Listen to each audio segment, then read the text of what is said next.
Son of baby is there. Try. That's going great.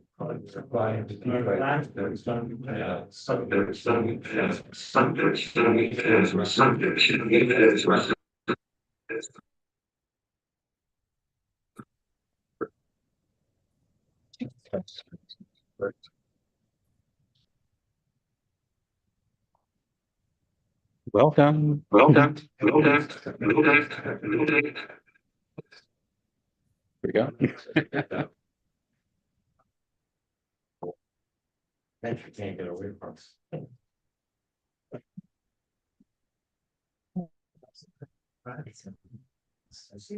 We're just about to go live here. Thanks everybody for coming.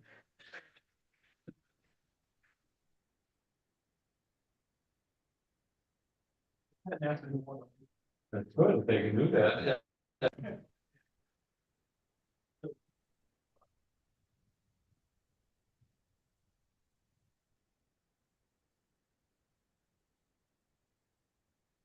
Right. Hi, everybody. Oh, the microphone is just for the live stream. Okay. I don't know if anybody needs to say. Hello, everybody.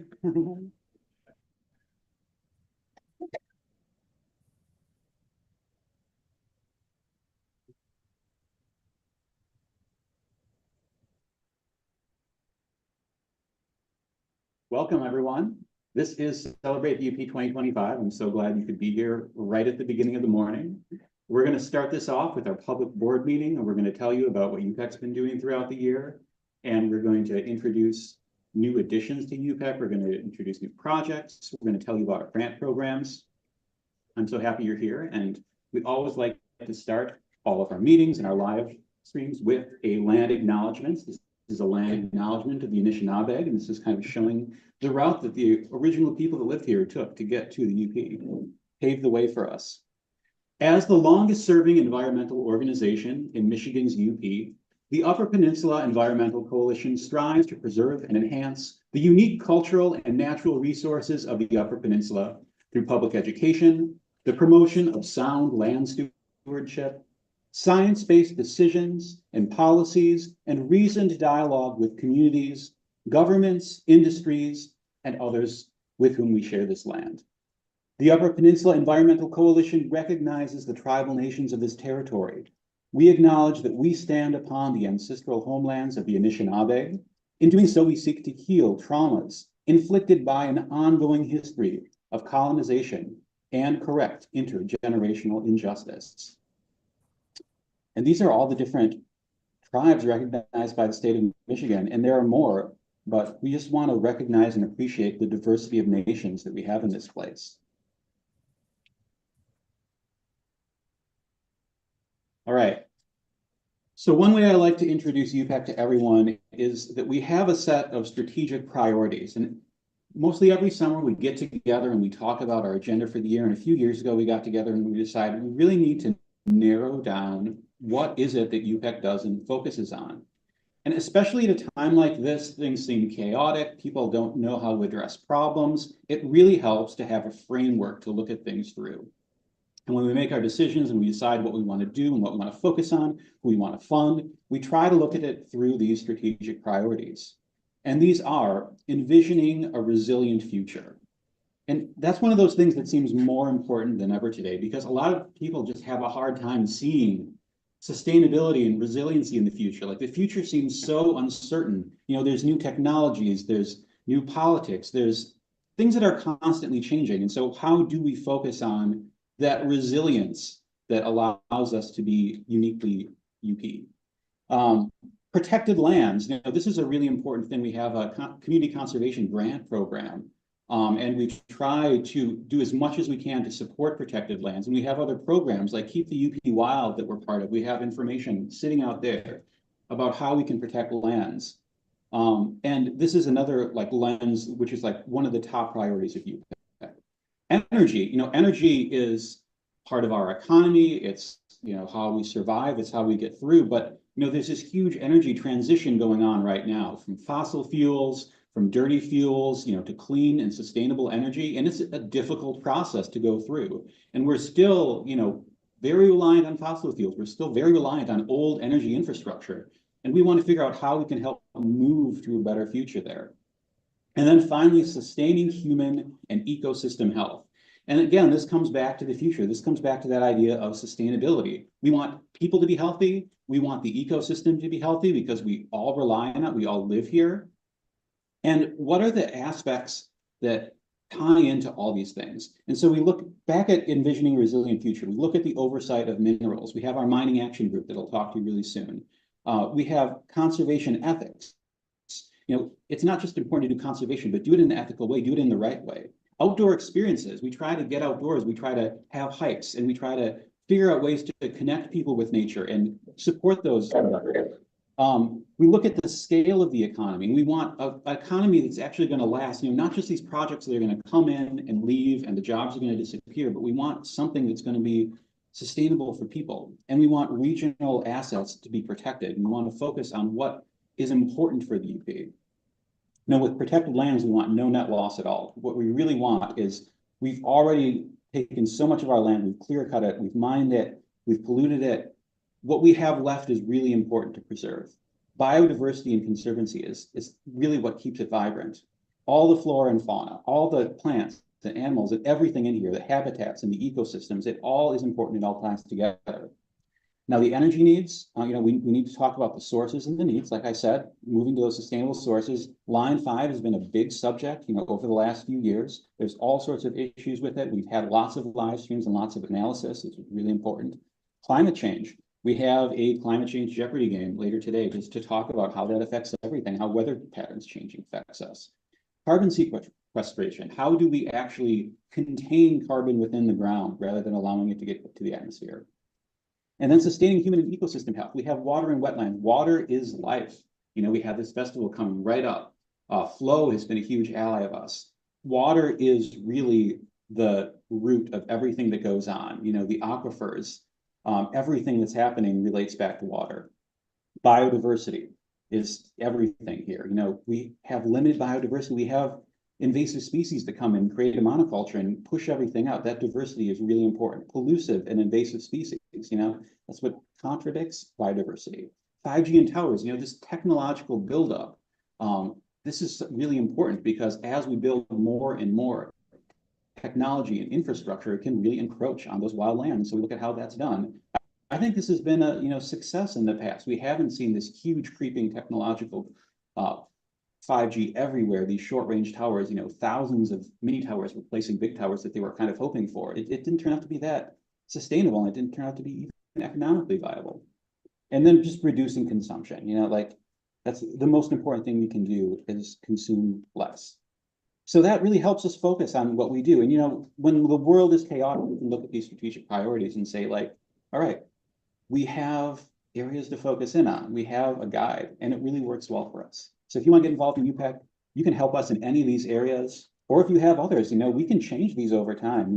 We're going to have another summer retreat this year where we'll look at these priorities and say, the world is changing. What do we need to add? What do we need to focus on this year? And you can be part of that if you want. We have live streams like this one that we've been doing for years. It's been 5 years now, basically since COVID hit, and we made this thing digital. We just kept going, every few weeks, every month or so, we would just do another live stream. And we have an archive on YouTube, youtube.com/@UPEnvironment. We've done a lot of our live streams on Facebook Live too, because we have a big community there.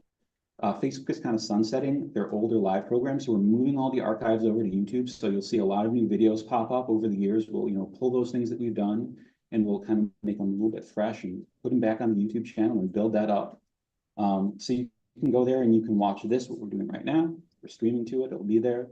And things that we've done over years. We just had a really great live stream series with Kathleen and Tom from the Mining Action Group and Protect the Porkies talking about mining issues. It's a 3-part series.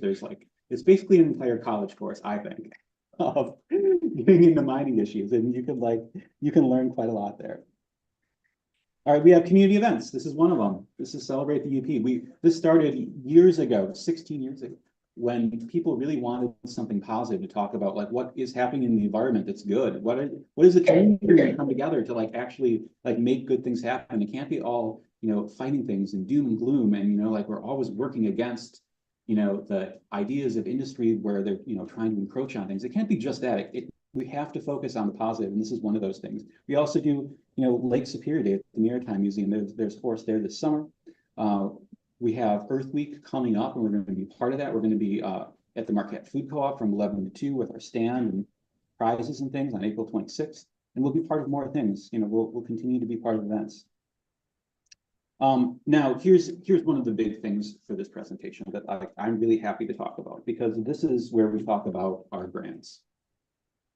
And this is kind of like, in my opinion, kind of the heart of what UPEC does, where we try to find people that need support and support them. Like we have limited resources, but we have some resources. We have some really generous donors, who have come through for us and allowed us to make these things happen.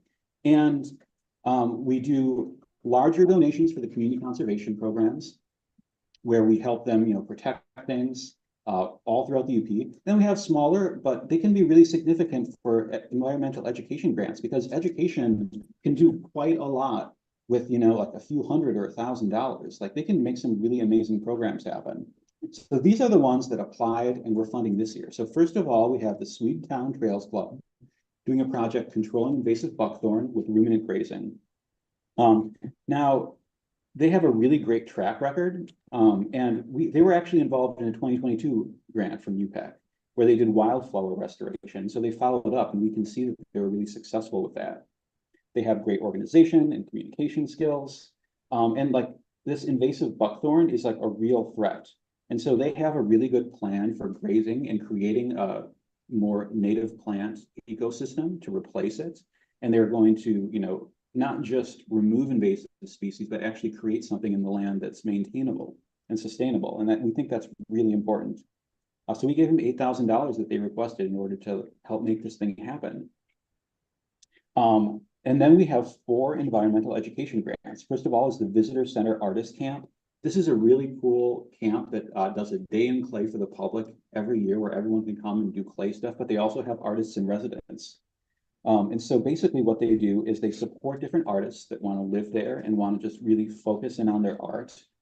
We think this is a really important and unique grant. We don't always get things that like really support the arts community. And this is something that we really believe in. We have a lot of artists in UPEC. And so it's right in the Ottawa National Forest near you in Michigan. They basically make this program self-directed for the individual artists. They ask the artists, what do you want to focus on? They try to support them. They try to put them in a natural environment where they can really appreciate the UP and really appreciate the forest and connect with that in their art. So we think that the program is excellent. The West Iron County High School has this forest club. Now they're doing another kind of invasive species removal in Lake Superior. And we're actually getting kids out there and active and engaged. This is really important to constantly find things that younger kids can do to connect with the environment. Kids today, they're very online.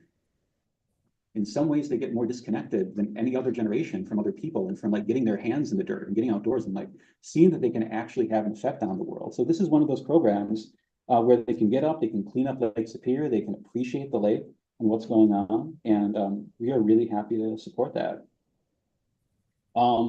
The Copper Country Intermediate School District has this thing that they've been doing for years. They call their project the Lake Superior Youth Symposium Inspires Stewardship. Now, the Lake Superior Youth Symposium, it travels around the Midwest. Right now, it's in Wisconsin, so they're taking a group of UP down there. Sometimes it's in Minnesota, sometimes it's up here. And they had some really amazing stories from the kids, where they just talked about how much it inspired them. They go for a few days, and they have tons of presentations, tons of people to connect with. It's a conference for kids to figure out how they can be leaders in the environmental movement and how they can connect with other people doing really cool projects, but also, focus in on their interests. And so they take a bus down from Houghton County, and we really think that this is like another one of those things that's going to inspire the next generation. Like probably, future members of UPEC hopefully will be going to these symposiums, and they'll want to take this up, and they'll want to take on this, 50-year tradition that we've had going. And be part of something that's been, changing the UP for decades. And lastly, we have Father Marquette Catholic Academy is doing an at-school composting program. This is really cool because it involves over 150 kids. They have a composting thing right in the school, and all grades can participate. They can get their hands in the dirt. They can figure out ideas about, like what happens with food waste. I know it's really hard to get kids to understand, composting, recycling, garbage, what happens to what they do. It's hard to get kids to just clean up after themselves and, take their bowl to the kitchen, but to think about actually composting and the whole life cycle of their food, we think is really important. So these are all programs that we are supporting this year, and we do this every year, and we're happy to be part of this. If anyone wants to be part of our committees for next year, we'll look over these and help support these programs and get the word out. We'd love to have you. All right. Now, every year, another thing we do is a photo contest, and we have 3 winners right over here on the table, and they're all framed.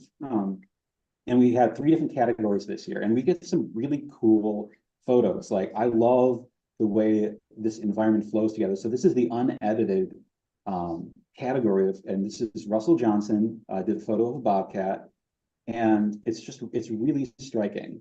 And so we use these photos to, tell people really what's out there. This is just in your backyard. You can go out and see this kind of thing. Maybe you don't want to get face to face with the bobcat, but it's nice to know that this kind of stuff is out there. And this is the UP. It's beautiful. We have a digitally enhanced category, and we have Ice Bridge by Catherine Bauman, where I think this really pulls out the natural environment. Sometimes with a photograph, you can't really get the experience of being in something like an ice skate because it's enveloping. You really need to get out there. And so, sometimes a little bit of digital artistry can really kind of pull you and feel like you're really there. And, this is one of those things where you see the interplay of lights. And I really appreciate the consideration that you took for this. And then a third one, we've had this category for the last couple of years, just to give people a way, if you're not a photographer, we want you to participate too, and we want you to think about nature. So we had an AI category, and we had this by Richard Rose. Now it's been a little controversial. I think we're reframing this category to be artistic individuality and use whatever tools that you have available. If you're someone who likes to work with your hands and knit or make things, in the upcoming years with the photo contest, we just want to make a category that's accessible to everyone. But this was something where we really got something that could be happening out in the UP, and it was someone got to use their imagination and think about what they wanted to focus in on. And so, thanks to Richard Rose for that too. All right, we have door prizes right over here on the table. We have 3 UPAC associated authors that have recently or are just about to publish books. Kathleen Heidemann and Christine Sari are here today in our poetry extravaganza, where we have lots of different poets that are going to share with you in the Shirus Room at 1 today. And we have lots of wild words from the UP. So Kathleen's new book, The Caving Grounds, Christine's new book, A Stitched Life, a Memoir and Poems. And we have Tom Grodewall, who is part of Protect the Porkies, who has recently joined UPEC this year as an official UPEC project. And he's now also a UPEC board member. And so he's able to work independently as Protect the Porkies and also as part of UPEC. We're a coalition. That's what we do. And we try to support each other. And he is publishing a graphic novel. It's on Kickstarter right now. It's just about to be published. So what you can do is you can put your name and email on a little slip of paper there. We have 3 cups that have pictures of these books on them. Just put your name in one of them, and then we'll draw a name out of it, and we will get you a book. We have Kathleen's books here today. Tom's is going to be, we can send it to you. We can, get these to you. And then Christine is here too today. So please put your name in one of those cups, and we'd love to connect you with one of our UPEC artists. We are also just finalizing the board election. You can go to upenvironment.org/vote if you're a UPEC member, and you can vote. We are going to announce the final winners of the board elections right at the end of the Celebrate. We're going to wrap up here in the library at 4 o'clock. So please come and vote. All right. So that's kind of our year in UPEC. We had a really great year. Like I said, we integrated Protect the Porkies. We worked with the community. We did all these great programs. And, today, our theme is Connecting Makes the Difference. So just a quick go over the schedule about what we have today. So this is our board meeting. After this, I'm going to introduce Connie Julien, who's been involved with another group that's been really important as an ally to UPEC and focused on the Houghton area of folk. And she's going to tell you about the history of folk and what they've accomplished and, how they are, moving on to the next phases of their lives and, handing the torch to the next generation. And then we're going to talk with the Mining Action Group, and that's going to wrap up our general meeting. Now we have, I see in the back, our keynote speaker, Dennis Ferraro, from Citizens for a Safe and Clean Lake Superior. We've been really excited about, what they've done, both with the Stop the Rocket campaign and with their wetlands protection. We helped fund a park. They're doing all sorts of really good work. And Denny's going to tell you all about that really soon. We're going to break for lunch at noon. We suggest going over to the Landmark. They have a really good menu over there. They've been supporters of us in the past.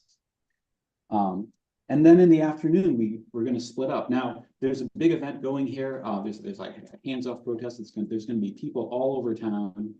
But we will have time to either go to that if you wish, or come back here because we have some really good programming happening at the same time. First of all is the Great Lakes Poetry Festival, Wild Words of the Wild PP. And like I said, Kathleen Heidemann, Beverly Mathurey, Gail Mallardy, Lisa Falsmo, Christine Sari, Lynn Domina, and Marty Chaz are all going to be in the Shiras room. And they're going to each read some selections of their poetry, and they're going to do book signings. And at the same time that we have that going upstairs in the Shiras room, we are going to be having stuff going on down here too in the community room. So first of all, we have Steve Wallach. He's an environmental educator, local guy. He's been with us for the last few years and done really great stuff for our Celebrates and live streams. And he's going to do a climate change Jeopardy game. So this is something if you want to get hands-on and you want to just like actually participate, get a little energy going in that afternoon. Steve is going to do that. And then he's going to move right into advocacy, ways to adjust to our new climate. Advocacy is just such an important aspect. And then after he's done, Brian Murphy is going to come with the Laughing Whitefish Bird Alliance. Now, they just had their kickoff meeting last week in the same room, and they are creating the UP's newest birding trail. And so he's going to tell you about that and how it's all coming together and how you can get involved and how they're going to grow that project. We're going to break for dinner, and then right across the street here at the Women's Federated Clubhouse, right up there, we have Steve Hooper, who's going to do music for us. We're going to have a social event. People can come in and mingle and talk to each other and connect. And that's our day. So I'm glad you're here. I hope you can stick with us through it, and we will have this all online. If you're watching online, thanks for being here too. And we will archive this and have this for the future. And I'm looking forward to a great day. And I'm going to hand it over to Connie.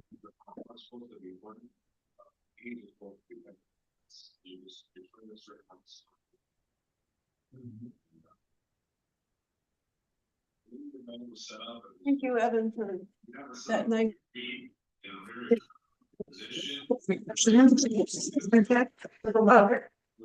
Okay.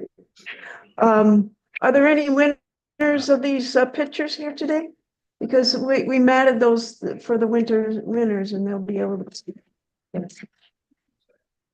I'm going to speak a bit about folk because folk was an offshoot of UPEC back in the late 1980s.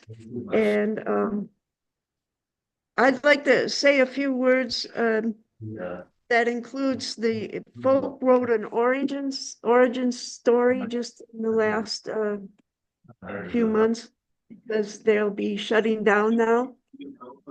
After 36 years of being an organization. So here's a few words from Catherine Andrews, who is the current vice president of Folk, and she was the previous UPEC president at the time Folk started. And she writes a fun article saying, Folk will always be remembered as a scrappy grassroots group that spontaneously sprang up in 1989 to protect Keweenaw Bay from the ravages of an industrial bleach kraft pulp mill that was proposed by the James River Corporation. The mill would have discharged dioxin and other chlorinated organic compounds into Keweenaw Bay in Lake Superior in western Baraga County. Its dangerous smokestack plumes would have had toxic emissions drifting inland and over the bay and over Lake Superior. And she writes about a few highlights. It took one meeting at the Baraga High School to inspire a groundswell of 200 people to coalesce into what was to become a successful grassroots resistance of 450 members which they call themselves Folk, Friends of the Land of Keweenaw. UPEC members, including Catherine, who was president of the UPEC at the time, helped lead this resistance movement. And also Folk eventually became an independent 501c nonprofit organization. 40+ people consistently showed up at Folk board meetings, which were held every 2 weeks for 6 months in the late 1980s. Members included teachers, healthcare workers, tribal members, construction workers, DNR and soil conservation workers, mothers with babies in arms, which I think was myself. I remember having my son in the room for many of these early meetings, fishermen, woodsmen, miners, professors, attorneys, musicians, and farmers and other residents. We were all united in our love for the connection to Keweenaw Bay and Lake Superior. A major breakthrough occurred when the KBIC Tribal Council passed a resolution opposing the mill due to its impact on tribal fishing rights. Folks' first protest was held at a town meeting for U.S. Representative Bob Davis at the Superior View Restaurant in Tiny Frida, a small town about 15 miles west of Houghton on Lake Superior. He was unexpectedly greeted by a huge group of people chanting "No mill" and homemade signs saying "the thought of a mill gives me a chill," and many other signs and chants. And Channel TV6 happened to be there and captured this moment of folks' first popular protest movement. And to his credit, Representative Davis accepted folks' invitation to attend a public meeting at the Baraga High School gym. And it was there that the Pulp Mill song, written and sung by local musicians, was introduced. Mr. Davis sat patiently for 3 hours while his constituents expressed sound reasons for opposing the proposed mill. Folk members also regularly attended Baraga County Board of Commissioner meetings, forums at Michigan Tech and other venues, and were regularly interviewed by media. State Representative Dominic Giacobetti at the time apparently didn't want to risk a public meeting that might put him in an unfavorable light, but he did grant an audience with Folk president and vice president. A few mill advocates came along with Dominic Giacobetti at the time, and the medium consisted of him chastising the ordinary people for having the audacity to oppose such a great economic opportunity. The Western UP Forest Improvement District and Operation Action UP promoted Baraga County as an ideal location with a willing and able workforce. PULP was the name of their group promoting the will, which we jokingly referred to as People United to Lure Polluters. Their first action was to invite James River Corporation representatives to Baraga County for a public meeting. The corporate executives arrived in plaid shirts and cactis, which they seemed to attempt to fit in with the locals. The corporate executives arrived, after their message failed to weaken the opposition, promoters began offering $2,000 to landowners within the 1,800-acre proposed site to sign land option agreements. With assistance with the president of the National Wildlife Federation and some savvy law students from University of Michigan, Folk learned that the Michigan Commerce Department was the source of this $2,000 funding for each landowner. So Folk filed a lawsuit against the department and received a hearing with Michigan Attorney General Frank Kelly. Judge Kelly asked Larry Meyer of the Commerce Department, "Is this true, Larry?" Meyer answered, "Yes." And the illegal transfer of money was immediately halted. Meanwhile, Folk's Subcommittee on Alternative Economic Development produced an impressive report called Investing in Keweenaw's Future, Moving Towards Sustainable Development. It offered economic options for Baraga County.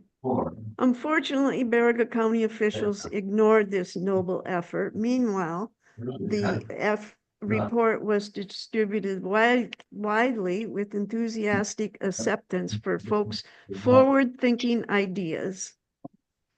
Then an opportunity presented itself when folk became aware of the fact that a realtor listed a piece of property critical to this mill project. The discharge pipe carrying toxic effluent into Keweenaw Bay would have gone through this parcel of property in western Baraga County. Option money was no longer available. The realtor would hold the property until the project was approved and then sell it to the developers. Unbeknownst to the realtor and the developers, a Folk member quietly entered into a legal agreement with the property owner and purchased that property.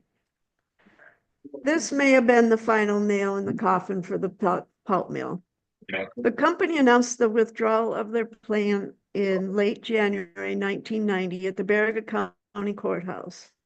In spite of having only the same day notice, the courtroom was packed because Folk had set up a phone tree system where people would call. Each person was given the names of 12 people to call, and in that way, in a matter of an hour or two, hundreds of people could be contacted. So this is how everybody found out about that meeting on the same day.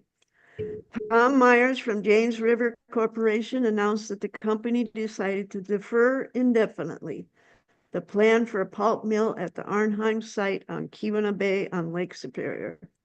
At that same moment, this kind of chokes me up, a baby in the courtroom began to cry, which could have been mine again. And Myers said, "I know how you feel."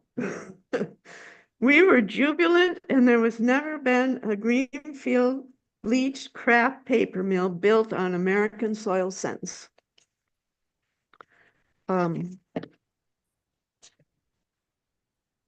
Then we have the origin of Folk was continued being written by words by Rosemary Greer, who is on their board member right now and one of the founding members of Folk. And she says, early in Folk's formation, the steering committee identified a need for project research teams to look into economic renewal options that support business, the environment, and provide jobs. In August of 1990, after 9 months of research and writing, Folk released a 52-page report on economic alternatives to pulp mill entitled Investing in Keweenaw's Future, Moving Towards Sustainable Development. Sustainable development visualizes a future where economy and environmental support each other. Folk suggested aiming development efforts towards new businesses, stopping the dollar drain out of the local economy, and encouraging local control of business. At the time Folk's report was groundbreaking, it was shared widely with other key environmental groups and representatives in the Great Lakes region and state government officials.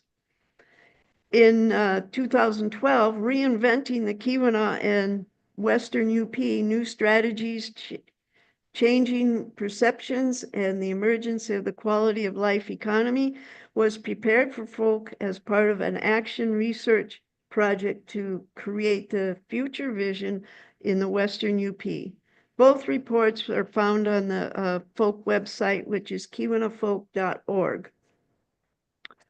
On Labor Day in 1991, Folk sponsored a day of local activities to celebrate the lake. It began with the Chippewa boat tour that cruised to the upper entry into Lake Superior off Portage Canal out of Houghton to meet and guide Greenpeace's Moby Dick into the Houghton Dock area, where several hundred people welcomed the ship. Ironically, an eagle flew overhead as if to guide the boat safely from Lake Superior into the Portage Canal. At the dock, crowds listened to short talks about zero discharge of persistent toxic chemicals, which would require industries to clean the contaminated water first before discharging it back into the Lake Superior. Local musicians entertained attendees while the boat and bus tours took place. And on the Hancock side of the bridge, a banner was hung displaying the message, "Zero discharge." This was a gigantic sign. In drawing 8 people from the crowd, won an educational trip down the canal on the historic 83-foot Moby Dick Green Beast boat. And I happened to be one of those 8 people. And of course, Catherine, Rosemary, and a number of others. After sunset, Folk presented a Native American-made dream catcher to the captain and crew of Moby Dick, and the next day the ship sailed to Marquette and then headed to Bayfield, where it originated. Musicians created the music to honor the Keweenaw. They came together and had dedicated their efforts to preserve the quality of life enjoyed by both residents and visitors of the region. Our clean water and air are the bond between us all. All sale proceeds were donated to Folk. Other fundraiser activities occurred during the early years of Folk. Homemade quilts were raffled, mugs, t-shirts, market bags, and semi-annual garage sales were held, and Folk sponsored a number of fundraiser dances. Here's this couple of stanzas from the Keweenaw music tape. "O Keweenaw Bay, jewel of the Northland, the last of its kind, pristine and so rare. What's this I hear? Is it a bad dream? They're talking about putting a mill on your shore? Oh, how can we trust what they say? We can learn from their history. Just look at Green Bay. Their past is one of land degradation. We must learn today, or our future will pay."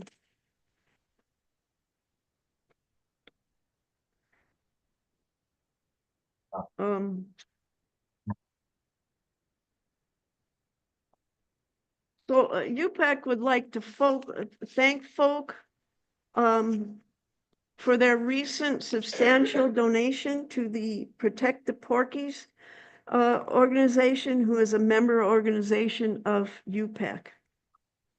And Folk concludes their origin story with some comments from their members. "I want to say thank you for the work you and the rest of the group did all these years. Because people like you, I felt some hope for our area. Folk has had an admirable advocacy and education role concerning environmental hazards from mining operations, mills, and other insults for many decades.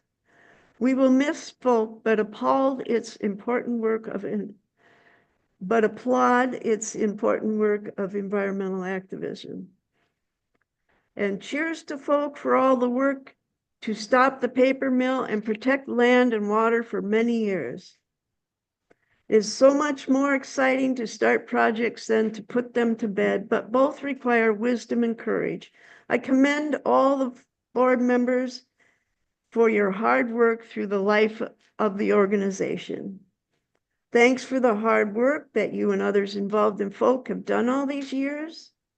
With an abundance of appreciation for you and all the thoughtful and effective work with folk, thank you so much.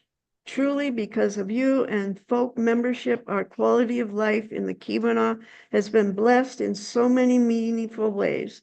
There is a sadness in seeing such an organization dissolve, yet you have given hope and strength to other dedicated environmental focused nonprofits.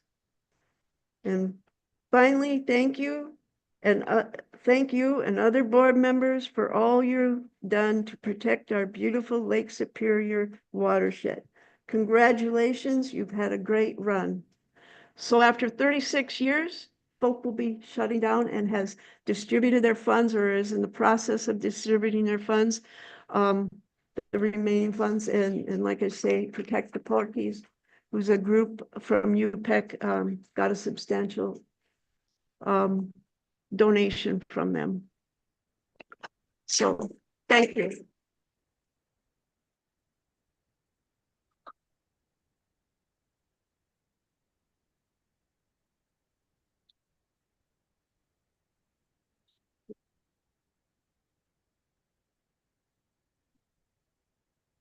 Thank you so much, Connie. Kathleen, would you like to come and do your presentation? I'm going to disconnect here and give you the screen. Is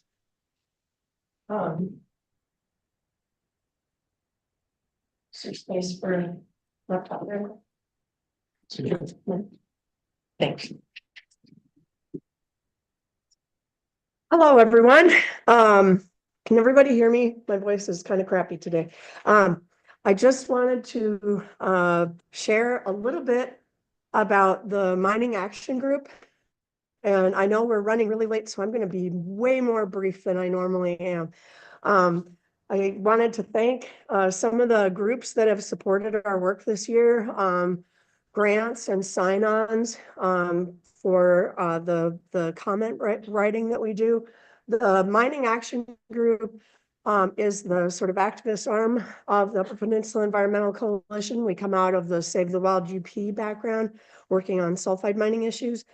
And over the course of the year, we pay attention to threats to Lake Superior, but specifically to the central and western Upper Peninsula. Here is a map showing some of the threats sort of that we're paying attention to. Highland Copperwood mine on one side of the Porkies, and the White Mine project proposed for the other side. Perseverance Metals, a new mining company that controls a big swath of the central part of the Upper Peninsula. Talon, a new entity that's come across from Minnesota and is exploring all of the old Ford lands and looking at exploration, especially in Baraga and Baraga in the central UP right now. We have Lundin, the Eagle Mine out on the Yellow Dog Plains, and the Humboldt Mill.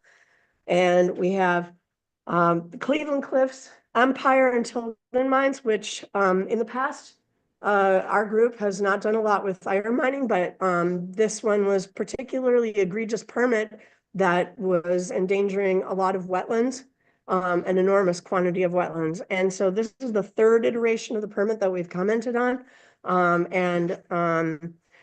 Lots and lots of people submitting really great comments on the Empire and Tilden mine wetland impacts. And then Keweenaw Land Association, they have a wide swath of mineral rights, but no surface land anymore. They sold off all their timber, and now that severed all of the mineral rights, 500,000 acres of minerals underneath, and especially around Copperwood. And then still percolating gold resources, the Back 40 project down on the Menominee River. So that's the sort of scope. Just to talk a little bit about the Copperwood project and White Pine North. We collaborate with Tom Grotwell and the Protect the Porkies campaign. This is just published and a really great article. I urge you all to go out and look at it. MyNorth.com, the fight to protect Michigan's Porcupine Mountains. The Protect the Porkies campaign reminds us the Porcupine Mountains and Lake Superior don't belong to any town or community. This is the public commons. This is our shared natural resources. Lake Superior, this is what it looks like right at the lake, just down from the proposed mine site. We have great news this last year. The Copperwood mine had been seeking an enormous grant, $50 million of taxpayer dollars from the Economic Development Council to support the building of infrastructure for the mine project. And overwhelming public opposition to this led to, at the end of the term this past year, the Senate Appropriations Committee approved everything on their desk for funding except the Copperwood project. We've heard that they're going to put it through again. Still trying for that grant money, but we've fought it off successfully once. I mean, sometimes it's like trying to figure out what is iconic, what is at stake. Here are our little cougar cubs running down the road over in Ontonagon County. Probably right over by White Pine Mine. And so we have good news, you know, the rewilding of the UP at the same time that we have these things that we're righteously fighting to protect our place from. We have the Porcupine Mountains State Park here, and then just to show you how close to the beloved Porcupine Mountains, that's that pink, that's the Highland Mineral zone where they control the mineral rights, and the Copperwood project right on this end, the most popular visitor center area. And you can see that the grade of ore goes right up to Lake Superior, probably under, and they have discussed in the past mining under Lake Superior. They very wisely have stopped talking about that publicly, but it doesn't mean that it's off the table because the ore gets better right at Lake Superior.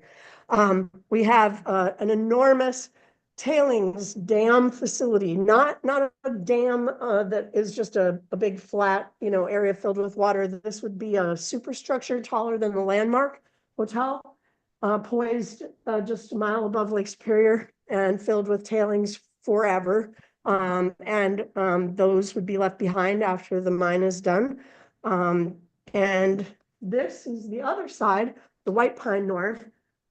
There's a brand new article out from Mark Doremus, the 906 report, talking about the history of the White Pine Mine, which is now proposing to go into a new ore body to the north, the White Pine North. And they're in the pre-permitting stage with that. So another one for us to pay attention to. Those two tailing basins are right in front of that's north. If you're familiar with White Pine on that side, and you can see Lake Superior in the distance there, very close to Lake Superior. That tailing basin complex covers almost 9 square miles. And they would reuse it for the White Pine North project if that happened. Advocates are calling for the end of a dark sky preserve prohibition in the UP. We don't even understand exactly how this crazy idea came about, but basically it was written into a bill about 12 years ago that a dark sky preserve shall not be established in the UP. Which is, you know, crazy because we have the very best dark skies. There's going to be an effort to undo that law, and we're advocating for our dark skies. And this is something that just makes a lot of sense across our area. I think the UP is known for the quality of not just the night sky viewing, but also the aurora. And we had a group of us got together and did a panel recently talking about the dark sky, protect the dark sky idea.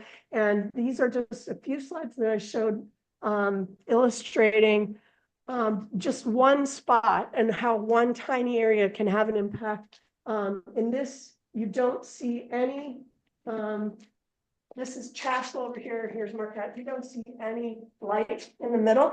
And then Eagle Mine shows up. Eagle Mine shows up and grows greatly. And the intensity of the light is changed. And this is now, we're scaled back so we can see most of the eastern and central US. And you can still make out the dot for Eagle Mine on that map. And so every little addition of light pollution is, one more flashlight obliterating our night sky view. And so we just start working to kind of change the perception of this as a resource that has to be protected the same way clean water does. I'm just going to briefly mention that we have been working on the Eagle Mine. We just finished writing comments on the air quality permit to install in the mine permit amendment. The big news up there is in order to extend the life of Eagle Mine again, they are proposing to take their tailings, which they've been processing and dumping at the Humboldt Mill for the past 10 years. They're now going to go up. So here's the Eagle Mine that we started with. There's the Eagle East, way over and way deeper. And now you have Eagle East and the Keel deposit above it. And they want to backfill this whole area with mine waste, taking the tailings and turning it into cement and pumping it underground as a slurry. There are some benefits to that proposal. We question why they waited 10 years to come up with that benefit analysis. In the past, they said it was the best environmentally and economically to keep it under freshwater cap at the Humboldt Mill. But now we think it's just an economic decision to dispose of it underground on the Yellow Dog Plains. And they are partnering with Revex Technologies. They're calling the tailing cement an Eagle Paste, which is just terrible brand marketing. So they'll have Eagle Paste, and then they will be working in the next few years to accept batteries from across the United States, probably, and recycle batteries, possibly at the Humboldt Mill. And so the thing to be concerned about there would be whether the UP becomes a destination for battery waste, the stuff that's left over after they recycle any available metals out of it. And so they haven't got any permits for those other two aspects yet, but we understand it's coming. We had concerns about their mine permit, air permit, which continues to just exhaust over the Yellow Dog Plains without any filtration. And this is where they're proposing to put the tailings paste underground, and we're concerned about the long-term aquifer impacts of that. And then Tilden Mine, we advocated on behalf of a wetland ecosystem that had the wetland ecosystem adjacent to the mine, adjacent to Tilden Mine, that they wanted to fill with waste rock to create, probably would become the highest point in Michigan.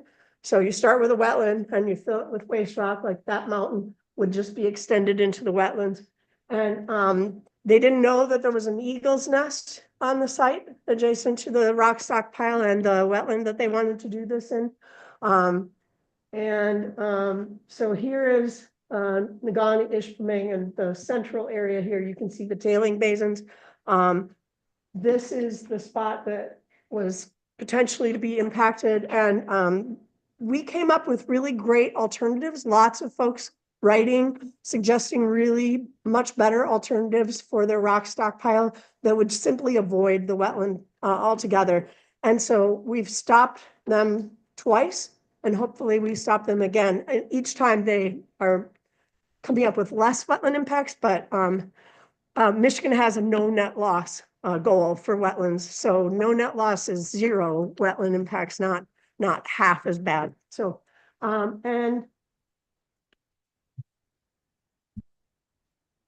talent, I just wanted to end with a discussion that this is that checkerboard of controlled mineral rights. And they have been looking this last year kind of out on the line between Marquette and Baraga.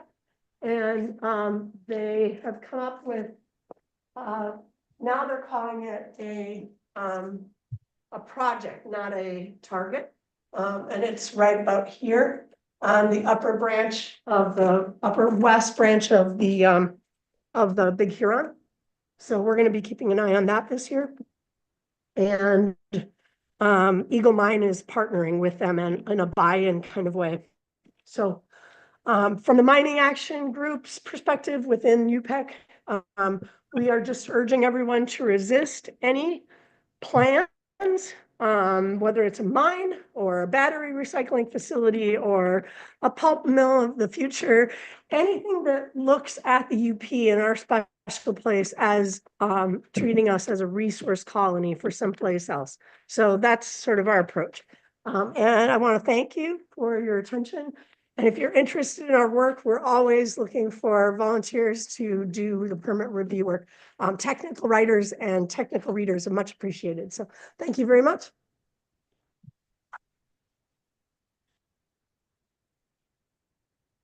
So much, Kathleen. Now we're going to take a very brief break here to welcome our keynote speaker. But before we do that, I have one last surprise thing I want to do. I'm going to come down into the audience here and I want to say hi to John Starry. Is it okay if I put you on the camera, John? So John has been part of UPEC since the beginning. We're just coming up our 50th anniversary. And he has been the voice, so much great analysis for UPEC. Basically the one who really pioneered and pushed forward our community conservation program. He says that he was like enemy number one of the city in the early years, which was enemy of preserving the wilderness here. And we just want to thank you so much. You know, you're such an inspiration to me personally and to all of us. And we really appreciate everything you've done. So we want to surprise you with an offer. Now, John is leaving the country soon because he's smart, but when he comes back, what we'd like to do is we'd like to have a live stream to, you know, look back at some of the work you've done, you know, pull out some of the writing and the analysis and all the great things that you've done. We kind of want to assemble that and share it with everyone. And we're also bringing back an award, and we found that we had this old Sisu Award that UPEC had given out. And we think that you really exemplify that. And we would like to, so we have something ready. I have a symbolic Great Lakes Cup for you right now, in order to just get the process started. This is not the final award. This is just a promise. And I want you to take this cup and take a drink and just think about what you'd like to share when you come back to the country and come back to us. Because we really want to honor you. You made UPEC what it is. Well, thank you so much. And thanks for being here. Thank you.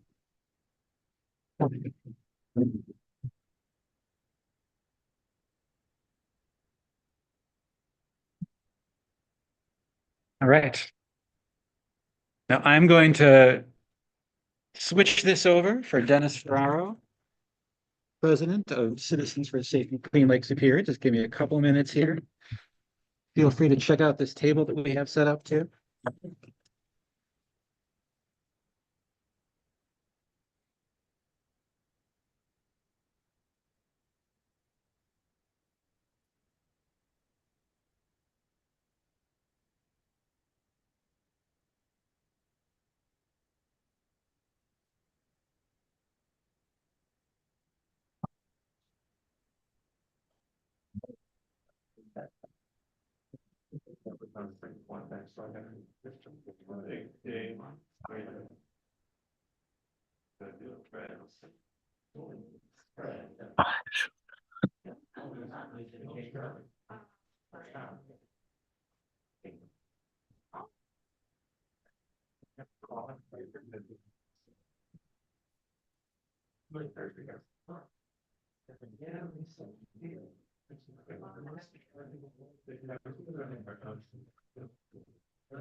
Oh, that's all. That was. Yes.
That's going to be one time slot.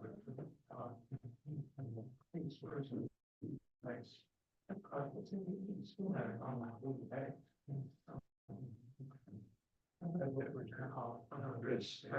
See a project man, get it, so sales, then. Better place.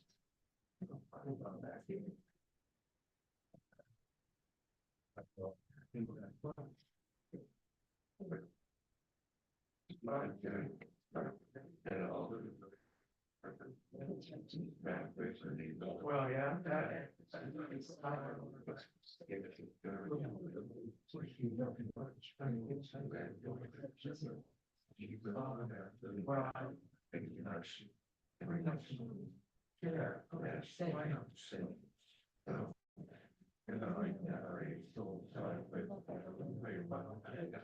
That's another thing. And so I will say, so that I was doing more.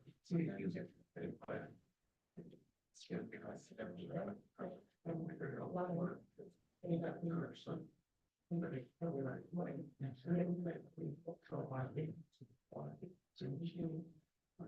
Yeah, no, correct, but not too much. That's about God, getting them to like them. But then it was learned. And well, there's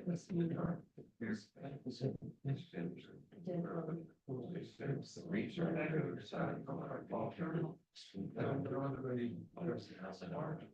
She's a rock. Not like that.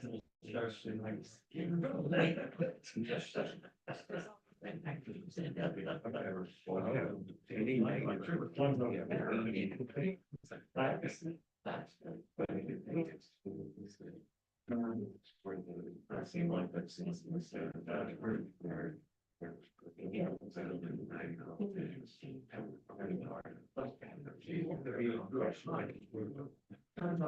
yeah, well, I don't be in the. What's wrong around the restaurants? I never ate there. It's fine.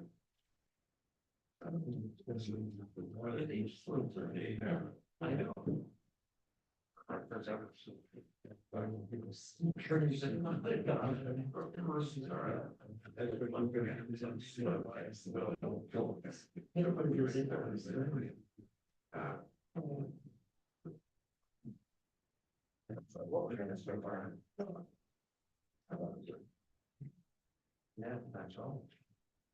All right, everyone.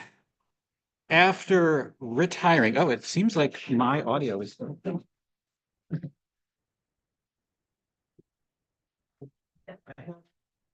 I have the volume turned all the way down, and there it's still.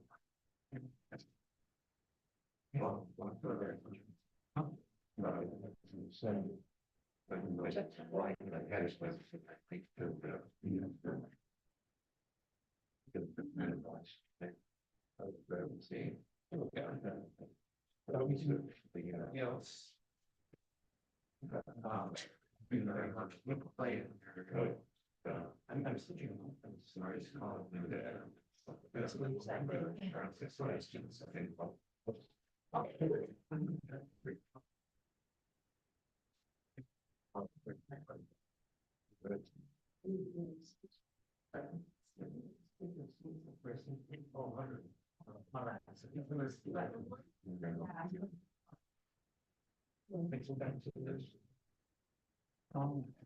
Here's. Oh, yeah, this is. We may be. I'm not sure. Sounds like this. Yeah, just simply that's. Right, we may be able to.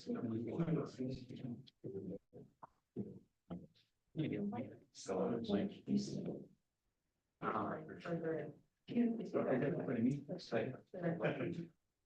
No, I haven't really. No.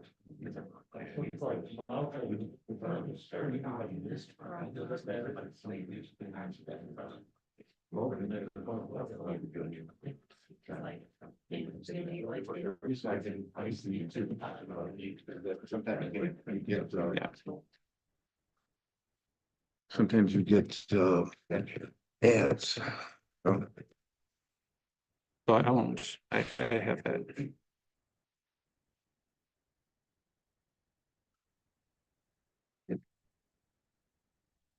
Trigger pad.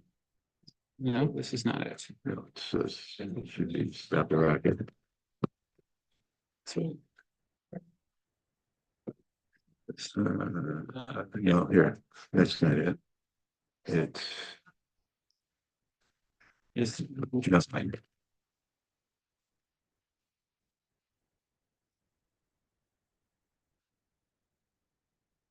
Yeah, that's it. That's the Okay. one. If we just play them at the same time, that's probably gonna be the easiest, just because. Okay, well, I'll just, so when I'm ready to show that slide, it's slide number 41. Yeah, I'll just hit it. I'll hit it for Okay, you. okay. So we. All right. All right, we should be all set then. All right. Okay. Thanks for your patience, everyone. All right, I am pleased to introduce Dennis Ferraro. And thank you all for being here. Appreciate having you here for our keynote speaker. Thanks, everyone. Thanks, Kathleen. Thanks, Connie, for sharing all those stories with us. And we are just ready to get going for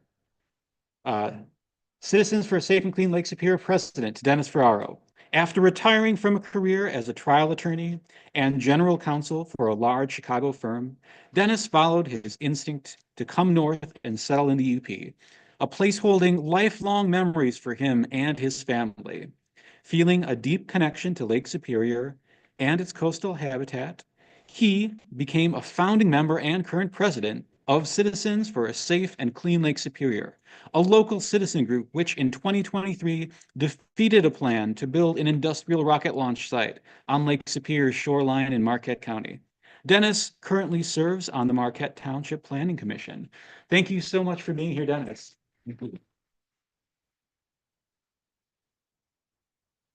Well, hello, everyone. I see some familiar faces out here. And thank you, UPEC. Thank you, Evan, for inviting us to speak here today. And the theme that you have today is connections make a difference. And so we're going to be talking about some connections today, and you're going to hear some stories. And you're going to hear some stories about poetry from Helene, and you can hear some stories about science from Steve Waller, and some stories about those beautiful ancestors of our dinosaurs, birds, from Brian Murphy. In fact, yesterday I was sitting out on my porch and I was just amazed watching two pileated woodpeckers hopping up and down the trees in front of me. And I was thinking, that's really great. And you're going to hear a story from me. You're going to hear a story about how a community connected to protect Lake Superior and its beautiful coastal habitat from a very destructive plan to build an industrial rocket launch complex on Lake Superior shore. But before I get into that, I want to tell you a little bit personal story here about how I got connected to the UP and how I got connected to of the Upper Peninsula Environmental Coalition. So I'm a migrant from Illinois. I wasn't born here in Michigan, but I was born in Rockford, Illinois, and my father had a brother who lived up in near Iron Mountain, south of Iron Mountain, a little town called Nadeau, Michigan. And so in the summer, when I was just 4, 5, 6 years old, we started coming up in the summertime, in the dog days of summer. Those were the days before the Salk vaccine. And so one of my sisters got a little mild case of polio. And so my dad, every time, in the in the summer when polio, which is a waterborne disease, was prevalent, he'd take the kids, we'd pack them up, put them in a car, and bring them up to the Upper Peninsula. And it was during those times, when I was just a child, that I formed some memories that just will never go away. The smell of the pine forest after you passed the stink of Green Bay and got north into the Upper Peninsula, that smell will always be in my memory. And I'm glad we talked about dark skies today, because I remember laying in the yard, my uncle's place, and you couldn't keep count of the shooting stars. And it was so beautiful. So those are memories that are always going to stay with me. And when I decided to retire, well, actually, I used to come up here even after I was a child. I would continue to come up until I was about 26. And my uncle passed, and then I didn't come up to the UP for 50 years. But when it came time for me to retire, I knew exactly where I wanted to go. So my wife and I came up to Marquette, and that was the end of the story. We saw Lake Superior and walked along the shoreline, and we moved here about 8 years ago, September of 2017. So when I retired, I was as Devin has alluded to, I was a trial attorney and also a general counsel for a large law firm. And so for 30 some years, I was involved in other people's problems, other people's conflicts. When I came up here to the UP and retired, my idea was I am not going to get involved in anybody else's stuff. And other people stay out of my business, because all I want to do is walk in the woods, let my mind empty out, and walk along there with my furry friends, my dogs. Well, there was a twist of fate. And that twist of fate came about a year after I moved here, and it came in the form of a birthday present. And that was a birthday present from my oldest daughter. And I can't remember, I think she was living in Washington, D.C. at the time. And so she was, where in the hell is the UP? What is that all about? And so she's Googling it. So she came across this organization called the Upper Peninsula Environmental Coalition. And she bought me a year's subscription to it as a present. And well, before long, I started getting emails from this lady over here, Kathleen Heidemann. And she was saying, this was in 2018, in the fall of 2018. She was saying, there's this Canadian conglomerate called Highland Copper. And they set up a shell company here in Michigan called UPEX. And they want to get mineral rights from the DNR so they can drill right next to Echo Lake. So they can drill under the Willamette Peters Preserve, so they can drill under people's homes in the Dead River Basin. And we got to stop that. So I don't know how she got me, finagle into it, but she did. And so she worked very hard to convince DNR to have a public hearing. And in preparation for that public hearing, and I got it in my briefcase over there, because this morning I was going through, lawyers are pack rats, right? I keep everything. So I found this poster about this size. It said, "Stop the sulfide mines. Come to the December 8th, 2018 meeting at the university." And So I had about 100 of those printed up. And then I became one of those obnoxious people to go around and slap flyers on your windshield. In fact, I pasted all the cars in this parking lot here at Peter White Library, full of those and many other lots in town.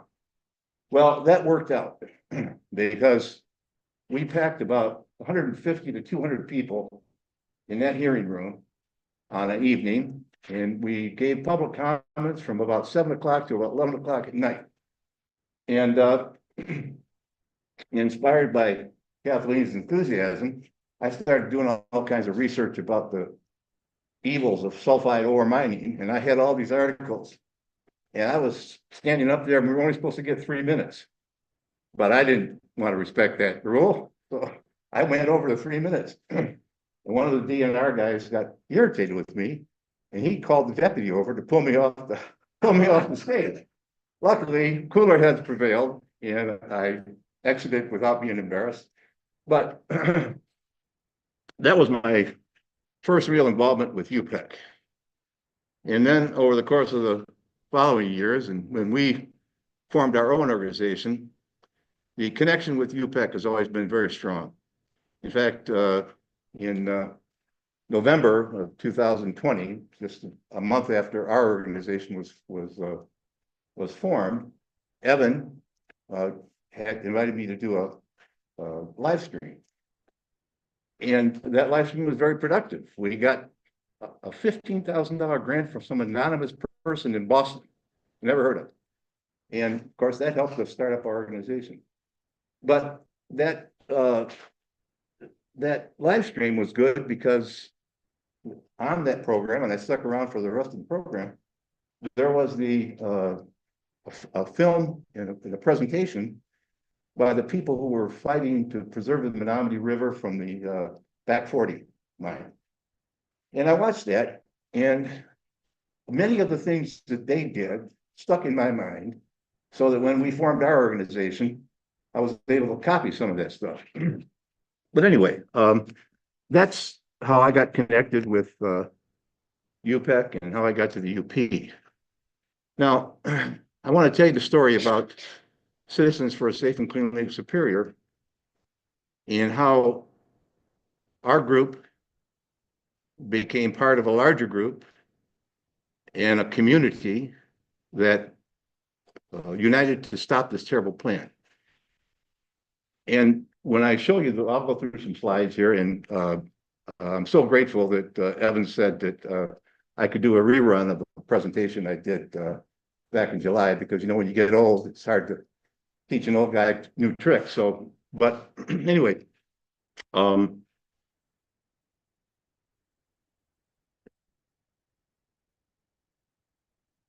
I think the main theme here about connecting really derives from something very deep, which is the connection that we feel for this beautiful, beautiful Garden of Eden that we live in here.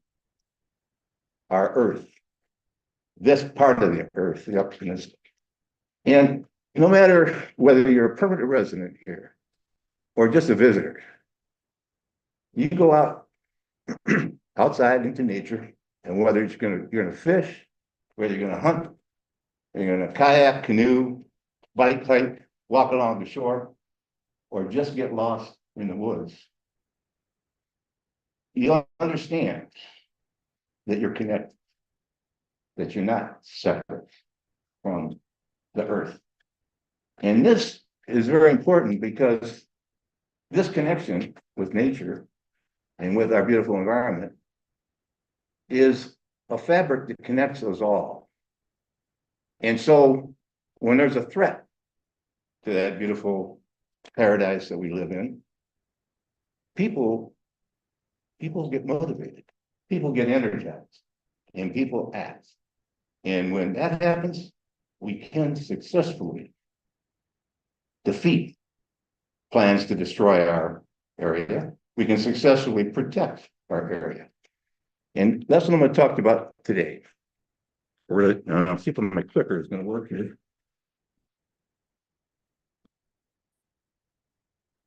Well,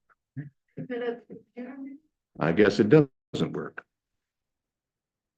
It worked at home. Need to get closer to the range issue. Well, let's see. No, I can, I can do it for you. Your clicker, you click out. okay.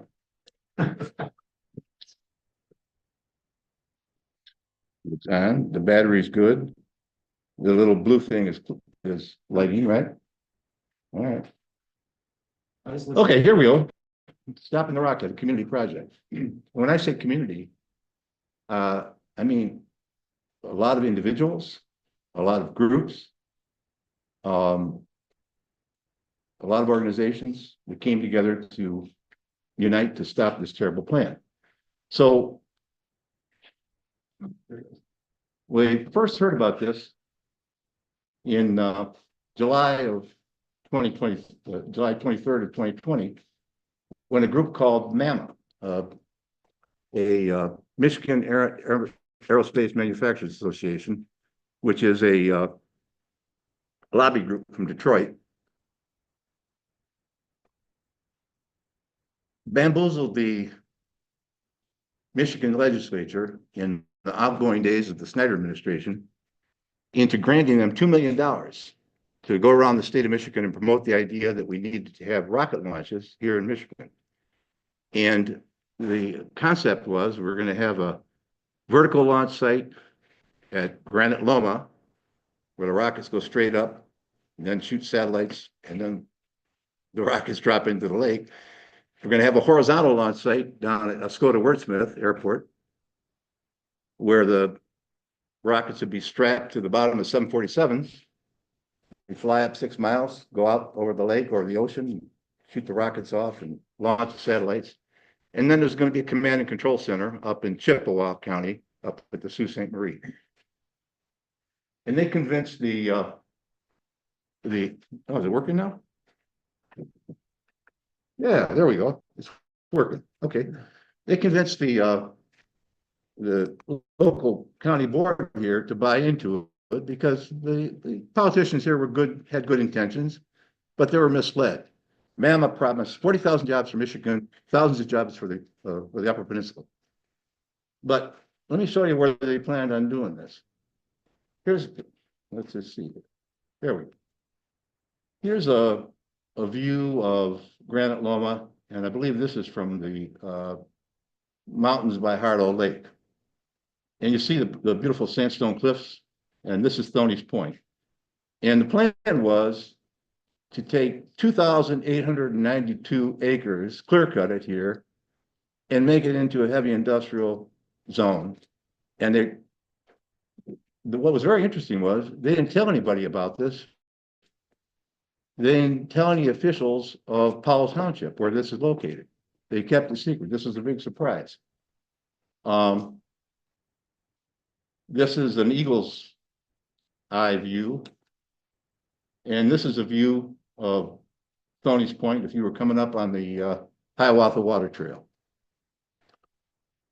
So, yeah, probably not. I was trying to get rid of one. Oh, that's okay. So what were these rockets and what was the nature of this?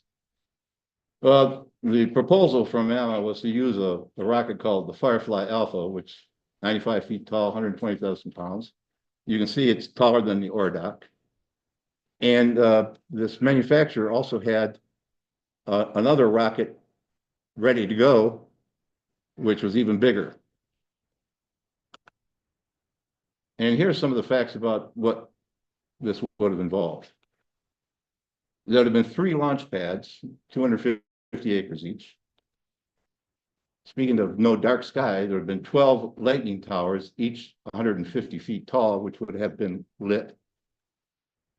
Security flood lighting, access roads, multiple separate outbuildings, and water deluge equipment. And the water deluge equipment was interesting because these rockets are so forceful that when they lift off, the sound energy, the acoustic energy is so great that unless you suppress that in some way, it'll just knock the rocket right over. So we hired actually, and we never had to use them because we got rid of them in a different way. But we actually hired an acoustic engineering firm from Cambridge, Massachusetts called Ascentec. And they sent people down here with sound monitorings that we placed around, triangulated around this particular area. And they wrote a report, and we published it on our website, and I have some copies here today. The sound from this blast off of these rockets would have been heard for a 25-mile radius. So that's how heavy industrial this place was.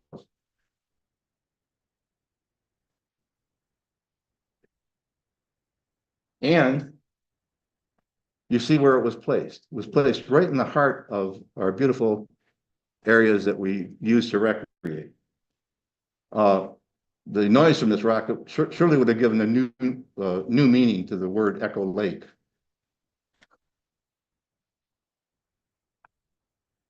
And what was very important, and I don't know why they thought this was going to work, but the federal government, the FAA, licensed these commercial rocket launch groups. And there are certain regulations that these launch groups have to follow. And one of the regulations is they have to have an evacuation zone around the launch pad so that there's no injury. And evacuation means you got to get everybody out that lives in that area. For the Firefly Alpha, the red circle is the evacuation zone. And the center here is just one of the launch sites. And you can see that homes on the shore there at Buckrow and at the northern end of Eagles Nest Road, there was about 13 families that would have had to be evacuated every time they launched a rocket. So can you imagine that? Hey, we got to get you out of your house. We're going to launch a rocket.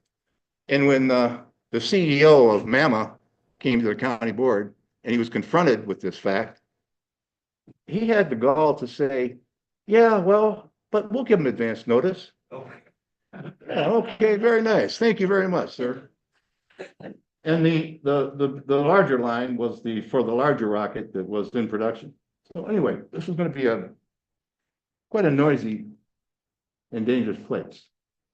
So in trying to stop this, we had a lot of help. We had one of my neighbors has a brother who has a place on Shot Point, but he also lives in New York, and he's a bigwig campaign manager for Fortune 500 companies. And he gave us a template to follow for launching a campaign to stop this. And one of the things that we were told and we followed was to inform and influence the decision makers and focus on the decision makers. And the decision makers in this case were the supervisors and the planning commission on the township of Powell Township. And again, Darlene Turner was never even notified of this. She heard it in the press. That's the arrogance that this company had.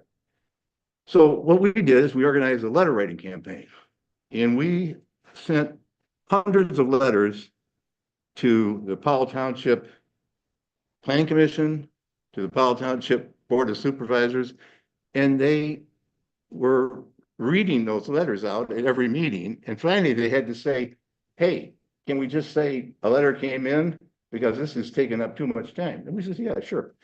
So we did. That was one of our, and we had hundreds and hundreds of people that wrote letters for us. We were also outreach to other people in Powell Township, and we were contacted by the Sox Head Point Owners Association and helped them prepare a resolution, more or less the nature of a petition to the Powell Township government, saying, do not allow this rocket company to come in and rezone this as industrial. We're opposed to it. And so 17 homeowners there signed this. This is one of our early efforts. And the other thing that we learned was you got to inform not only the decision makers, you got to inform the people who live in that township, you got to inform everybody else in the world. And we started to do that. And one of the things I learned from the video that I watched at the first the Aquila Mine video was do tabling events. Go out into the community, go to every event you can go to, sit there at a table and tell people what's going on. And have signs. And we did it. And this is us at the Big Bay Rummage Sale up in Big Bay. That's one of our founding board members, Gene Champagne, some of you may know him. We tabled at the, every year at the Wilson Creek Wood Sale. Justin Savu. This is us at the Big Bay Autumn Fest. We even marched we were invited by Darlene Turner to march in the 4th of July parade. And this is at Farmers Market down here in Marquette. We were there 6 times during the summer, at least. And was right here in the same room doing the same thing I'm doing now for the Northern Michigan Lifelong Learning. Because the thing about this rocket launch lobbyist is they kept everything secret.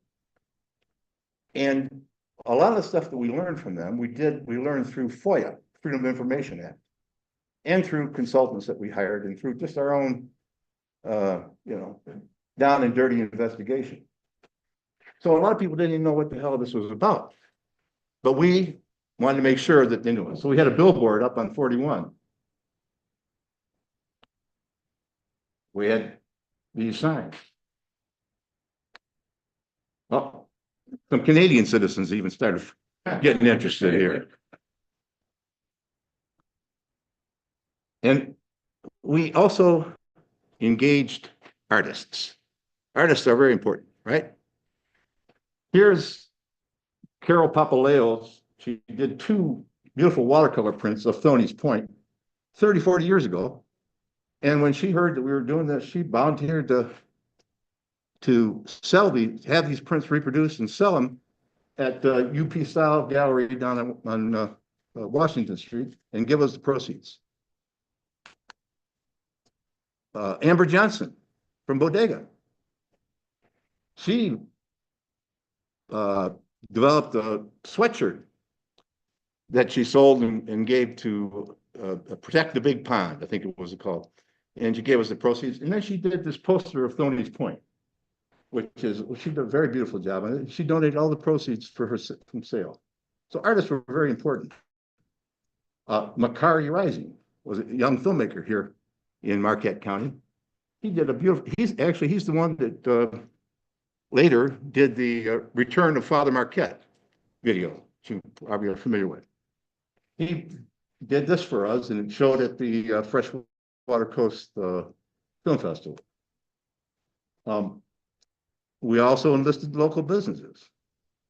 Mike Hainstock at Lakeshore Depot sold our signs for us, or we didn't sell them, we took donations and passed out brochures and had people sign our petitions. Gathered Earth, which is no longer there, but is now transformed into SAISH. Erica Smith, she was a big supporter. She helped us out. We got God involved. You got to have God on your side, right? That's what they always say. Praise the Lord and pass the ammunition. Well, this was praise the Lord and stop the rockets. And so the Bishop Ray, this Episcopal Bishop in the Northern District Diocese of Michigan, came out and supported us. Cedar Tree Institute, John Magnet, and he kind of looks like an old cedar tree, doesn't he? But he was a good friend and he did a lot for us too. Came out, did some letters to the editor. Influential. And of course, again, the Upper Peninsula Environmental Coalition. Dave Harmon, I don't know, is Dave still involved with you guys? Yeah. He helped us put together a newsletter. We were accepted our writing in the newsletter for UPEC. Yellow Dog did the same thing. Brian Noel, very helpful. Oh, and I want to mention to you, no, I forgot to mention Jeff Towner. And there he is, right back there. And he was a great help to us too. In fact, I met him the same time I met Kathleen.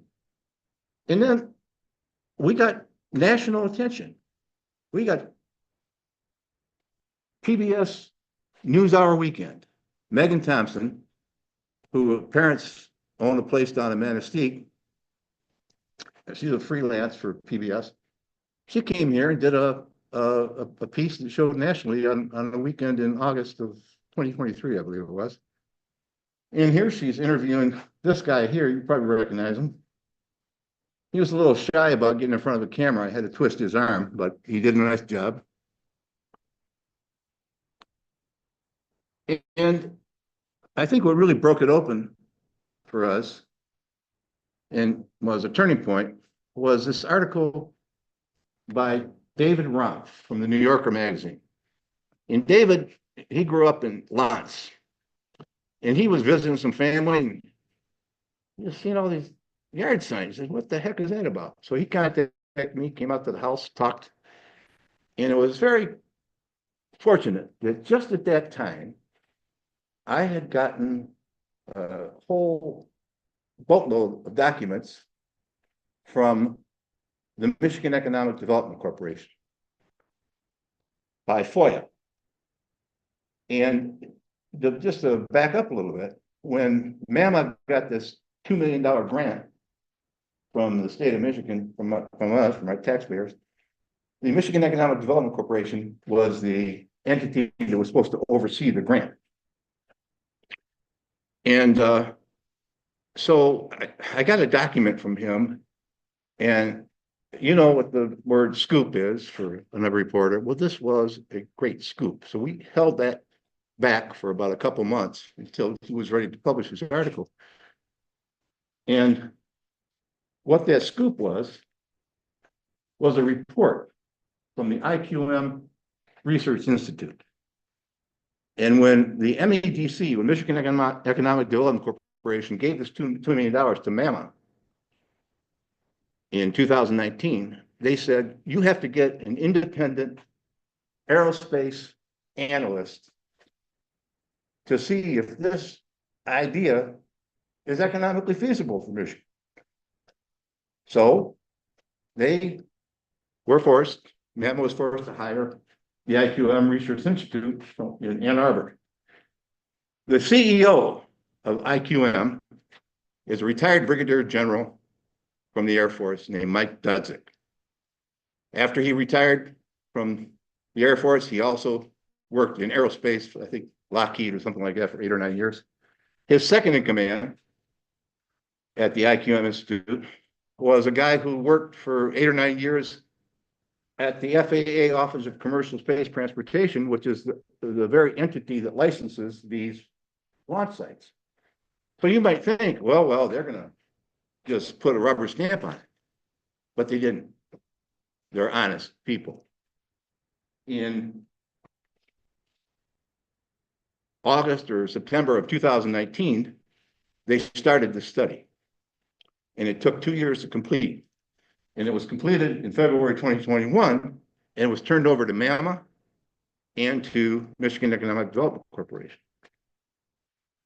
And it had some surprising results, because the IQM Institute said, you know, you hired us to promote this idea, but after we consulted for 2 years, aerospace experts, military experts, and economic experts, we got to tell you, this is not a good idea. The IQM report concluded building spaceports in Michigan would not be economically self-sustaining or viable, have a very high financial risk for any government to involve themselves in any way in this. optimistically, considering the whole state of Michigan, considering the vertical launch site of Granite Loma and the other launch site at Oscoda Woodsmith, if you launched one rocket per week, you wouldn't generate income for the whole state of Michigan. You wouldn't generate even what you could generate by opening 2 McDonald's. And that was optimistic if you're gonna launch one rocket a week. But more realistically, the revenue projection for all Michigan spaceports would be below $1 million annually. And this kind of blew Mama's mind. And so I used to have weekly Sunday morning conversations with Mike Dudzik because he was so angry at Mama. And the reason he was angry is when he showed Gavin Brown, the CEO of Mama, this report, Brown refused to pay him for the last installment of what he owed him unless Dudzik would agree to erase this conclusion. Yeah, that's right. But this man was honest and he didn't do it. But this report stayed hidden in MEDC's archives. And of course, Mama wasn't going to publish it. We got it by FOIA and we gave it to David Trump. And this kind of turned the tide. So, oh, no, there we go. So another thing that we did, and it actually was started by a nursing student from NMU. Immediately after this announcement was made, she started a change.org petition. And within 3 years, this got 26,000 signatures opposing this plan. And people from Michigan, people from the United States, people from all over the world. We had our own petition that we circulated at the farmers market and so forth. And we got over 2,000 signatures. So by the summer of 2023, there were over 28,000 people that had signed on to oppose this plan. And, you know, they came from all over. So it kind of made you ask, what the hell is a Uper? Is it just somebody that says, hey? No, it's not. We got people supporting us and sending us money from every state in the union. We had people contact us from foreign countries and territories of the United States, outside the continental United States. That's how connected, that's how powerful this connection is to our Garden of Eden, our paradise not lost. And I don't think John Milton, who's been dead for 300 or 400 years, would mind me twisting his Paradise Lost poem a little bit and saying paradise not lost. And I'm not going to say not lost yet. I'm going to say not lost ever. Yeah. Now, so Mama was struggling. And of course, they were, when you're full of lies and hot air, you know, things deflate quickly. And they weren't even getting off the ground in Oscoda. And that was, according to them, oh, well, that's going to be our first, even though they had originally told everybody that by 2020, I think they said by 2023, they'd have all these rockets up in the air. Anyway, they were just kind of running out of steam, and they were making all kinds of false representations and not going anywhere. So we thought, well, we got to be proactive here. Now, we knew from the very beginning that Mama would have to convince Powell Township to rewrite their zoning ordinance to make this a heavy industrial area and to change their master plan for future land use for Granite Loma. And we didn't know what was going to come in the future, so we wanted to be proactive and strike. And so we decided to go to the toolbox of township zoning. And we decided to force the issue by filing a petition to actually insert into the Powell Township zoning ordinance a specific provision banning these rockets. Well, the township government, I don't think anybody up there wanted this, except maybe one or two crazy people. But they did what they were supposed to do. They consulted their township attorney, who is a very good attorney, who's the same attorney for Marquette Township, by the way. And he said, well, I don't know, I think maybe it's a better idea we do something a little different. And we agreed. So we sat down with their attorney, and we had attorneys too. We had attorneys that from a well-respected legal aid foundation or legal aid center, conservation law center, down at the University of Indiana, or Indiana University in Bloomington, Indiana. And it also happened to have two fine women attorneys from Marquette. And one of those attorneys, who was the lead staff attorney, somehow appears in my house once in a while. I guess I live with her when she's not teaching, she's up here. So anyway, they provided us legal advice in this negotiation. And what was decided was, it was a better, here's the Conservation Law Center, here's their little logo. And it was decided it was better to do a resolution, an official resolution by the township. And we did. And this was enacted in, I don't know, November 23rd of 2023. And this is the township, Powell Township, officially stating this is not appropriate or lawful under our zoning ordinance, and it's already prohibited. Rezoning would be illegal spot zoning. And to have a rocket launch in Powell Township would be inconsistent with the future land uses and goals that we have for land use at Grand Loma. And this is a very powerful document, because whenever there's a zoning lawsuit or a challenge, the judge always looks to see what the master plan says. And we have the township here interpreting not only their zoning ordinance, but their master plan. So we feel fairly confident that this is the end of MAMA here in Marquette County. But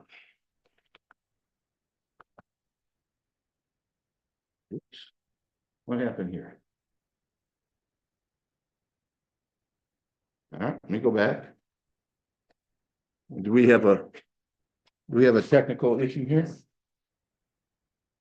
Oh, okay, let's do that. Oh, wait a minute. Where is Evan?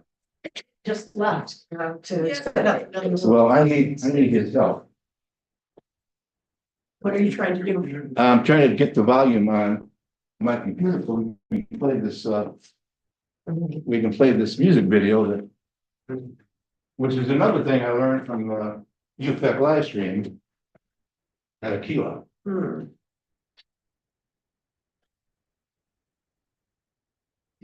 am I? Here. Screen sharing. I think he turns the volume off on my settings. Yeah. Yeah. There's something called play through.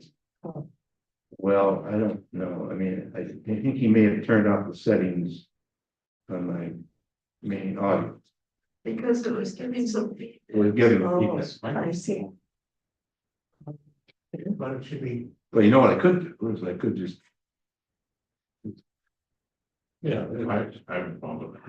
What? Are you still looking for me? Yeah, Roger Bradley. I don't. The call from the Shiner, actually. Oh, those stairs. Yeah.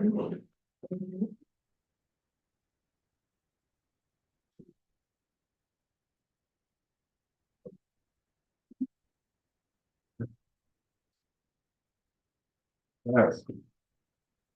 Can you?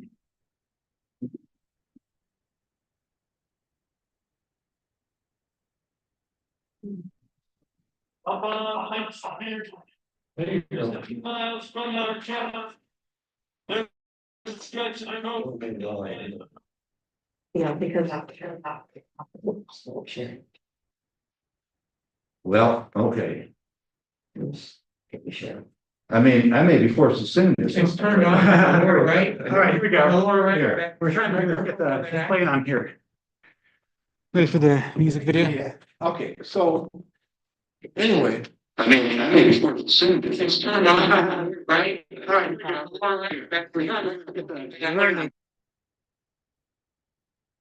Yeah, okay, so. Anyway. Mike's not wanting to turn off. Here you go. Let's disconnect it.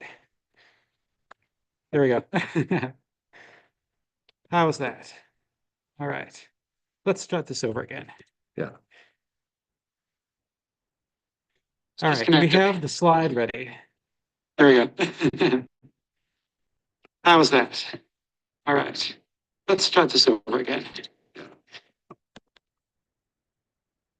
All right, we have the slide ready. There we go. How's that?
Yeah, you're welcome to continue.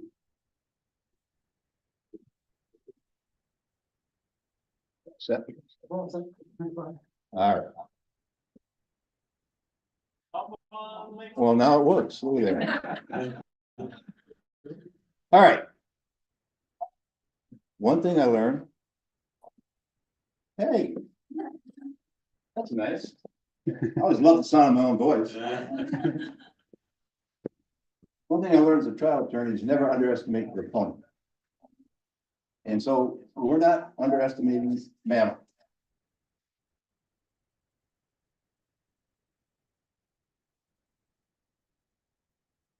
We're gonna be like this fellow right here. Vigilant.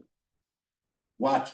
And we've been watchful for the last, well, ever since we got that resolution, we were watching them and we'll continue to watch them. I've been subscribing to the local newspaper down in Oscoda. I read it every week. I've been filing FOIA requests to the Oscoda Wordsmith Airport Authority, which is the airport authority that would govern any rocket launches there in Oscoda. And the reason I'm focusing on Oscoda is that Mammoth has admitted, and they pretty much have focused on the fact that they're gonna have the Oscoda Wordsmith Airport go first. And then they're gonna come to Marquette. But just in case, we've got FOIA requests into Marquette. We've had it at least 3 or 4. We got one pending right now. But from talking to the local county officials here, they pretty much concluded that Mammoth was only interested in collecting that $2 million and not really doing much more. But don't underestimate them, because within the last year, Gavin Brown from Mammoth has become acquainted with an equity guy, financial equity guy named Chad Feetsum. Mr. Feetsum had a career at Co-America Bank, and then he went on to get involved with an equity fund that bought a manufacturing company not too far from where Mammoth is located, a manufacturing company that made high precision parts for heavy industry, defense, aerospace. And Mr. Feetsum then also formed 2 corporations. One of them is called Space Harbor LLC, and another one was Space Harbor Holding Company. And within 3 months of him forming those companies, they were signed over to Gavin Brown.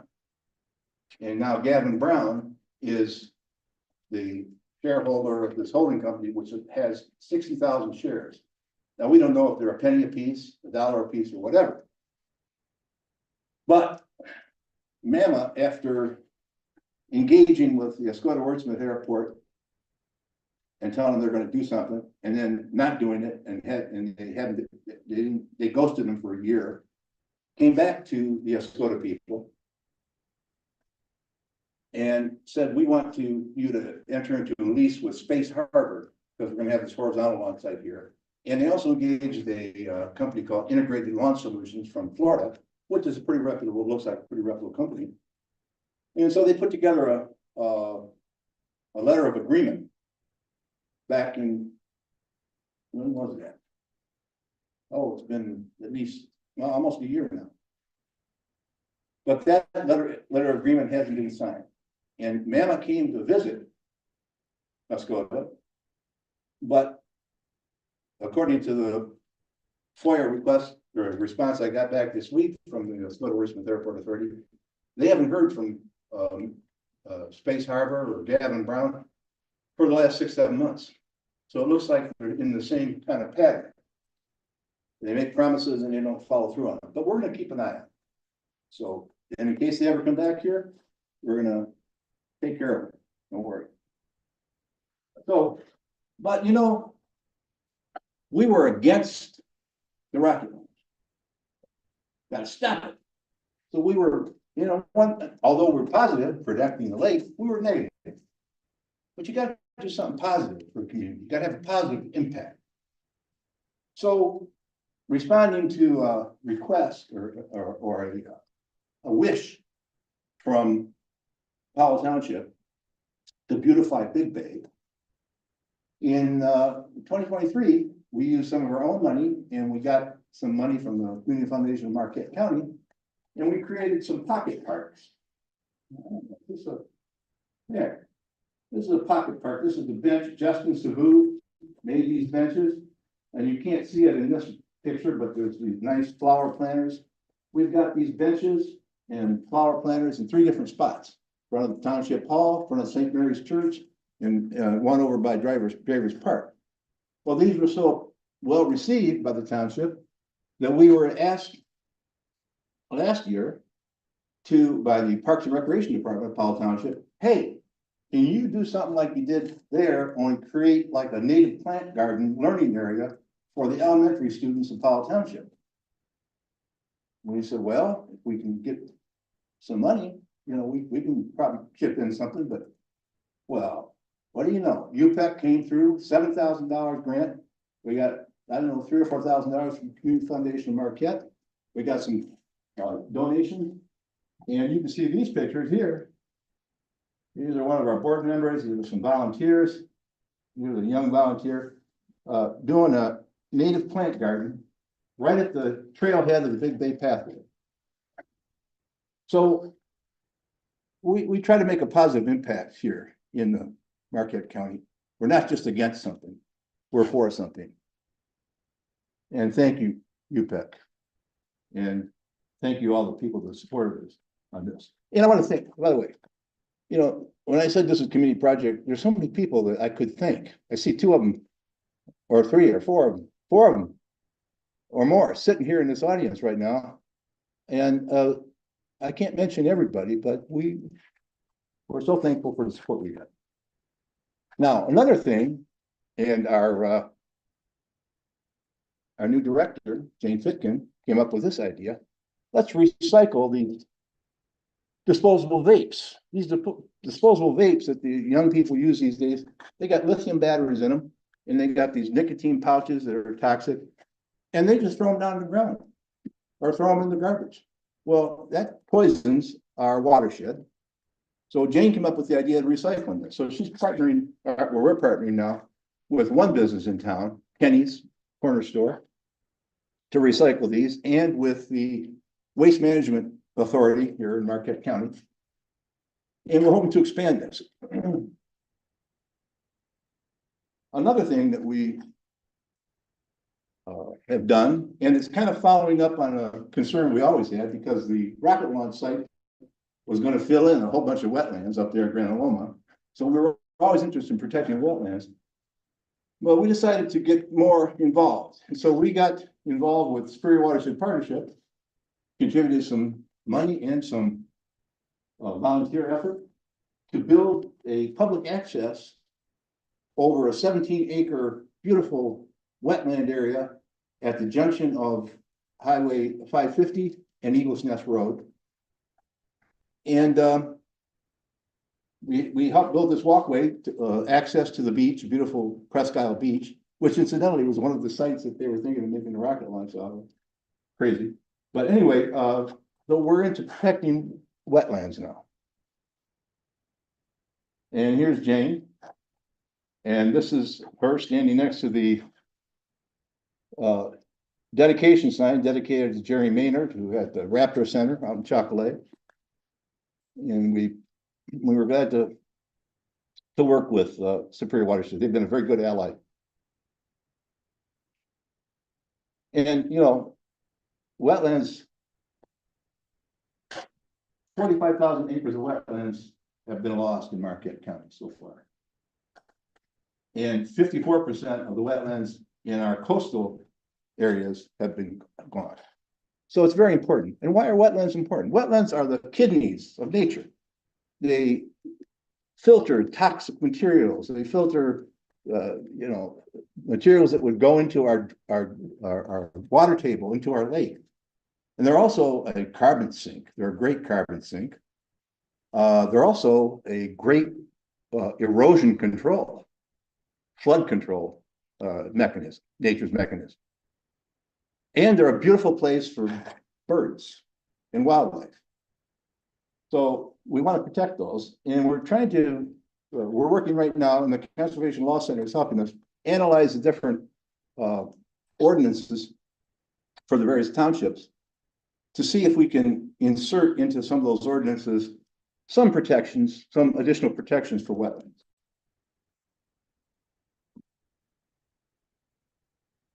Now, speaking of wetlands and speaking of UPEC, here we've cooperated with UPEC on trying to keep these wetlands by the Tilden mine from being filled in. And we've also started a monthly education program where you can drink beer and get wise about wetlands at the Oradoc. And we're doing something else. We had a donor this year that was impressed with our wetland program, so this donor said, I'll give you $3,000 and you divide it up into $750 each for four of them. Well, I guess my math is right? And we want you to offer those as a cash bonus to any landowner in Marquette County who has wetlands on their property. We'll pay for the first $750, or if we partnered actually with Superior Watershed Partnerships, we know it's going to cost about $250. We'll give you the other $500. You can keep it as an incentive to protect wetlands. This is a pilot project. We only got $3,000, but so far we got two owners that are interested. So if any of you have wetlands on your property and you want a little extra cash for your poker table, contact us, because we want to protect all those wetlands we can. And that's it, folks. But before you go, oh look, you can go. We know you. But Jane has got some brochures about wetland protection, and there's a little audience participation thing that if you want to put your name down, your contact information, and if you're interested in any particular thing, we will contact you. And we don't send out a lot of emails and you don't bother people, but if you want to do that, okay, Rich. Okay, oh, Greg, great. All right. Great work. Thank you. All right, well, that's it, folks. And so Jane is gonna pass it around.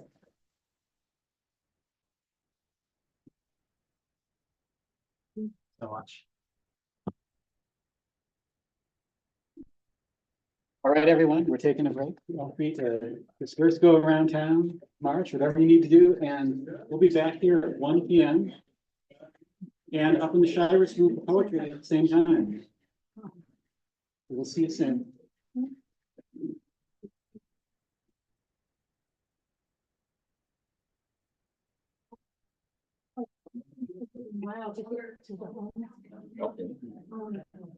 You know.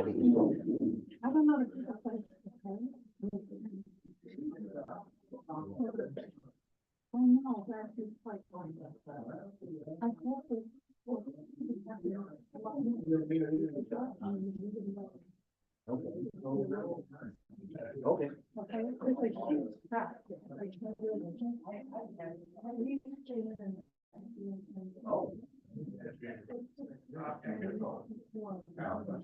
Well, I see, how this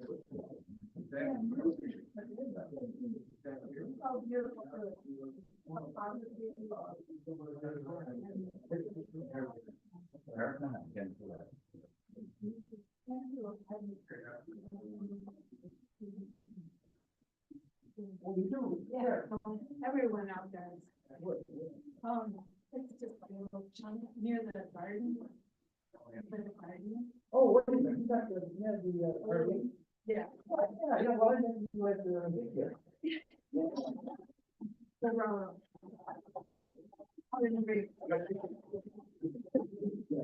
Yeah, you're right next to it. Yeah, Mike and Anna. Yeah, they're great. Yeah. Okay. I mean, they're. All right. So, shut this off now, or? Yeah, you can shut off.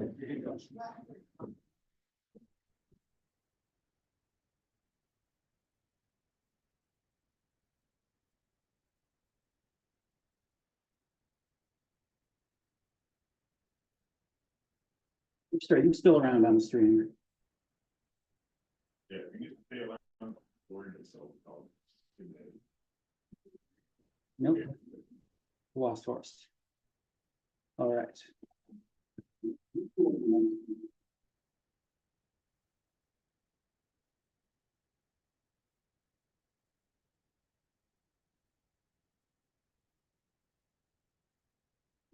I try to get. Page out, it's not even can.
All right, so there's the microphone.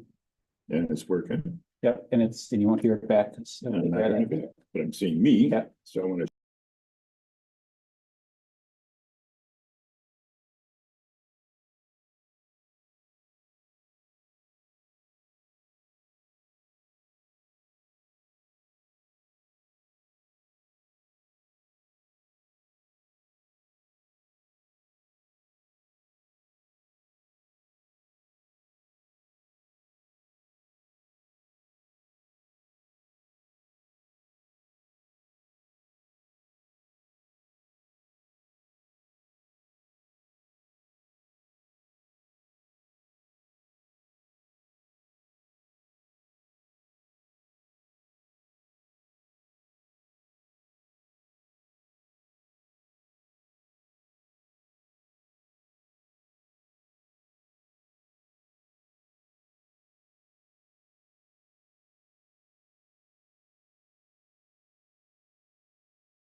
I'm not gonna hear anything. Is anything coming through? Nothing, right? Yeah. Okay. And so then. Fine.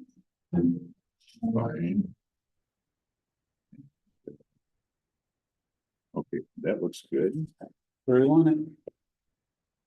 And that's the way we want it. And we're recording. We should stop to see the share is still on. So let's.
Well, that's my executive sponsor, so I didn't even know that existed. You got changes, yeah. I was, it was like as in, I was gonna happen, and then beyond that, it was like a steep slope. And I was not, yeah, I started standing. We are at 104. I was sort of getting, so I was like, this is, and we like, okay. And then it's right, and because now it's like. Oh, she's nice. So is it 11? Yes. Is there a specific spot you want it? So. Anywhere, I just have to put whole food. Okay. You like me to move? Just pull that person, Mike. They're gonna be on.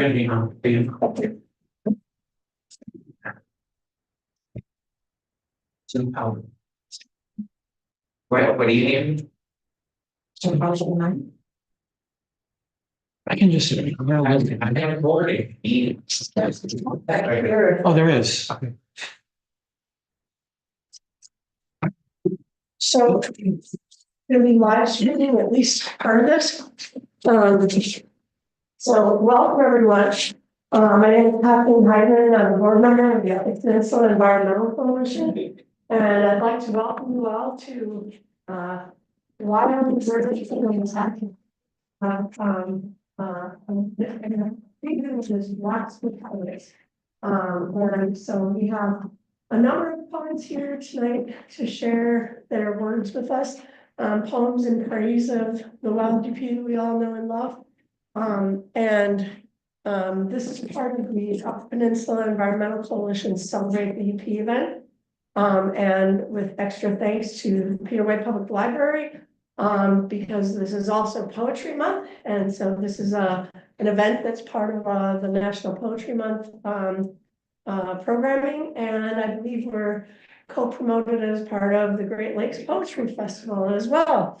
So more poetry than we can shake a stick at. I'd love to have all of us walking around shaking sticks. Our first poet today is going to be our own Marty Ackett, who is the programming coordinator here, adult programming coordinator for the Peter White Public Library. This is his newest book. All about the mysteries of Bigfoots. We have Bigfoot, Bestiary, and Other Wonders, and he's going to be reading shortly. I just wanted to introduce him. He grew up 20 miles from the shore of Lake Superior, holds a BA in English, computer science, math, a master's in fiction, MFA in poetry. For 25 years, he's been a contingent professor at NMU in the English department. He works in the healthcare industry, and he's currently our adult programming coordinator, making all the wonderful things that the community depends on the Peter White Public Library for. So in 2022, he helped establish the Great Lakes Poetry Festival. Ackett's has poetry and prose appearing widely, lots of widely, not wildly, but also wildly. He has been included in numerous anthologies. His first collection of poems was The Mysteries of the Rosary. And he's most well known to those of us in this room for having been 2 consecutive term UP Poet Laureate. And so he won the Arts Advocate of the Year and Writer of the Year from the city of Marquette as well. And he's currently the president of the UP Poet Laureate Foundation. He lives in Ishpeming with his family. He chases comets and Bigfoot. And I asked everybody for a little tiny, like, what is your one wild encounter in the wild UP? And he said he's been sprayed by a skunk. What was it? Three times. And he does not have a nose that receives it as a bad smell. So he's very lucky. That explains. Yes. So welcome, Marty. Thank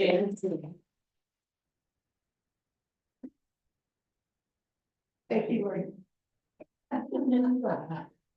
All right. Well, I'm not sharing any Bigfoot with you today. I've got some other poems that I'm going to read. But I want to thank UPEC for partnering with us and for all of you coming out. This is like, anything above like 7 people at a poetry reading is like selling out Madison Square Garden. So So I'm going to read 3 poems we've been given 10 minutes about. So the first poem I'm going to read was written in the Chocolate Bayou. That way, I was sitting with Beverly in the Chocolate Bayou. She was working on something, I was working on something. I wrote this particular poem called Swamp Music. So here we go, Swamp Music. Swamps keep you humble, remind you how tall tamaracks can grow, how there are universes of grass and fern and jewelweed all around us with constellations that buzz and trill and croak. Medieval astronomers believed planets sang in the black swamp of space, music so beautiful only saints and angels could hear it. If you pause in the swamp, quiet your tumbled mind, you may still catch this cosmic chorale without need for being pure as whole milk. Just pay attention to each leaf, every mosquito that lights on your arm, all the bird song, insect song, grass song. Perhaps that's what those old white guys really heard so long ago. Not a Mars and Jupiter duet, rather nuthatches and white pines, sap humming through veins of alder, the lullaby of dirt and water beneath their calloused souls. They heard that, believed nothing on earth could make such beauty. As I sit now in the middle of this bayou, I know how tiny I am, a thing that will eventually become part of this green symphony once again.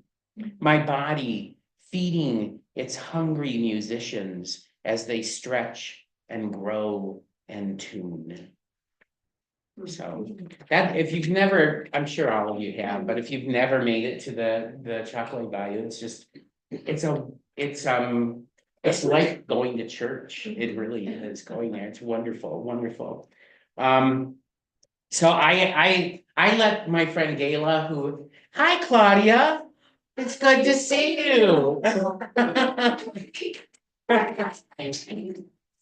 Let's all give her a standing ovation. I'll give you a standing ovation, Claudia. It's good to see you. All right.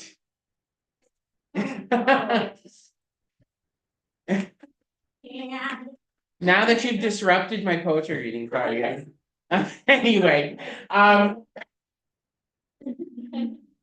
next poem I'm gonna read, about 2 years ago, I did this fundraiser for the UP Poet Laureate Foundation. It was a crazy fundraiser where I said if people paid, I think it was $10, I'd write an original poem that they could give someone for Christmas. And I thought, I'll get maybe 5, 10. Oh my God. So at the end of that two and a half or 3 weeks that I did that, I wrote 47 poems. 47 poems. And this was one of the poems that came out of it. Basically what the person said was, I want you to use the term impossible, dance, and oh gosh, serendipity in the poem. That was the only thing that I got from this person. So this poem, I killed 2 birds with 1 stone with the title, is called Impossible Dance. So Impossible Dance. Have you ever seen eagles hoarding in a rich blue sky, spinning, spiraling with talons clasped, plummeting down, down until, as if by serendipity, they part in dizzy love with each other before the ground reaches up, snatches them mid-passion? Someone should write a song about that impossible dance. Maybe even call it Impossible Dance. I can almost hear it, a tune stuck in my ear like a moth, batting against my brain, insisting to be heard, hummed sung aloud when you don't even realize you're singing. So I don't know if you've ever seen it. It's an amazing sight to see two eagles getting busy in the sky. It's an astounding sight. It really is. Okay, I'm down to my third poem. I still have extra time. You might get a Bigfoot poem out of it.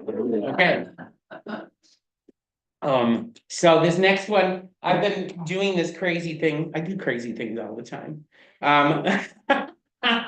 But trying to write a poem a day all year long.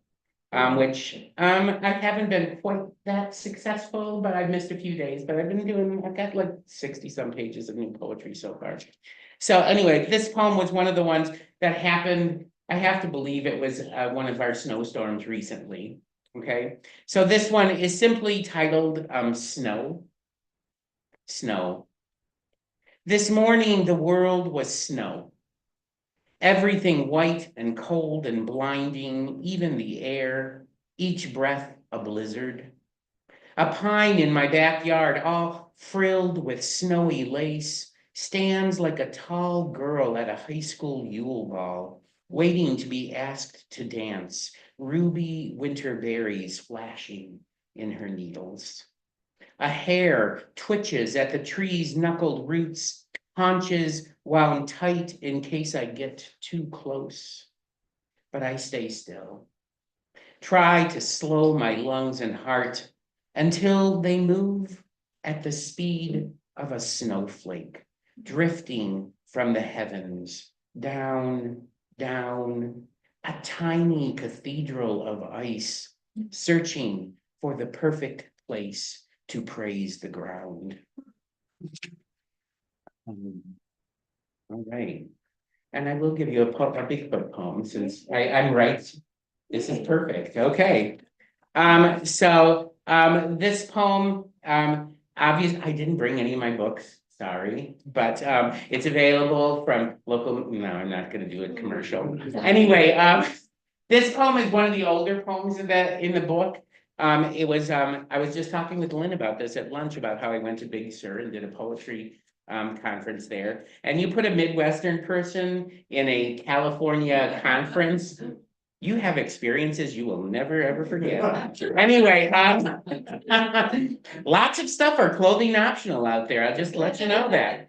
Anyway, so the one thing that I found a little disconcerting, because I grew up in the UP and I can name birds and trees and flowers and things like that. But when I got out to California, I was surrounded by things that I had no name for, right? And so trying to write in that particular circumstance was difficult because I would just put down tree and I'd be like, I hate that, or there's a pretty flower outside. No, that doesn't work. So I decided to write this poem so that I could get past that particular roadblock in the workshop. So this one is called Naming Things in Big Sur. A bird perches on the railing. If I was in Michigan, it would be a blue jay. Since I am in California, it could be anything. A blue brushed throttle or a cerulean sea sparrow. I am in a new place, unfamiliar with the names of things. This green stuff under my toes, I will know it as emerald kiss. This small orange flower shall be christened tiger tin. Growing outside my cabin door, purple widow's heart, tall, straight as a broom handle. The 5-petaled red blossoms down by the waterfalls shall be Bethlehem moss, spilling down the cliff face, lemming bushes, with holy spirits with their snowy bowls, gold eyes. At dusk, they glow like white hummingbirds. In the tree behind me, a bird I can't see coughs, and hence shall be known as the tuberculin trill. I know this place now, can rest here under the Bigfoot banyans. I will lay my head on the stump of this Magdalene magpie and sleep, Listen to the waves of the big blue inhaling and exhaling the shore. I shall call it Beth's breath. So, thank you.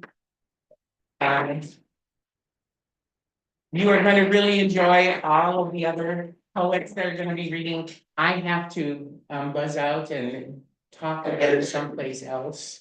But my heart is all with you, and thank you, Kathleen, and UPEC for organizing this. So I will see you all later, and lots of great stuff coming up for poetry next week. So I hope to see you there. Do you have a spare sheet? Do I have a spare sheet of what? Yeah, describing all the things next week. I can get one for you. I'll just read it at some point. Yep. Absolutely. So, Lynn, could I have you next?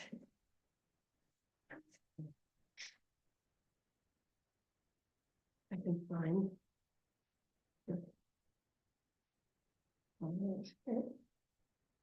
Now, I just saw something else.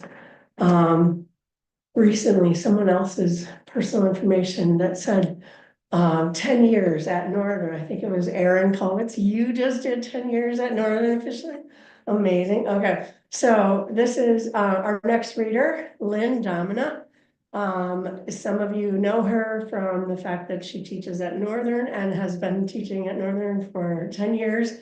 9 of them as the head of the department, 7 as the head of the English department at Northern.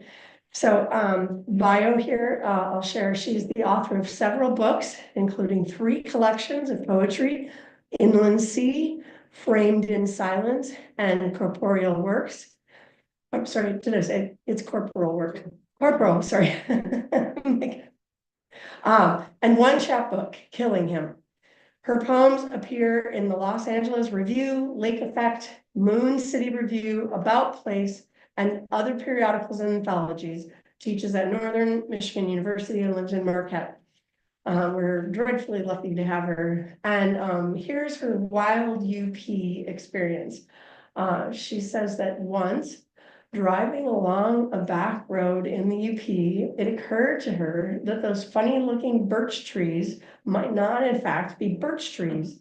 After considering this possibility for 2 or 3 years, she realized that she lived in the 21st century and could actually look them up on the internet. Hence, she discovered the aspen and has included them in at least 1 poem. So thank you, and help me welcome Lynn Domina.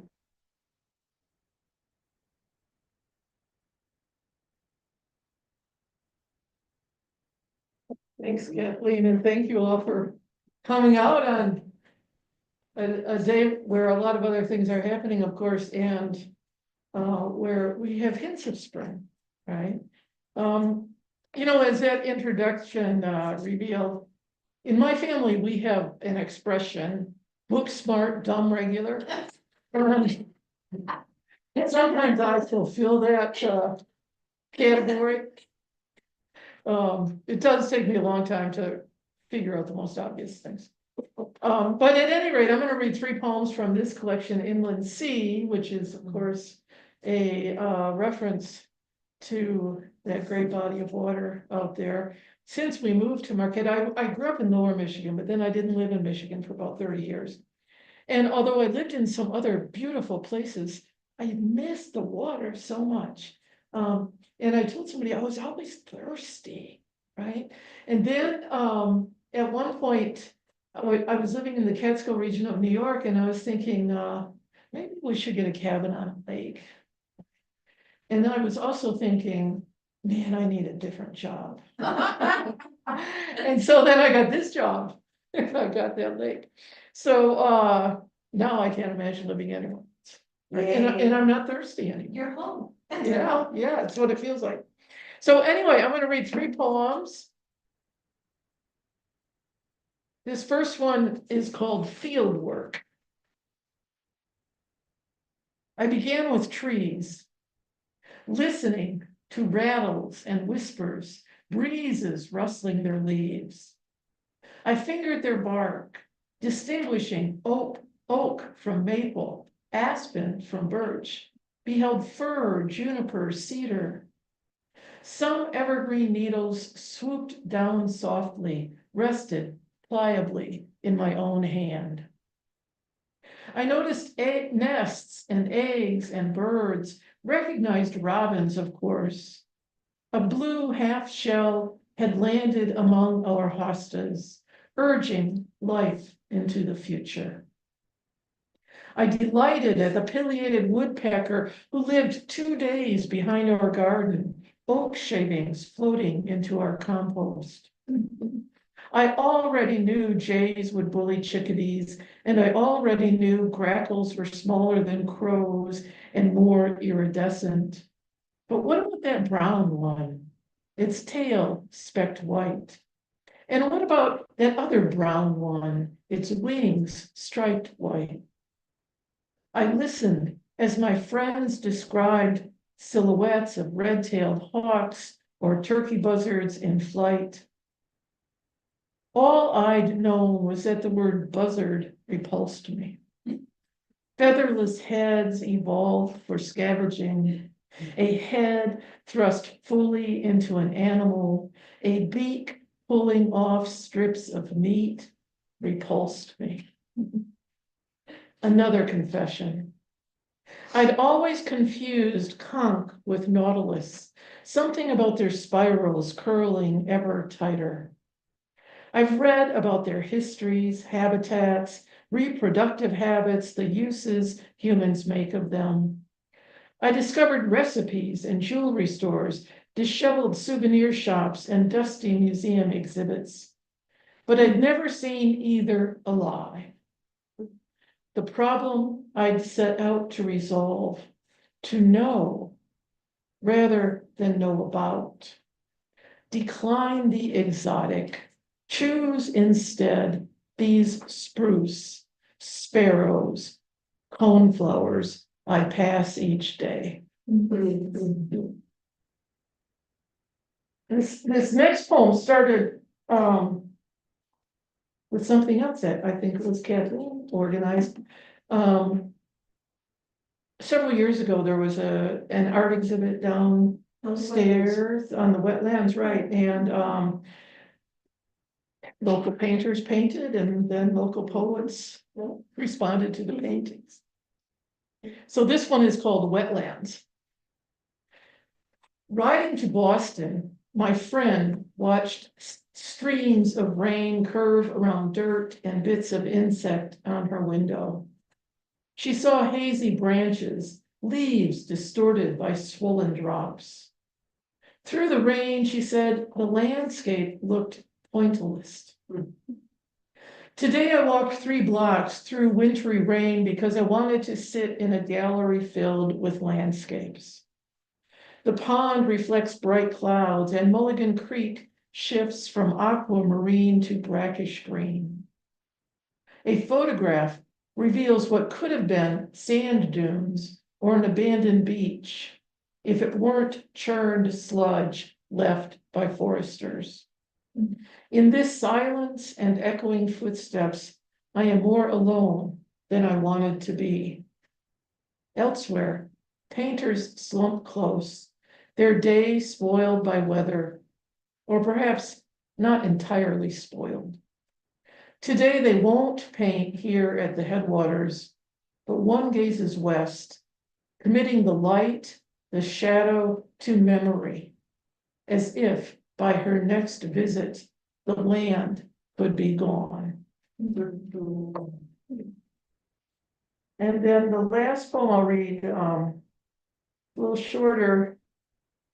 It's in little short segments. And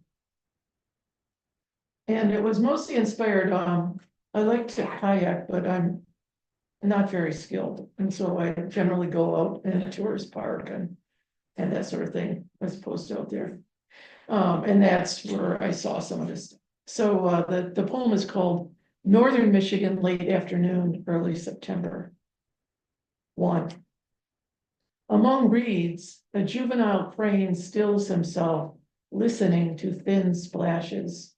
One faint canoeist follows the shore. 2. Each crane takes slow care, extending its leg, stretching through obscure water. 3. A loon invisibly calls. Cranes lift themselves, their shadows crossing the canoe. 4.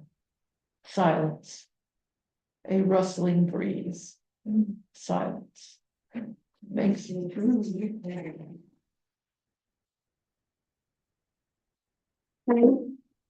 Yeah.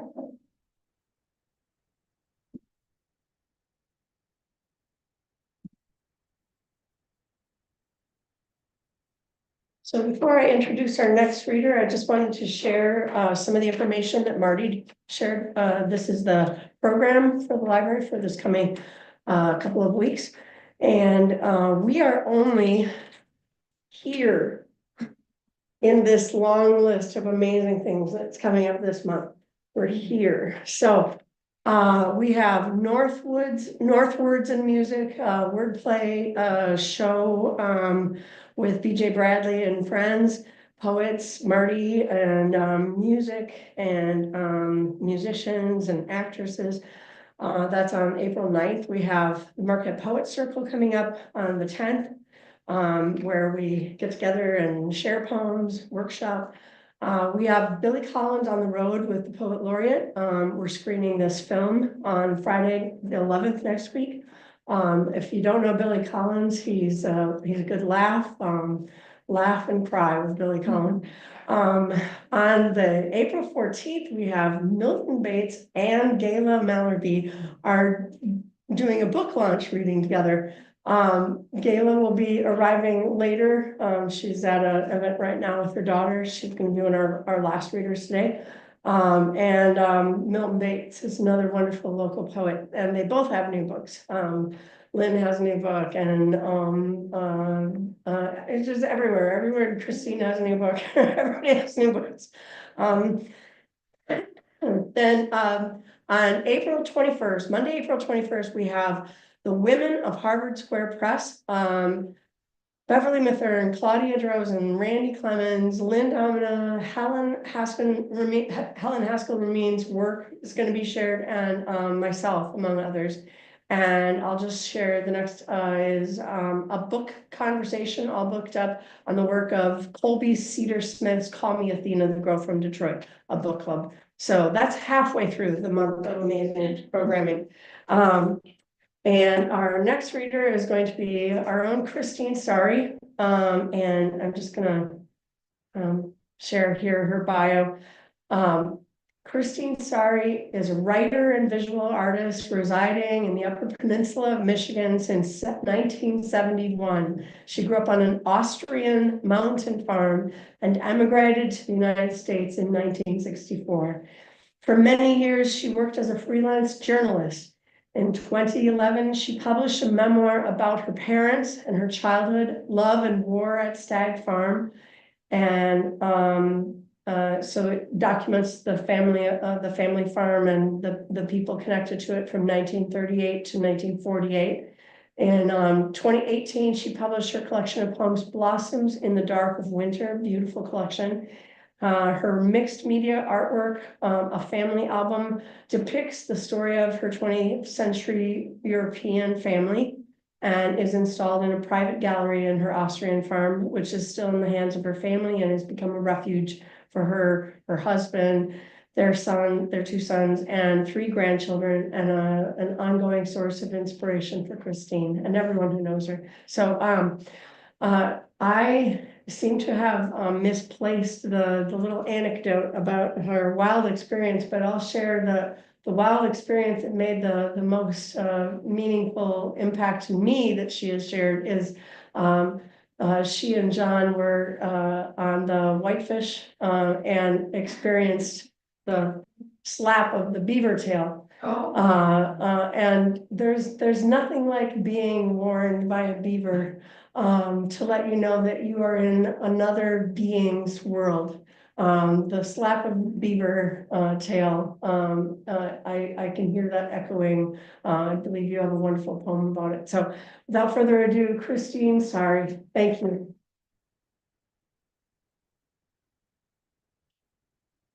Thank you. Hello. I'll read that beaver poem. Yay.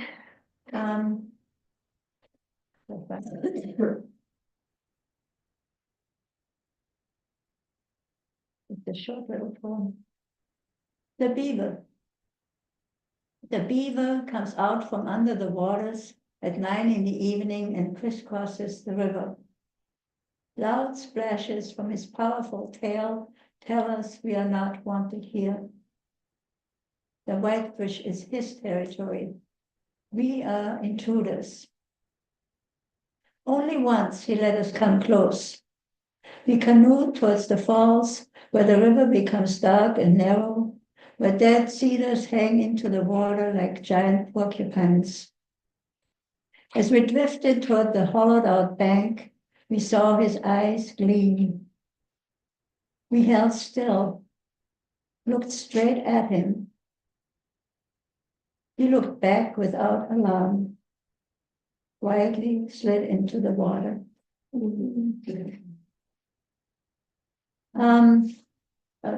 I was going to read the Kant, but since I read that at the reading, I'll read something else. A humorous thing here. When the cat is out of the house, they gnaw their way into the silverware drawer and bore a hole into our mattress. They build a nest in the Coleman stove and hide in John's Chinese slippers. They tear the tassels off the rug on the wall and chew the candles to pieces. They pull threads out of the tablecloth bench, knock the ground off the gourd off the shelf. They build pathways into the blueboard, chase each other at night. They rip grandmother's hand-sewn quilt and hide seeds in the coffee grinder. They leave a nest of 10 naked newborns behind pots and pans in the dry sink. Fed up, we resolve to fight the galling critters. We try to drive them out by sonic repeller, but the high-pitched sound does not do the trick. We set up traps underneath the bed, behind the chest, in the cupboards. The mice eat the morsels of cheese. The traps do not snap. And as a last resort, we build a finished device, wire a rolling beer can across a 5-gallon bucket, smear peanut butter on it, and make a ramp. The mice fall onto the rolling can, fall in the bucket, and drown. After we find 12 dead in the water, our pity gets the best of us. We give up and leave the mice alone. Okay. Oh yeah, the mulligan.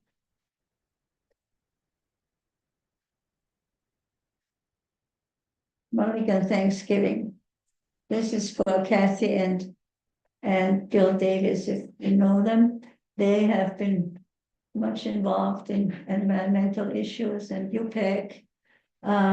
They both died very close to each other and not too long ago. Mulligan Thanksgiving. This year, for Thanksgiving, we are not driving south across the big bridge toward the glitter of Detroit. We are headed northwest into the woods. We leave behind the city of Marquette, the town of Ishpeming, homesteads, camps. Finally, we reach the Mulligan Valley, escarpment on the left, the right. The road narrows, snow-covered, rutted, turns into a small 2-track through new growth pine. We park the splattered truck, wheel cart firewood, food supplies, water on a winding path into our small log cabin, a sauna once, now a camp retreat. Years ago, we wheeled in the cast iron stove, the antique metal bed with its hut design, gifts from Kathy and Bill Davis when they emptied their camp in Grand Marais. Tonight, they will keep us warm and comfortable. On this gray and gloomy day, the setting sun suddenly sets the ridge on fire. A golden glow lights up fir tree candles, reaches distant woods, fades in waves. Then darkness and cold descend. John makes a fire. I light candles, kerosene lamps. We move the table close to the stove, play a game of Scrabble, sip 51K and Guinness. Settle early into our sleeping bags laid out on the bed. I drift into sleep, give thanks to our friends for the warmth and comfort of this night, unaware this will be Kathy's last day on earth. I think of tomorrow. We will eat a humble meal, long for our loved ones far away. What a gift to be alive. Kathy had a knee operation and died that night of a blood clot. And we had no idea, but I felt so close to them that night because of the stove and the bed. They were right there with us. Thank you.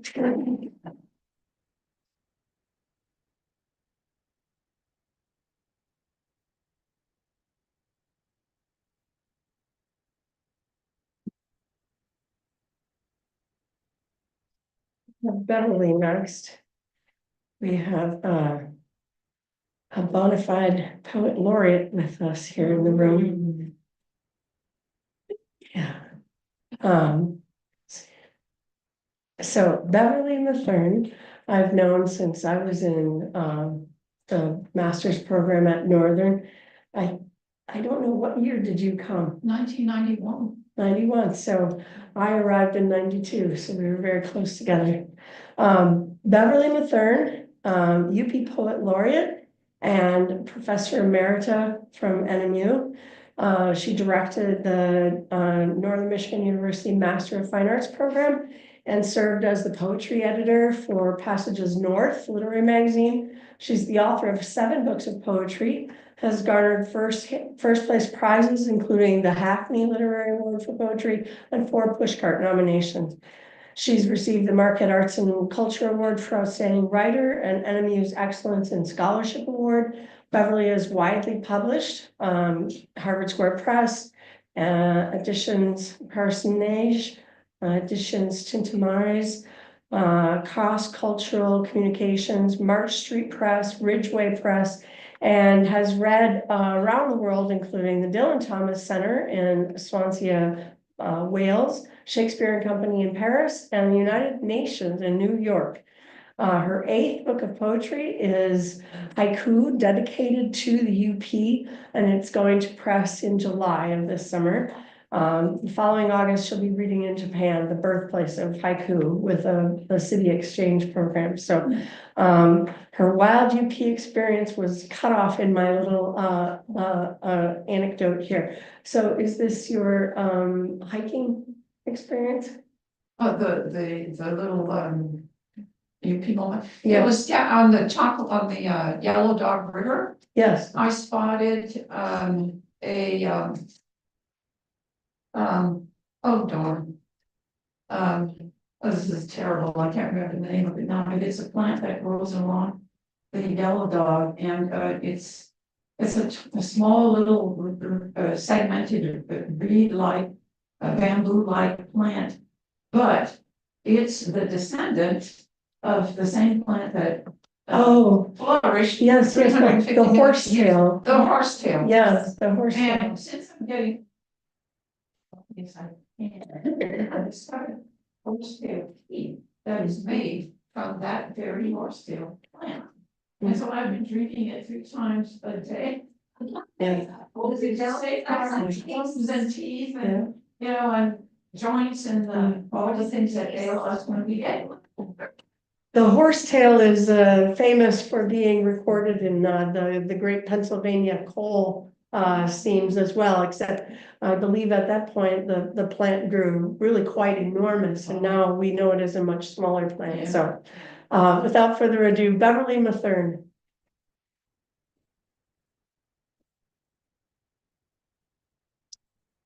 Thank you.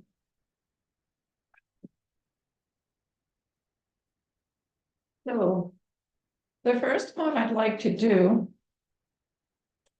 is called Dead River Community Forest, which is being, this is from UP Land Conservancy.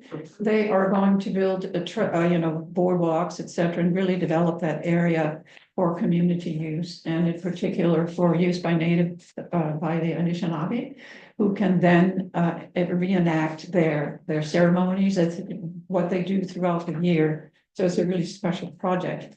And I went on a walk touring that area, including the Ville-Medi Peters Nature Preserve.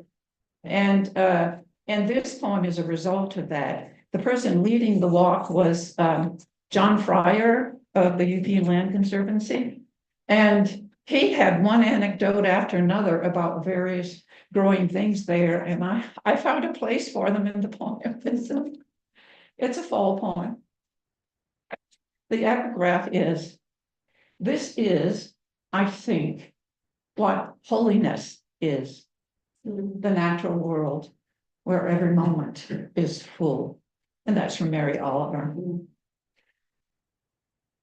An old logging road cuts through the forest, edged by wheat-colored grasses, scent of fallen aspen leaves and crisp, clean air fill our lungs, lift us from typical grooves. We are thankful for the untethering, for free range, for wonders we chance upon. Waking aspens, yet holding yellow leaves, tower against clear blue sky. Beneath them, white spruce, its blue-green needles whose tips we cull to season meats.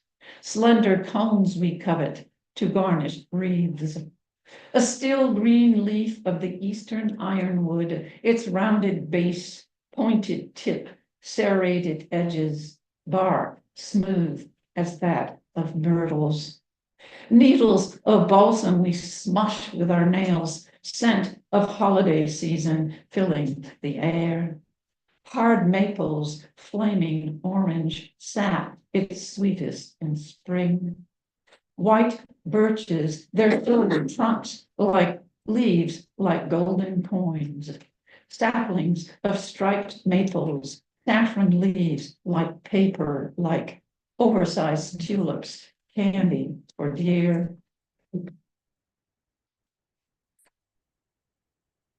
The northern white cedar, whose tips we pluck to make tea, to relax before the fire upon return home. Cedar, cedar, ancient doctor, builder of immunity, reliever of pain.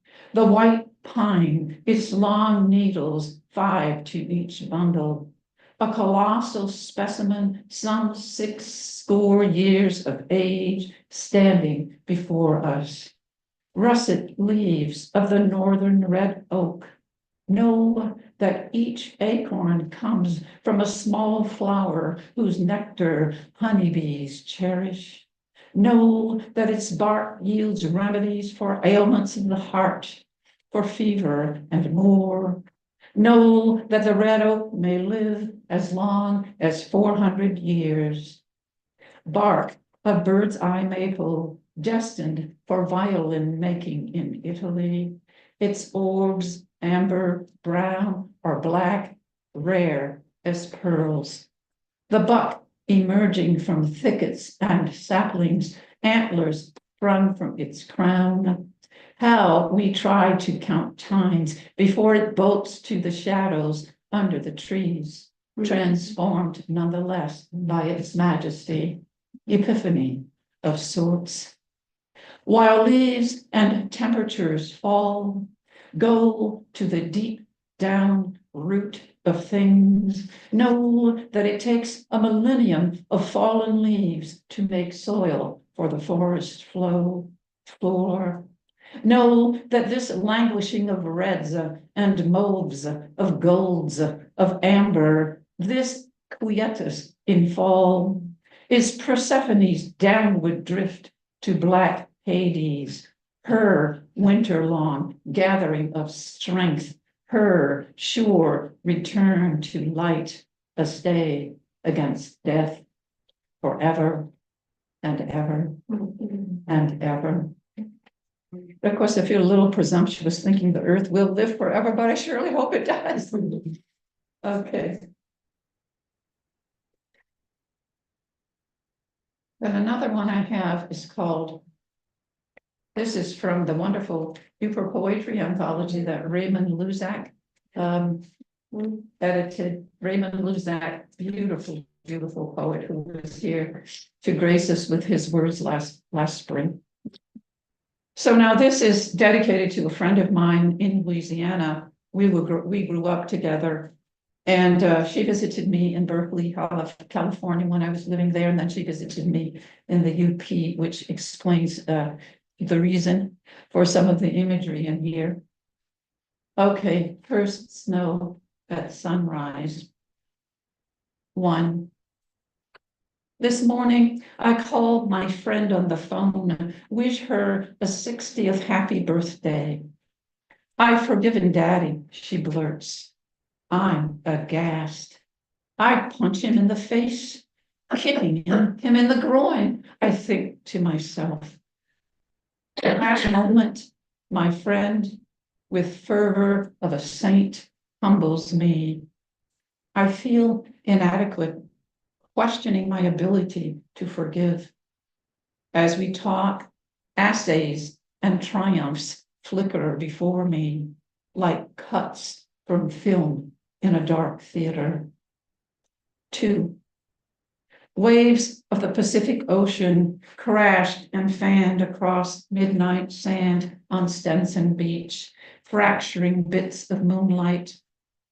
My friend sat beside me, alert, tense as an anxious doe, took in the smell of seaweed she did not like, unable to let the ebb and flow of ocean soothe her.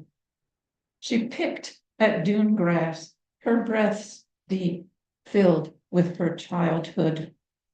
A group of tourists on the crowded beach jogged by too closely. She recoiled, shifted toward me as waves continued to splinter the night. 3. We sat on the shore of Lake Superior, lighthouse in the distance, loon calling. I couldn't remember what Daddy did to me when I was 12, she explained. How he didn't hold back. I called to mind the hulk of her father, bit my lip to keep from crying, to give her full rein for telling. With the help of my college counselor, she continued, I'm piecing together the fragments of my busted self. Look at me, I'm in graduate school. Look at me, I'm a project leader. Soon came humility, empathy for others. 4. Today, herself a counselor, my friend steadies young ones who travel roiling waters, guides them to safe harbor. 5. Just as we're about to hang up, she holds her breath. Oh, the sunrise, she gasps. Fire and snow fill her body with hope. True story, unfortunately. Now I'm going to end with some little bitty haiku that'll give you a break from the longer poems, right?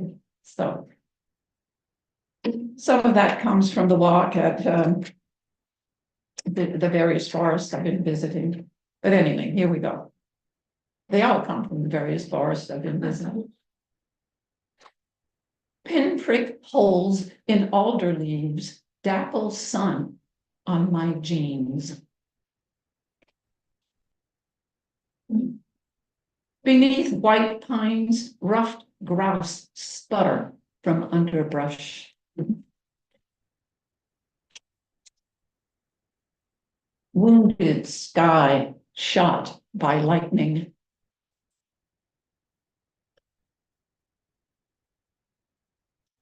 mock orange wafts through window, my body delicious. That's how that flower makes me feel. In swamp waters off Old South Road, peepers cry for love. And they are really mad, as you know. Before sunrise, your voice comes to me. That's from my deceased significant other. And so then you get kind of tired of working in those little 3 lines, and so you break a few rules. For example, pileated woodpecker hammering in woods. I want to see your fiery crest. Pileated woodpecker hammering in woods. Or bald eagle in Marquette sky. How wide is your wing spread? Bald eagle in Marquette sky. How old are you? And finally, white campion on Ishpeming Trail, your calyx swells. At nightfall, your heady scent permeates air, lures moths who brush where petals unfurl. Thank you.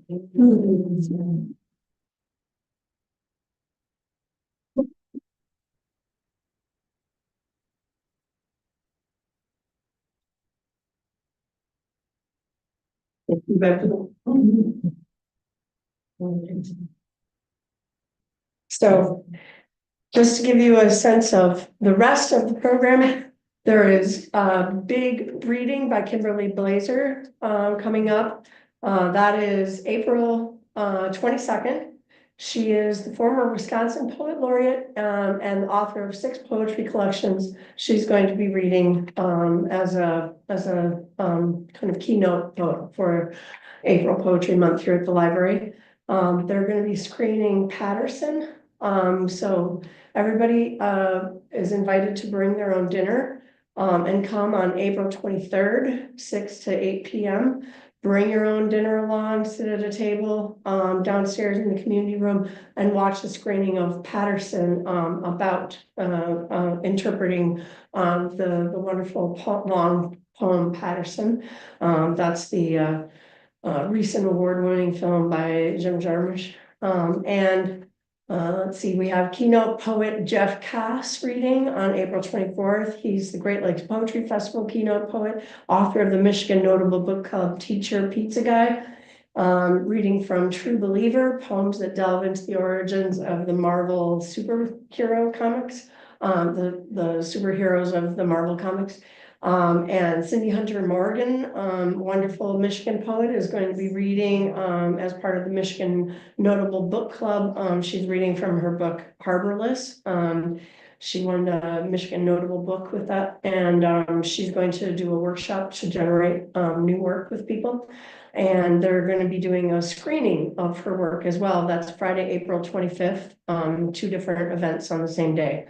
With that, I will introduce our next, keeping us on track here. Are we doing okay? Great, okay. So I will introduce our next poet, Lisa Fosmo. We are blessed to have so many amazing poets. Lisa drove up to be with us today from Escanaba. And so I can pull up her. I'm so sorry, honey. I'm not finding my little bio for you.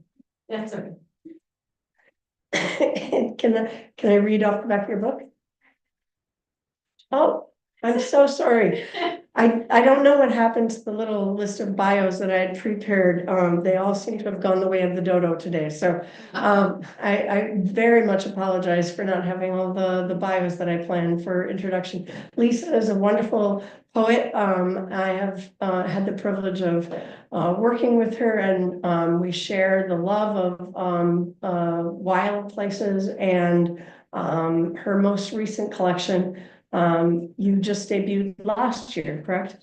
Remind me the title right now. It is Mercy. Mercy is a bright darkness with a beautiful sculpture on the front cover overlooking the sunset over Escanaba Bay. So I am pleased to introduce Lisa Fosmo, who shares our appreciation of the Wild UP.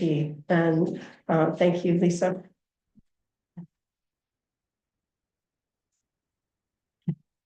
I'm so sorry, honey. You don't know what happened in my little bios. No problem. And I completely forgot, I had planned on bringing a book this morning and it was just kind of crazy. Then my car wouldn't start and I was kind of like, oh man, it was just having a morning and a half. So I'm here. And I'm gonna read off of my phone since that's what I have with me. And I had some different poems that I was planning on reading, but they're very environmentalist. Yeah. So I'm not sure if I'm going to read those. I might read some other ones. I'm going to start out with one that is from my book, and it's called Returning. And it just has to do with, I went through a little time when I stayed away from the woods for a little time. I just had a little break from it. And then when I went back, I just felt this flood of why did I ever leave? Why did I ever stay away? And that's what this poem is about. It's called Returning. I don't know why I stayed away so long, traveling now to the end of the good road, to where old corduroy peeks out from dirt and rock, where someone once tried to build a road to God. A gathering of boulders, memories of glacial descendants, the sound of thirst quenching into its own throat, the place where eagles come to watch their own shadows. At night, I sprawl across the dock to watch the northern lights inform the night sky, as owls answer back across the lake. In morning, a loon is catching fish, feeding her baby, as it yips like a pup for more. The loon's song so haunting echoes like a train whistle, leaving me lonesome before I'd even left. The fork of an old tura, green wild as fur, dotted in daisies, pearls on parted emerald waves. There, I can almost see my old dog waiting, tail waving, welcoming me back to my belonging. And I only hear I love you from the ever-present ghost of love's past. And then, here, I'm going to read Homage to the Moose. This one I just recently had published in a journal, and where my cabin is, we're up in the Highlands and on FX Road, kind of Michigami area, and we have a lot of moose. It's where they did the moose draw. So we routinely see them. They are like family to us. We give them their space, but they wander in our yard often. And we've lost quite a few moose recently. And last season we had 2 adults and a juvenile just off our property. And then there was 2 more that also sadly fell through the ice and died. And so we came back to that and it was heartbreaking. I can't even tell you, just, it's like losing a family member. It felt like for all of us out there. And so this is that poem that I wrote, Homage to the Moose. To honor you, we will burn fire, add copper, the hue of your coat, to make the many colors of spirit. Then look for you in the lights of the night sky, in this trembling world of Mercury rising. The hunters all cry wolf, but the deer herd is strong. Last year's fawns are plenty, yet this loss is thick. The air becomes gravity. When desolation seals fate, a winter too warm is a perfect storm, and ice becomes the trap. We know to love something is to surrender to it, to bow to its weight. Our grief is raw. 2 of our beloved moose float dead on the lake. The same moose that wandered our fields in summer, that swam the lake behind our cabin while we watched in awe. Part of the herd that loves the pumpkins, we leave them each fall. These moose are neighbors, all of them are beloveds. Their once dark coat, sun-faded, mammoth, driftwood sculptures, fallen like toppled Trojan horses. They become an island hungry eagles visit. These once earthly bound, majestic, and that was my memory that I had sent to Kathleen was the moose. Everybody was out in rowboats and kayaks and just enjoying the day. And it was a little buggy. And all of a sudden, this giant moose decides to just swim across the lake because we're on a little finger. And I'm sitting on a covered porch reading, and all of a sudden everyone is screaming, and this moose swims between all the boats, just to the delight of all the people, but they were screaming and cheering. And this moose is looking at all of them as it's going, and then it comes up on the shore and runs right past me and into the woods. So that was my most recent, probably wild experience. So, and that was thrilling, but it always says when you see the moose, they are just such amazing creatures. Definitely something to, respect, but still pretty wonderful. And then I'm going to read, let me see here. I think I will read, let me see here. I'll read The Meeting. This is a very environmentalist poem. So, but I will read it because I wanted to read something environmentalist because that's what we're here for. It's called The Meeting. The Meeting. Okay, thank you. We gather to a full house at the university. We voice concerns against sulfide mining, empty promises, claims that poisons will not contaminate the land or rivers and lakes. Boasts of scant few jobs, all temporary. Politicians with their slant, young and old, against and for. The old Indian chief is in the room, but they do not see him. Splayed feather as headdress, worn face, deep lines, roadmaps, and earthen paths. He brings with him ancestors, 500, 600, 1,000 deep, and they keep coming along with them, families of deer, bear, moose, beaver, otter, owl, loon, eagle, and more.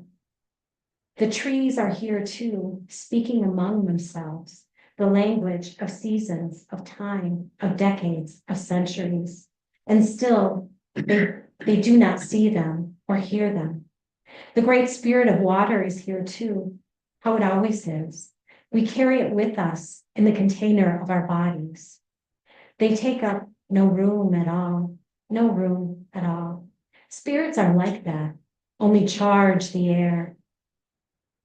What we learned from prophets, from the great spirits, what we keep in sanctuary or not, this is how we will be remembered. We ask, which hand divides the water? We are bound by water. Who among us can claim separation? We ask again, which hand divides the water? Keeps poison dumped into earth and rock from touching waters, when the water is a mother that knows no boundaries. As we stand here with every single creature and being, all of us, one family, all children, the same mother. And I don't know if I have time for one more. Okay, I'm going to read a light one. And this is up at my cabin and along my beach. And this one is called Tomato Sandwiches, and it's for my husband. And it's called it's tomato sandwiches. How to make my husband love the anatomy of a tomato. My husband has held no love for tomatoes, and still I pack them into the cooler with potato rolls, bakery fresh that morning. These are no ordinary tomatoes. These are Cherokee purple heirloom tomatoes, round as my bosom, a blossom color the ruby of my nipple. It is only the two of us, a private spot on the beach. We soak our bones drenched in sun. I hand him another cold beer, mouth of a long neck wets our lips. He asks if there is anything to eat in the cooler. I offer to make a sandwich. I begin with the meat from the heart of an animal called Summer. I hold the plump purple-red vessel, butcher the ripe organ of the sun, slice thin as paper, stack and layer the sweet flesh into the well of the bun. I hand feed him this awakening, this new love, this small yet undiscovered delicacy. And my husband freaking loves tomatoes now.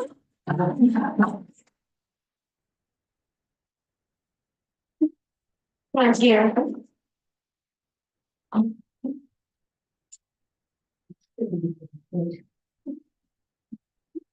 So we have one more poet who is hoping to join us today after me.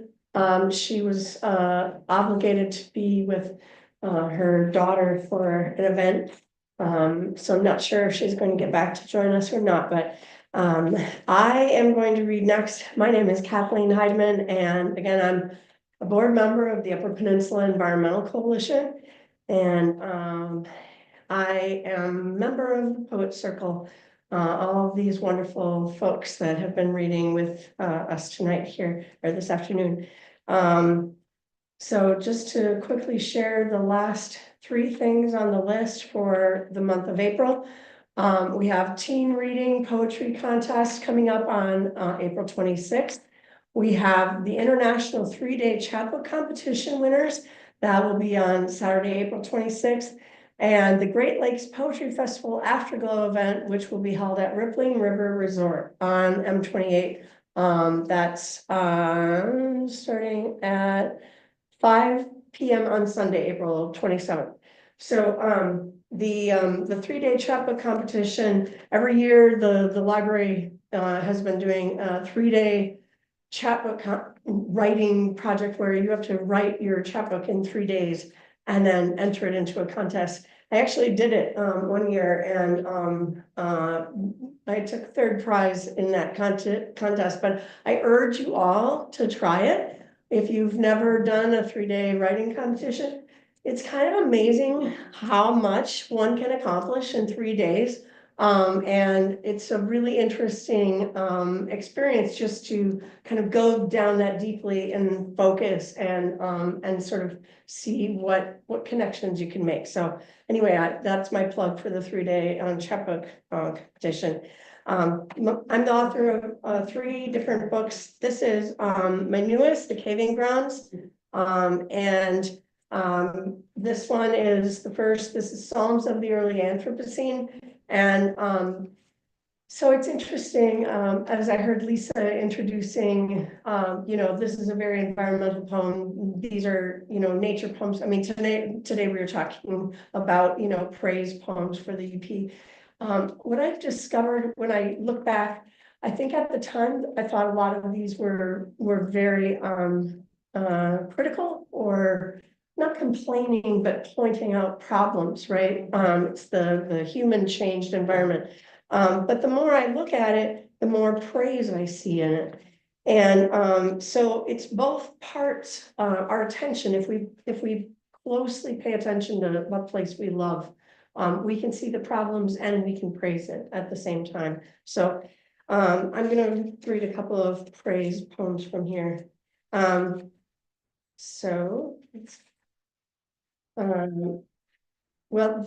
okay, I'm going to start with this one. This is Wild Bees. Inspired really by Mary Oliver, her line about wild bees. Wild bees have built their wax nest in a secret void between boards. In the barn gap, covered by a batten, they swarm the entrance. Too many to count as they enter and part. A liquid rope of bees leading the hive into the bark sweet wilds of jack pine, seeping where the red squirrels chew away cones. A riotous upheaval of autumn mushrooms a spattering down on the sugar plums and ferns, pale and perfumed as warm cinnamon rolls. Sweetness and the seeking of sweetness consumes us. It is a sticky sap thread connecting everything and everything else. Frenzied air trails, buzzing. Black bear tracks in late September sand show their veering trunk to log like us, seeking a honey hidden in the world, like wild bees going out into sun-dappled days and bringing it back inside themselves, a rare ore waiting to be sipped, warm syrup, gift. They are offering it freely, showing us how naturally it must always be done.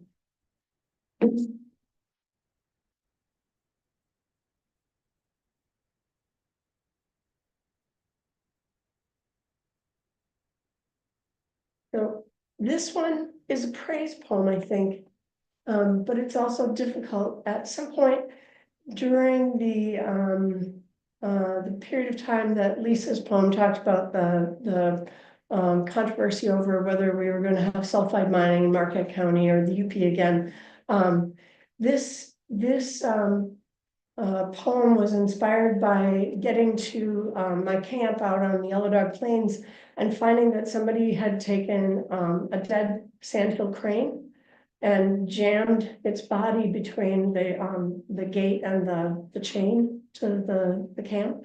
And so you don't know how the sandhill died, you know, whether it was struck by a vehicle or something, whether it was some other gesture, whether it was shot, it would have been there for a while. But I found this line by Wendell Berry. He says, "Listen to carrion, put your ear close." So this is the song of the Grus Candensis, which is the sandhill. From the beak of a dead sandhill, yellow jackets are flying in and out, communing with a mystery we cannot see. The long gray feathered throat remains weatherproof, a slate tiled roof still obscuring our view of the communion, the ordinary reeking and miraculous workroom in which Crane is transformed into bald-faced hornets, furry native bees, yellow jackets, burying beetles, deer flies. They buzz into their buried work, private as coroners in secret quarters, hungry priests dispensing last rites with bare teeth.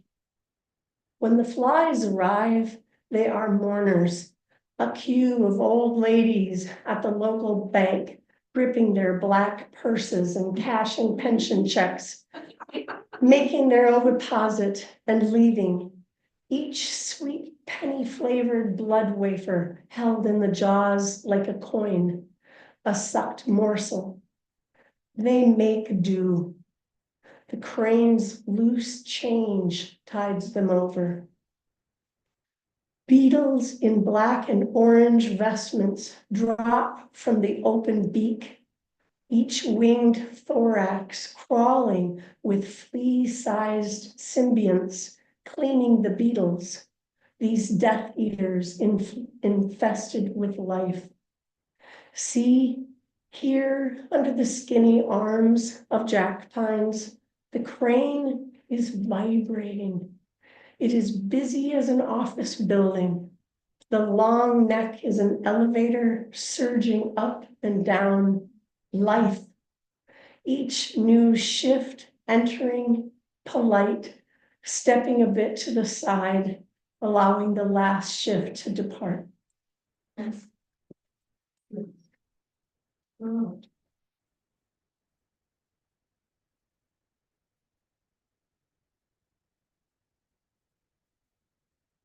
So this is sort of a combination of a lament about how some days it seems like there aren't enough environmentalists for whatever project you're working on.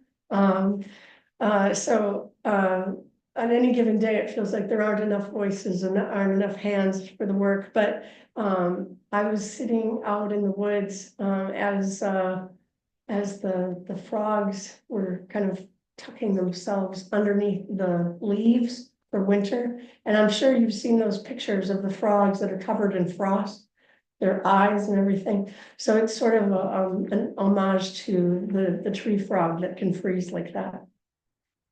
Tell me again, Lord, how the tree frog freezes. I know by heart the outstretched tree arms where it summer long sings inverted, wetly clinging in skin mottled pine green, veering moss green, or hidden in reindeer lichens, algal gray green intertwining symbiosis. When I hear the first spring peeper, my heart dangles just outside my body, pulsing, moss-flecked. This ecstatic is easy to contemplate. Like a deer, we turn our quivering ears to hear it coming. But tell me, Lord, about the day the frog song leaves the world. The bubbles from its throaty heart slow, deferred mucks exhaling swamp gas. And cell by cell, the tree frog hoards its ureic waste, unexpressed salt, some intuitive antifreeze it retains in the brain, tunneling under leaf duff while ice crystals form like sketched constellations on the green chalkboard of the frog. Draw the frog's regretful mouth for me that final frosted morning when the ice crystals fail to melt. When the song grows cryogenic, the heart has too much ice to pump and it pauses. By now you'll see the vernal ponds, a sort of fevered dream I summon whenever my eyelids close, a heat mirage shimmering where sun radiates from snow, meltwater flowing over winter flattened grasses, tender yearling jacks pressed like clovers in winter's untranslated Bible. I cannot stop this wearifying work, Lord, loving the leaf duff and lichen as I do. But where are the others you promised? There is one peeper peeping where the pond requires an Alleluia chorus. There is one ant, no army, no cannonballs, just fibrous rat pellets. Bad things coming for us, lonesome work to be done, and nothing rhymes. The wolf scat is full of feathers.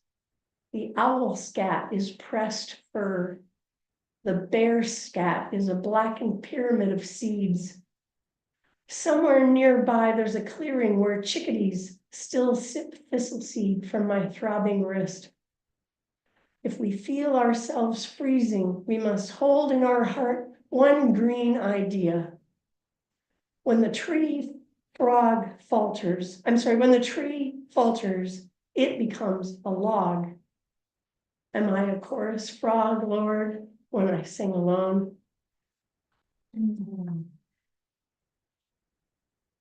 Got time for one more? No, are we doing? Okay. So little one.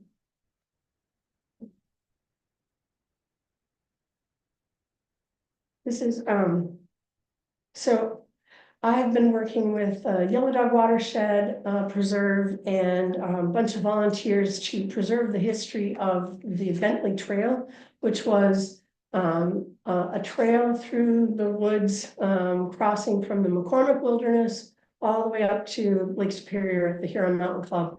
At this point, it was established 125 years ago. And as trails do, they're constantly falling into the woods and being lost and then reappearing. So we're working to map it in such a way that others will be able to follow it forever with like GPS and positioning like that instead of just blazes. But so this is about that trail. I wrote this after Jim Harrison, the poet Jim Harrison, passed. He has the epigraph, "My old alien body is a foreigner struggling to get into another country." Jim Harrison's spirit is walking the Bentley Trail. Where wolves took down a yearling moose 5 years ago, a sprawl of ribs shines, scattered like moonwhite gravel through the blueberry bushes.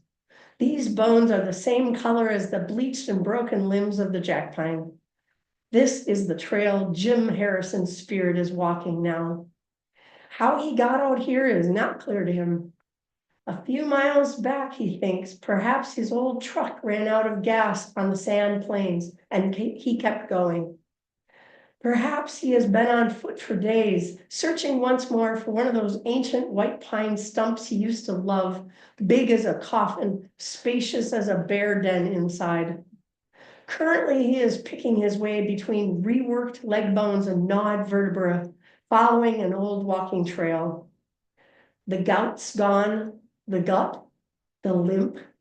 He strides easily between the trees, feeling stronger, resting only to admire how silver reindeer-like encloaks the earth, a prayer shawl.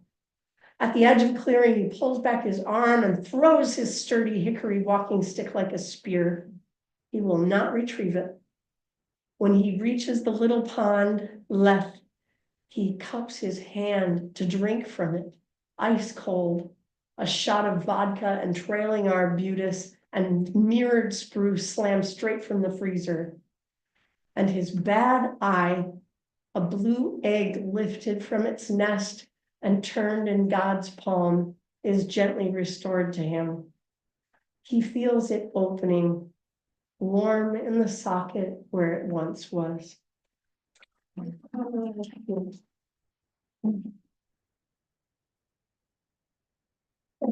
We have to take Gayla? Gayla asked me to read her poem. Great. Yeah. Okay, yes, because she just wasn't sure if she would be able to get back. So Beverly will be Gayla and she will read us out with Gayla's poems. Terrific. Thank you. Yep.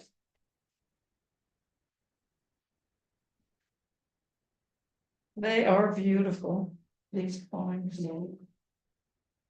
So the first one is Black-Throated Green Warbler. It was a Sunday afternoon in June when we first became acquainted. You perched high in the bounty of spring hardwoods, flitted in the overstory, told your tale over and over. I don't know if I can do this bird call. Maybe somebody can do it better. Z, Z, Z, Z, Z, something like that. Do it. Thank you so much. Simple, joyful, repeated. To my untrained ear, you spoke another language.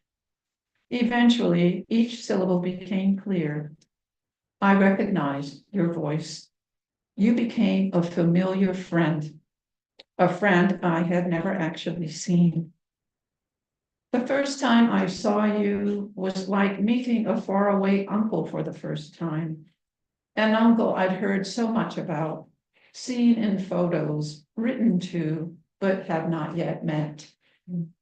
How my heart leapt as I dialed my binoculars into focus, studied your unique features, understood that you are not green at all, rather olive yellow, that your throat is in fact black, that it bleeds down your chest as if you have swallowed darkness, that you, with your stunning voice that travels like liquid light, are no larger than my thumb. I understand your boundaries, the rules of our relationship. You are the bird. Live your bird life. You are beautiful, clandestine, fragile, boisterous, wild. I am a curious human. I pursue, I stalk. Sometimes I'm lucky enough to see you with my bare eyes. You are dignified and organized. I am giddy and starstruck. I am in love with you, black-throated green. Your presence is a gift. I hear you every time. And this one, may we honor.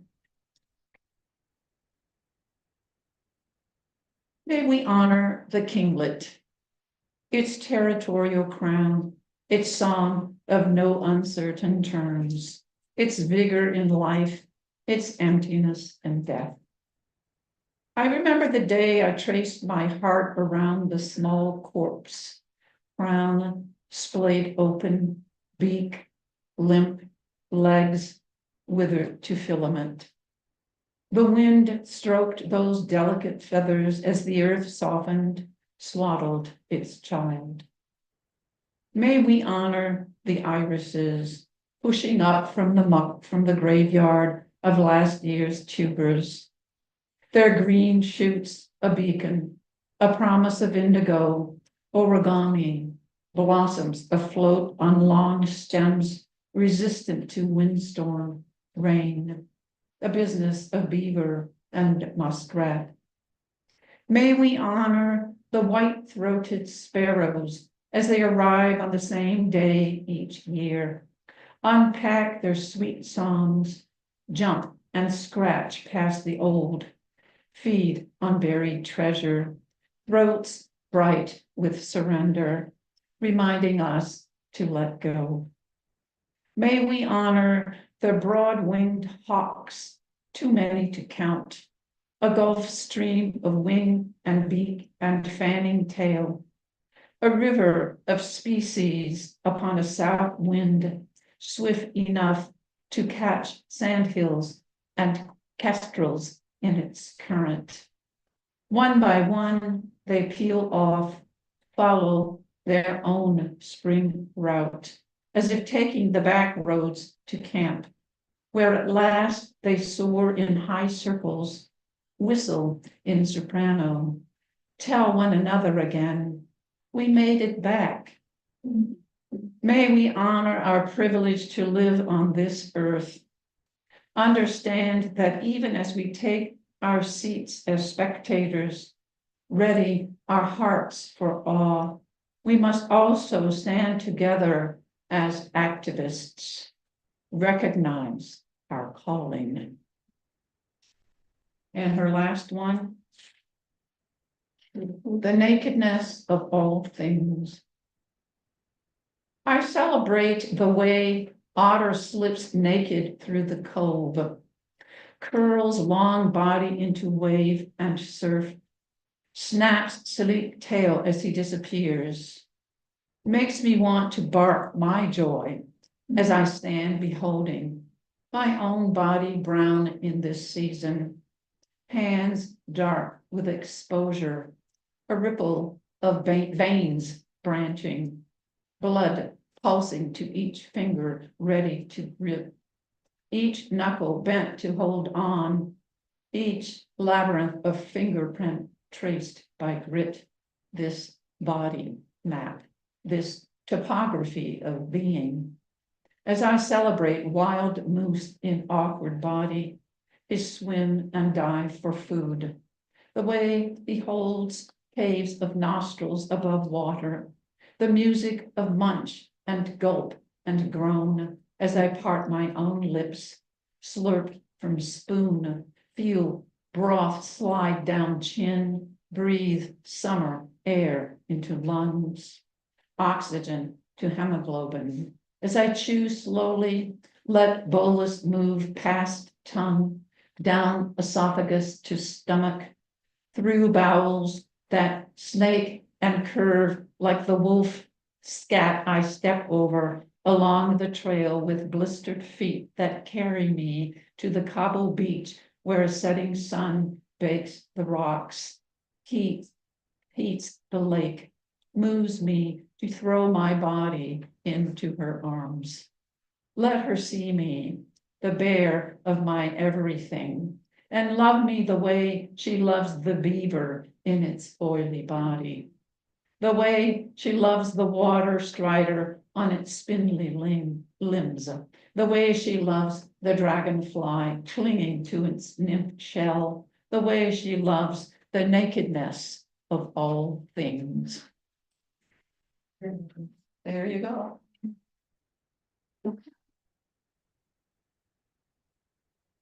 What is the title of Gala's forthcoming book? Oh, Springs. what is it? Growth rate. Oh, yes, growth rates. Thank you. I can't believe it. Thank you, everyone, and, does anybody have books for sale? I do, I You do. do, yeah. So if anybody's interested, we have some books for sale. Of course, the authors, we don't bite. Thanks so much for coming. Yeah.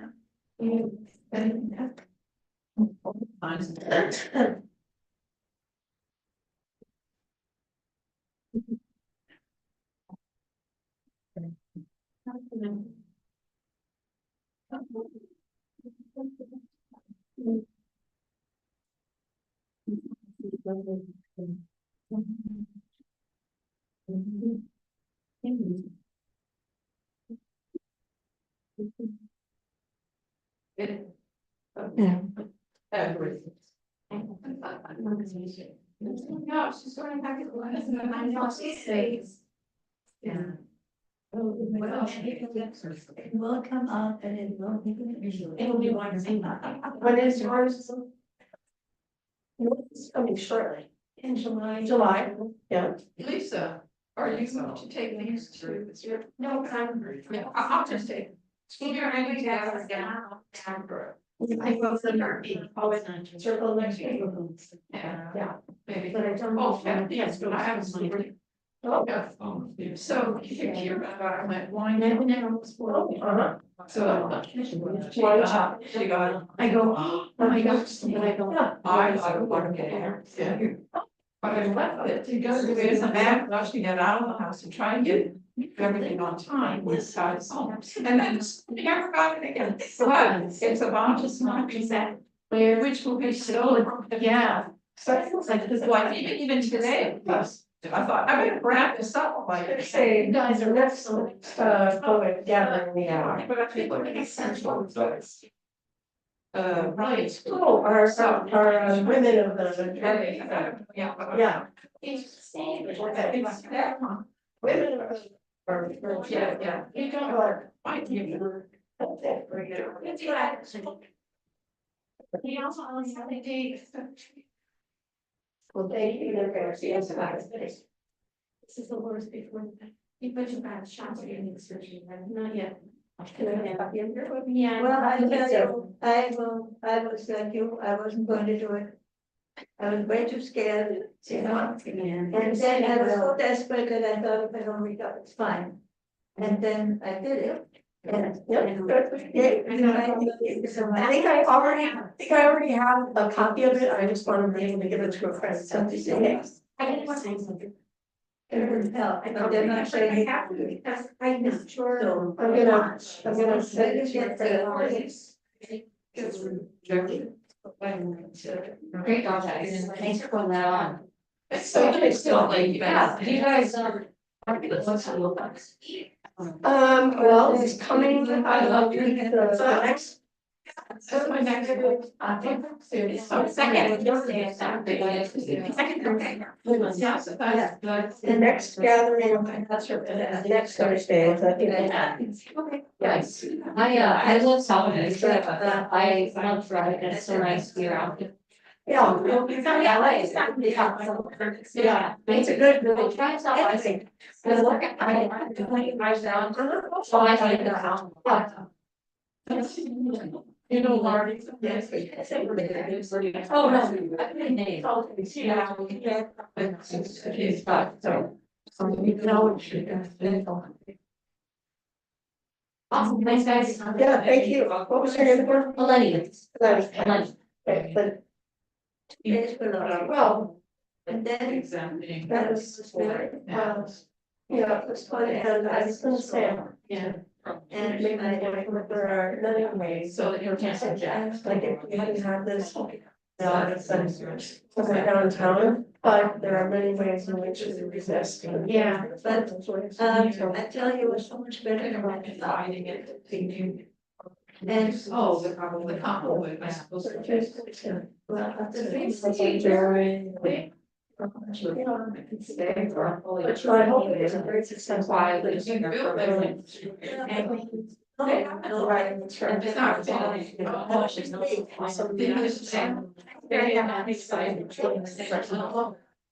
Oh, yes, it comes. No, it was just.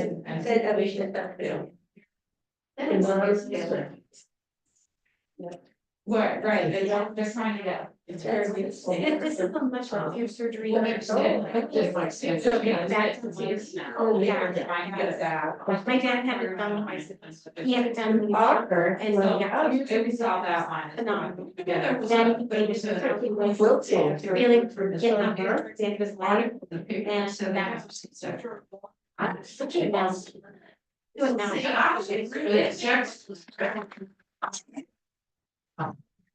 Back to the downstairs.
We haven't had a temperature that high for 125,000 years. And you know what your ancestors were doing 125,000 years ago? I know. They're doing. We're walking out of Africa for the first time. Just, we didn't take a bus or anything. That was 125,000 years. So it's been a long time since we've seen those temperatures. When we walked out of Africa, it was a pretty tropical climate, and the temperature had finally cooled enough we could migrate up. Oh, last year we had a cold record. 1904. No one alive today has experienced a cold globe. Your ancestors did, but you won't. Your kids won't, your grandkids won't, your great-grandkids won't. Look how far down the temperature would have to come from here to get down to this point down here. That's not going to happen. So no one's ever going to see another cold record control. All right, who puts the most in the air? Well, out of the big countries with more than 10 million people in it, because there are some little countries that emit more, but they're like oil-producing countries out in the Middle East, someplace with a smaller population. With countries with a large population of over 10 million people, here are your leaders right here: Canada, Australia, and United States. And it says, well, gee, we're equal. Well, we're equal on a per person basis, but on a country basis, it's kind of interesting. We have 10 times the population of Canada. United States has 10 times the population of Canada. When Canada emits 15 tons of carbon dioxide, we emit 150. We have 13 times the population of Australia. When Australia emits 15 tons of carbon dioxide, we emit 200. So the mere fact that our country has got so many people in it compared to these other countries, even though they're moderately large, we are much more responsible for the amount of carbon dioxide in the air. Now, what's interesting is that the global average is 4.7, and that's France. France's average is 4.7. You would think, oh man, we really have to have a terrible lifestyle. Well, the French lifestyle is not all that bad. And they're at 4.7. They know how to live with less carbon dioxide. The goal by the International Panel on Climate Change is 2.3. That's a 2030 target. We're never going to reach that. There's no way we're going to. See, we all share this thin blue line. This is an actual photograph from space. All right, photograph from space. And it seems like that's all there is to our atmosphere. And that's what we have to kind of take care of. If you want to maintain any of this climate issues, this is what you have to take care of. But it's really deceptive because I want to show you another photograph, a close-up of that blue line. Right there. Now, when you take a close-up of that blue line, you notice there's an orange layer down here, a gray layer right here, and then there's that light blue line. Well, the orange layer is the troposphere. It's only 7.5 miles thick, maximum. Well, I won't say maximum, it does vary a little bit, it can go a little bit above 7. But it's 7.5 miles thick. That's where all the weather is. That's where all the climate change is happening. It's in the orange slice of that blue line. So you see the blue line here? Well, that orange slice is a little teeny tiny layer. It's not even as thick as a piece of varnish on a globe. It's very, very thin. It's only 7.5 miles thick. And that's where the climate change is happening. This gray line above it, right here, that's the stratosphere. That's as high as the airplanes go. You want to go higher than that, you're going to need a spaceship. All right? So this is how close this atmosphere is to the surface of the earth. And this is what we're most concerned about, is the orange stripe. So if nothing changes, if we don't do anything any different, nothing's going to change. And we're just going to keep doing what we're doing. And that's a problem. So my question is, what are we willing to do? All right. Now, remember, I'm talking to college students who are about ready to move out and start making their own life. Like, are they going to make the same kind of life that we made? Which literally, if you notice, that graph started like 1958, went up. It was my lifetime, right? My lifetime is how we created this graph that goes straight up. My lifetime. So with their lifetime, are they going to just continue that line up into that unknown area? Good question. So what I'm going to do is start offering them some alternatives, some ideas of some things that maybe they can do different. But let's consider a few of them. What are we willing to do? Are you willing to accept higher gas prices or rationing or a carbon tax to discourage use? I can tell you right now, no, you're not willing to do that, because they tried this in Canada and there was a huge revolt that went on for about 7 years, and they just canceled it. With the new election that they had in Canada, they just canceled the carbon tax this month. It ended at the end of March. They had the carbon tax, it was bringing down fuel consumption, but the tax people were outraged that there was a tax on fuel. And it was a progressive tax. It was an interesting tax. The tax was that if you bought a fossil fuel, you paid the tax on the fossil fuel. That went in a bucket. And that bucket was given to all Canadians, whether you bought fossil fuel or not. If you didn't buy fossil fuel, you had money in your pocket. If you did buy fossil fuel, you got some money back from that fund so that to help you pay for the taxes on the next go around. That's the way that tax worked. All right. So it's kind of a practical thing. So what it was doing was encouraging people to not buy fossil fuels, because you wind up with extra money in your pocket if you didn't buy any. It's interesting. Okay, but that just got killed. How about refusing to ride in a low mile per gallon vehicle or a gas-powered recreation vehicle? You know, like when you got a choice on which car you're going to take. Do you want to take, the one that's pretty? Or do you want to take the one that gets the best mileage? Let's take the one that gets the best mileage. Okay, that'll help. Buy a plug-in electric vehicle. I did a whole program on plug-in electric vehicles. Yes, there's solutions there, not huge solutions, but they're helpful. I can talk more about that at some point if you want. We'll be happy to talk about electric cars. I'm driving an electric car. Reinstate the national maximum speed limit. You guys know what that is. But the college students didn't know. I had to tell me what the national maximum speed limit was. See, 55 miles an hour. Now, what's interesting is that was part of the 1974 Emergency Highway Energy Conservation Act. It prohibited prohibited speeds nationally above 55 miles an hour. It was drafted in response to the oil spice hikes and supply disruptions during the 1973 oil crisis. And it was law for 21 years, meaning that that law was passed by Congress and signed by President Nixon. Now you think, well, maybe get that law reinstated this year? Trump. Yeah, that's not gonna happen. So far, we're not finding any good solutions for new ways to take and cut back on our fossil fuel consumption. Let's keep looking. All right, what do we have to do?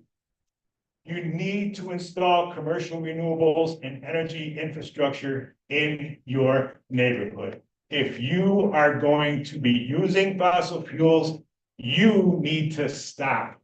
And I'm not saying it directly to you.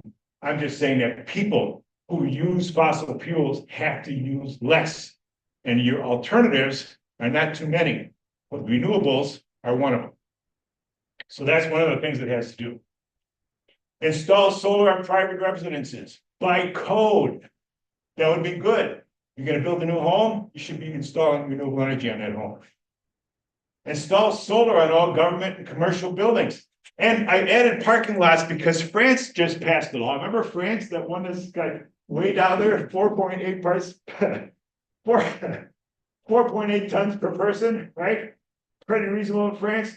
They just passed a law that if your parking lot has more than 50 parking places, all the parking places have to be covered with solar panels.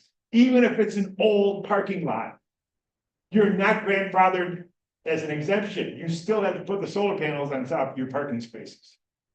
That's a big, imagine if we did that over at the Kohl's.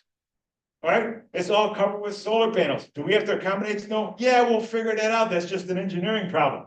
But the issue here is that you could have that entire parking lot making solar panels. You wouldn't have to consume farmland. You wouldn't have to do this. You wouldn't have to do, it could be in the parking lot, right? And on top of the building. Same thing. Then you could have chargers right there. See, while you're shopping, you can charge your car.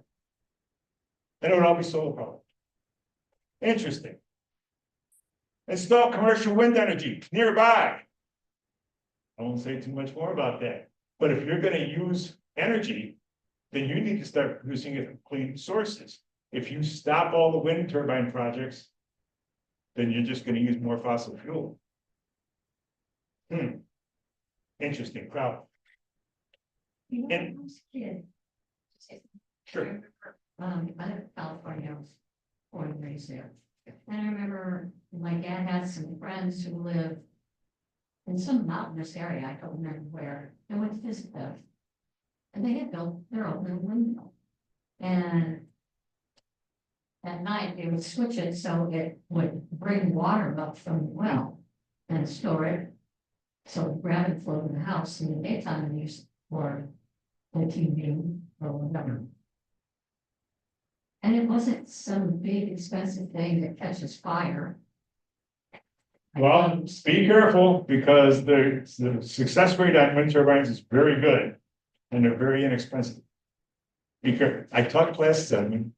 Well, I do So I've been doing the studies. Something about plan, read, but then they don't take any more. Well, and I said, don't put them up on private residences. Okay. By the way, that also means electric utility lines. We need to get power distributed.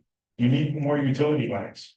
Now, if you don't have utility lines, you're gonna burn more gas instead, or are you gonna put gas and oil pipelines in like we did just a couple of years ago? We installed a whole slew of gas lines up here to feed these new gas plants. We installed the gas lines. So let's install the utility lines, electric lines. So the trick is, we also have to educate people. Renewables are the cheapest and cleanest energy source that there is right now. There is nothing cleaner or cheaper. Now, don't get depressed. Get busy. This is something I also have to tell. Students are getting depressed over climate issues, all right? And so I'm telling them, don't get depressed, get busy. Start doing something. Change old fossilized thinking into new, younger, better thinking. All right, my generation made the choices of the past. This generation is gonna make the choices for the future, and we all must educate ourselves and make better choices. You have to tackle the right target. Blaming and attacking big oil does not stop big oil. You hear, stop oil, stop pumping that oil. It's not gonna stop. They are already planning to produce more oil in 2050 than they did today. That's how I have a source there. I can show you the articles, all right? They expect to pump more oil from this point on. So if you want to stop fossil fuels, then stop burning fossil fuels. That's the only way it'll stop. Yes. Isn't it that a lot of the oils in our way, I'm sorry, say that again. isn't it true that a lot of the oil consumption is going to be plastic? I'm gonna get to that. Okay. Polluter pays. We talked about that carbon tax. Those polluters who pay. They have to pay for either the price of carbon dioxide capture, which is CCS, or direct air capture, which is pulling carbon dioxide right out of the air, which is never going to work, by the way. It's not going to work. Pulling carbon dioxide directly out of the air will not work. It's worth investigating, worth investing and trying. It won't work because of the processing. The amount of carbon dioxide in the air is 0.04%. So it's 4/100ths of 1% in the air. You have to have a 25,000 to 1 ratio to pull the carbon dioxide out of the air, and it requires massive amounts of electricity. Massive amounts of electricity in order to do that. It won't work. So the fossil burners are going to be mad if you have the polluters pay, but it's avoidable, just like I said with the Canada tax, even though they canceled it. See, we forgot how to live without fossil fuel. It requires a cultural and lifestyle change. You have to learn to live without fossil fuel. And that answers your question about how many gallons are in a barrel of oil. It's 42 gallons in a barrel of oil. The first 43% of that barrel goes to gasoline. The next 20% goes to diesel. The next 12% goes to hydrocarbon gas liquids used in making products, including plastic things. Then jet fuel is 7.7. Other products come out to 6.3. Propane is 4%. And this one I like to focus on down here. You know the black top that you drove in on? The black top is black because the thing that binds all the material together is not bentonite. Starts with the B. I knew I was going to forget this. No, not benzene. It starts with the, anyway, it's oil. It's the bottom of the barrel of oil. It's not bentonite. Damn it. I should have wrote it down. That's why I write things on the screen. I forget. Bitumen, yes, right, bitumen. So it is bitumen, and that is the bottom of the barrel of oil. And so all that stuff you're driving home on with your gas car is black because of it came from oil. Interesting solution and problem. But electricity is not enough. So far we're talking electricity. All this plastic, all this stuff, and you can summarize it by saying plastic. The plastic came from oil. Now, how much? You can't make that with solar panels and wind turbines, by the way. So all this stuff that you're getting that's made out of plastic, plastic production and disposal emits about 3% of global emissions of carbon dioxide. So you can see the track that we're in, and how to escape this is going to be really, really hard. So here's what you need to do. Start making better choices. Choose less fossil fuels. And oh, if you do, you will save money at the same time. And I'm going to go through some of the ways. Live close to work. You eliminate that commuting time. You save gas. Participate in local activities like coming to your local public library, as opposed to going someplace else for a meeting that's far away. Make use of technology. Sometimes you just want to take and watch things that are being streamed. Commute by bike, train, or e-bike. I put Seattle there because my daughter lives in Seattle. She grew up here. She moves to Seattle. She's got a tech job. Her husband works from home. She goes into the office a little bit, but she's living in a high rise in Seattle now. And so they had 2 cars when they first moved there, but they were only given 1 parking space in the apartment complex. So they got rid of 1 car, they're down to 1 car. Then my daughter starts commuting back and forth on the bus instead of taking her car. Now the car is just sitting there. She's saying, well, I don't barely drive it. I can walk to the grocery store. I can walk to all my local activities and events. And if I need to, I can get an Uber or I can take a bus and go to some other event that's a little farther away. Why do I have a car? So she sold the car. Now they're not paying for 2 insurance policies. They're not paying for maintenance on 2 vehicles. They're not buying new tires. They're not buying any fuel. And then they're not paying for insurance. And on top of that, since they don't have any cars anymore, they're leasing out the parking place in the parking spot and they're getting money from the parking place. They're saving a bunch of money by not using fossil fuels. Very interesting. Encourage employers in apartment complexes to accommodate EV bikes so that others can ride. Very few people need a truck driving an electric vehicle instead. There's rebates available. You can always rent a truck or tow a trailer. That was a rental truck that I was showing you right there. I can tow 3,500 pounds with my RV. I can put more stuff in that trailer than you can put in the back of your truck. And I have all-wheel drive. So that's not a problem in the winter. And when I'm not hauling, I get 100 miles plus to a gallon. How about it? No? Okay. So I'm saving money. I drive for 4 cents a mile and I charge at home at 15 cents a kilowatt hour. Electricity is getting cleaner. We saved $2,000 in gasoline in the last 10 months. We charge the EV with solar electricity from a utility company. I pay $6 a month more for electricity for my utility company. I get all the renewable energy from the Aldo Delta Electric Block. So I charge my car with that. I drove here on renewable energy. They typically get 100 miles per gallon at 4 cents per mile. Charge at home. Fossil car, 16 cents a mile, 4 times as expensive. A V8, 14 miles per gallon average, that's 29 cents a mile, that's 725% more. Go the same distance. Fossil prices vary constant. They vary politically. We fight wars over fossil fuels. We don't fight wars over wind or sun. Fossil fuels not getting cleaner. It's heating your climate. Electricity is getting cleaner. So even if you power from the grid is getting cleaner. Your gasoline is not getting cleaner.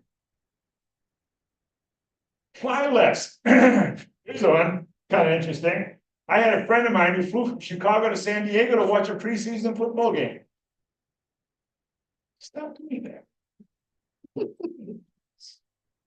Stop recreational gas burning. Now, college students go nuts on this one. Oh man, you're gonna ruin all our fun. No snowmobiles, no jet skis, no, none of this stuff we love this stuff. I said, well, you know what? Convert it to electric. Here's an electric jet ski. Here's an electric snowmobile.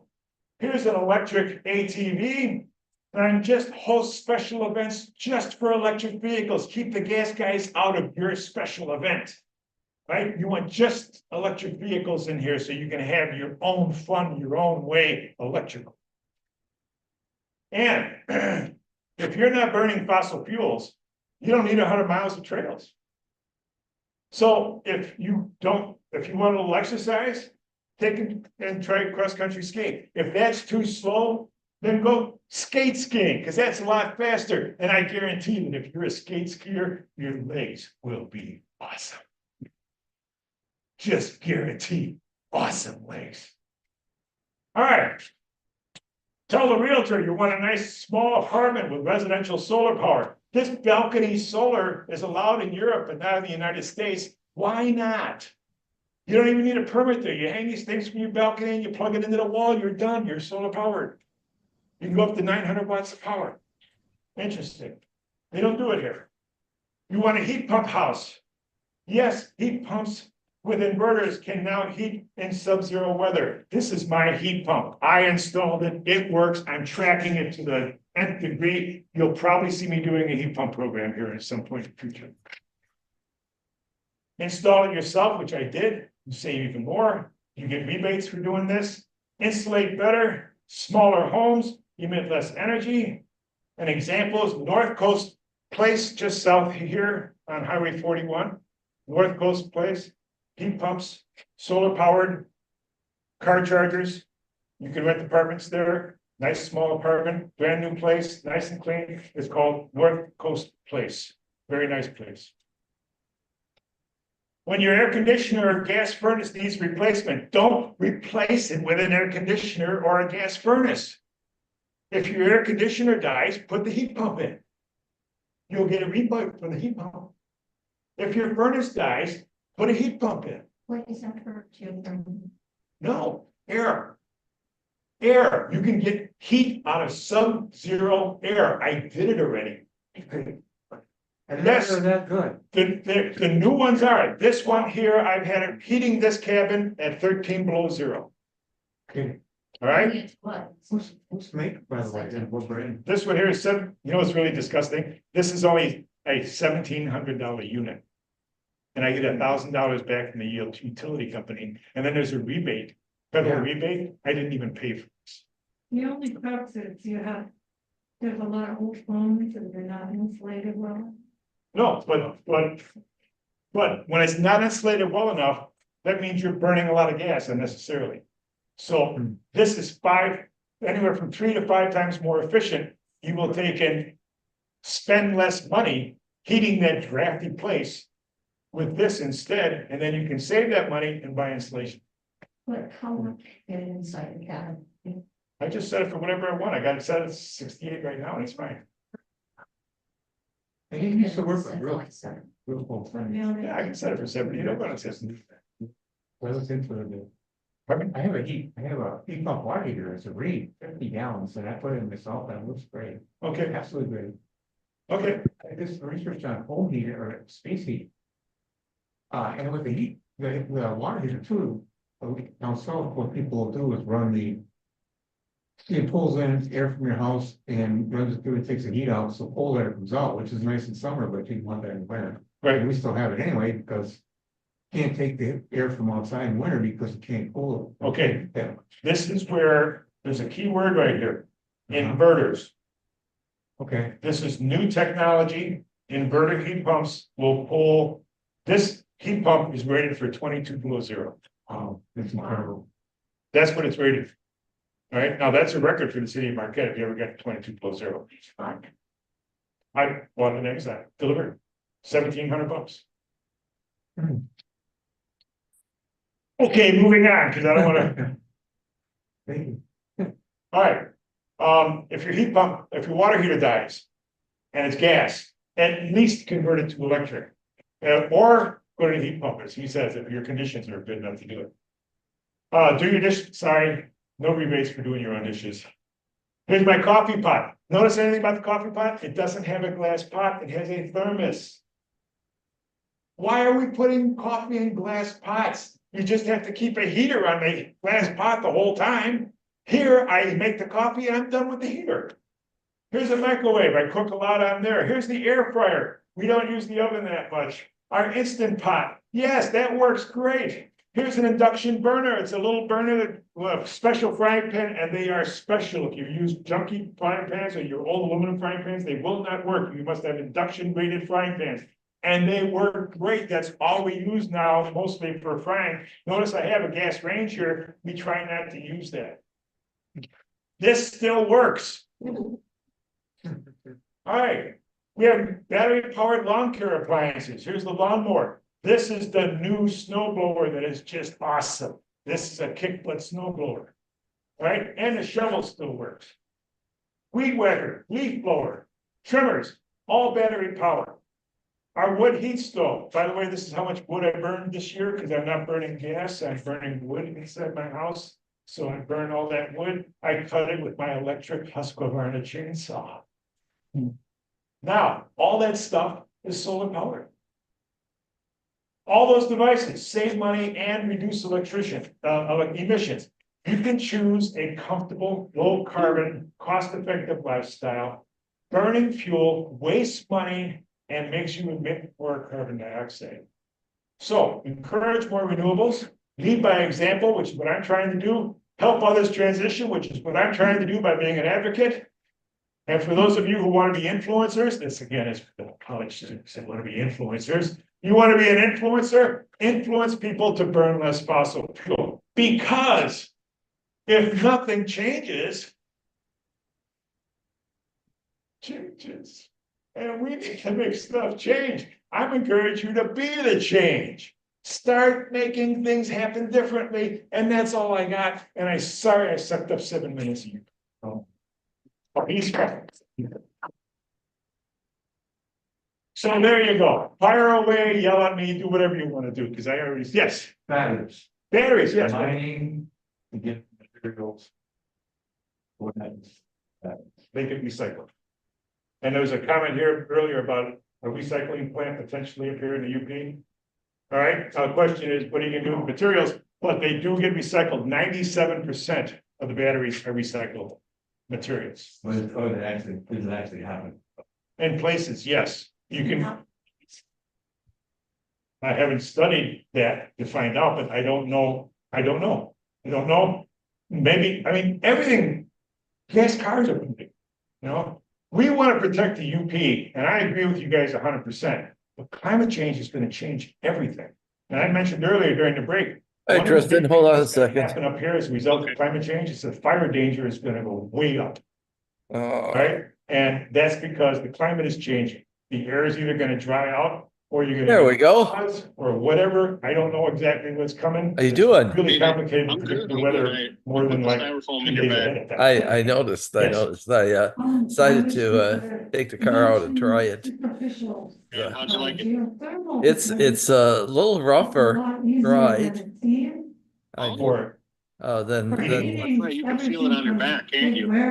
yeah, well, you just feel it in general. It doesn't help the back any, but yeah, it's a little rougher. Nothing to write home about. And I wish I could get It is more the steering expensive. wheel. You know, right lower, now, but if it was mechanism is me, pretty even if I limited, didn't need you know, another for heat up and source, down. I'd put in these air source is it? inverter. Yeah, I mean, I got it all the way Let the down. heat pump It's do a little- 90% of could my be a heating little for me, lower and then for let the me, furnace but kick in that's for the balance. uh, Right, this way you don't have to Look at tear it your if you furnace raise the out. seat. Is there You a way to make still the seat have higher? heat. yeah, you Most of can, the but heat it pump, all and it then does is on makes the the real front cold of days, part if of you're the worried seat about it, higher, or so you it have some more just makes space it that needs to worse. be heated to let your furnace yeah, heat never that, mind let the that. heat pump do the majority. Yeah, so Well, I'll take a look at it and see if there's any adjustments I can do. I don't think so. I think this is pretty much a standard to what I've seen over the decades. The seat stuff hasn't really There are changed. just two Oh, gas okay. You know, lines. it's all pretty much the Tubing. same Tubing, mechanisms. that white thing. Well, the software like that, Lexus that we that just have, goes through the wall the into an seat goes indoor up and unit, the down. indoor unit hangs Yeah, up on but the that's wall because and the heat comes out of the pay unit. 30, 40, That's called a mini 50,000 split. more.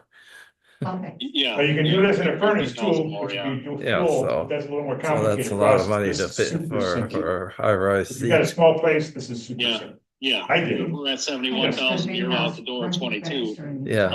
Well, then There's you a- want there's this a mini huge splits, difference, and you put the absolutely. mini splits where Yeah, you so I can- mean, they're just small So, things, your you know, living room is nothing cold, to, put a mini split in the it's, living room, you know, I'll adjust. One thing is it's There you gonna go. take a Okay, while well, to adjust to making the sure- yes. rear view mirror when the digital is on. Doesn't quite track right for my eyes. Then I'll just turn it back into a mirror then. Well, I tried that. I prefer it, but it's gonna take me a little time to adjust to it. It just doesn't seem natural. You know, but I'm sure Well, you know, I'll adjust see to if you it can get later something to as I go install. along here, but I mean, I'd you know, love to go just track little them, things I you know, notice. see what the difference is. Nothing- I have an infrared nothing, camera. I do all You that know, stuff. I guess I'm just, not, you know, nothing I have to, infrared cameras. I'll go by and take you know, that pictures makes of me infrared cameras. dissatisfied with the Within vehicle. my infrared camera and see how much Okay. heat is coming You know, through that that's window the versus thing. another window. I'm just Get back commenting and see it, upon you know, and I where want it to think, would be okay, nicer to now have I that, know but then what the difference is. I don't Should want you to do pay all this? that Yes or extra no? money to have those I'm kinds sure the of manufacturers. creature know that comforts. game. Yeah, but let's Yeah, get somebody you know, to especially do when it. that thing Have comes with somebody a ton do as it it. is. Yeah, it does. The other good thing is Yes, there is. the color Actually, will yes. make it And I- easier to and I find know in the that, yes. parking lot. For sure. 40 years Yeah. ago, my husband and I So designed just and built everything our is own white and there's super very insulated house, little, 40 by what 60 do we call house, it, with eggshell insulation blue with out there. staggered Yeah, 2 by I 6 saw on the another walls, one, believe it or little not. football ceiling. We Um, need that whole thing. with a little heater. that some yesterday, people might and I put have in their never seen bathroom. one before. And we had a So heat, I thought that was kind air of heat neat. exchanger that we built Yeah. on our own. Yeah, I That's guess smaller than the this color color here, thing must go with out of the plywood and higher heavy duty end aluminum foil that we unit, just right? accordion through I there, don't know. cold I air. mean, I it's don't not, know. it's not an in, LT, fresh right? air, It's the and next one hot up, the air went Premier, out, you so we said? had good fresh It's a air all the premium. time. Yeah, And, Yeah. so, Well, it's, there's four that options and you worked. have option We tried number it one four. time, it You was have the 20 highest below tier outside, of so we of put a everything. thermometer there to There see is how no cold better it than was what you outside have. and how. That car comes in what four the different temperature, models. the air coming in. And two of them are temperature, 6 the air inches coming in shorter, was LT and 43 premium. and Two of 20 them are below 6 outside. inches That longer, which is column yours, which is that we LT and premium. hand-made, You have the premium. You have the biggest we one that they changed make. that, you know, yeah. the heat Oh, exchange the other, across oh, that the other, aluminum foil, the which other, is a the little other bit thing that heavier could be a duty than the problem is kitchen one. if I don't have my We key just bought fob with me, the locally. car Yeah, that's- locks And that was 40 automatically. years You ago. know, That could be a problem, yeah. you just need to So, use Yeah, you- although there's a no, little, that's okay. I'll keep little, going. Pull your set up. button embedded in the outside door handle that you press to open, so I have to check to see if that's the case. No, So anyway, I don't think it's with the key fob near it. this is I'm gonna check again, because, if you just pull the handle out, it won't open, but if you press that little button, which is kind of like, something that's about an inch wide and maybe, somewhere between about 6 an inch thick. Or wide. So, but anyway, but the other thing is I, plugged in the, charger and it says it's going to be fully charged at 10:30 tonight. How cool is that, Dad? Yeah, well, I think it's very cool. Migration in the history I of mean, the world it is certainly is, a lot better than, what I got rid of. Michigan, the Great Lakes region. That's the- So, Yeah. something We're else, already coming. something else going on. I keep hearing background noise. Yeah, well, I'm with Alexa getting, she helped me at the, at your house and getting, the stuff into the storage unit. And we've been hitting it hard for the last hour and a half. And, so I'm getting her slushy And a and series of Sonic. cities And she wanted me along the to try her transportation before she got coordinator. I Corridors specifically that, remember you saying. that look you should like, try that. the known line. You're gonna have to get. Maybe she meant not hers, Yeah, maybe. it's gotta- Try This a is separate really one. hard. Work is changing. with You know what, the that's all it internet, thinks, Dad. the I'll do that. connectivity Yeah, I think you just and all of these misinterpreted things. what she said. But, Yeah, no, now that I look at her face, I see that she meant that. that's the that only was way hers you're and gonna this is save, mine. Yeah, so the keep that in habitat mind, that everybody next time. cherishes.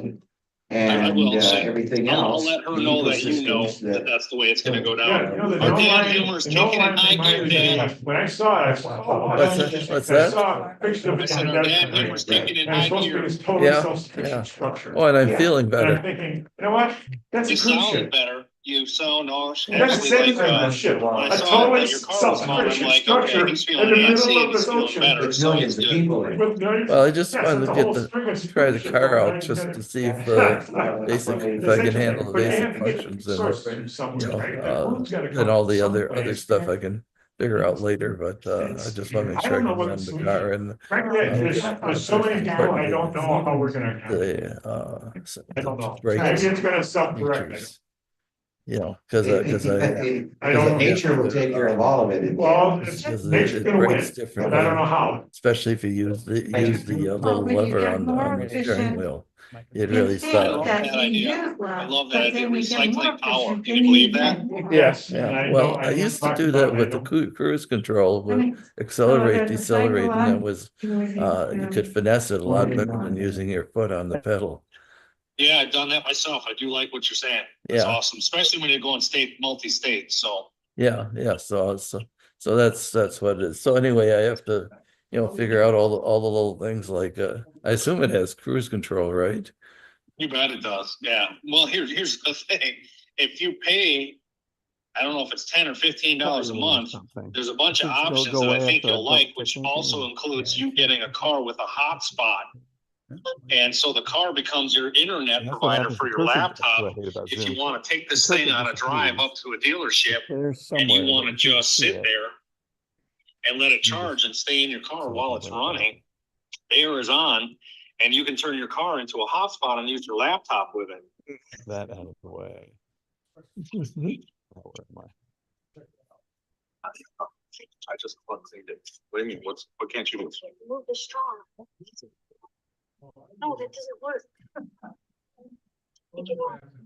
Just need to get this out of the way over Oh, here. it's all liquidy. You don't have to do that with this one. Watch. Done.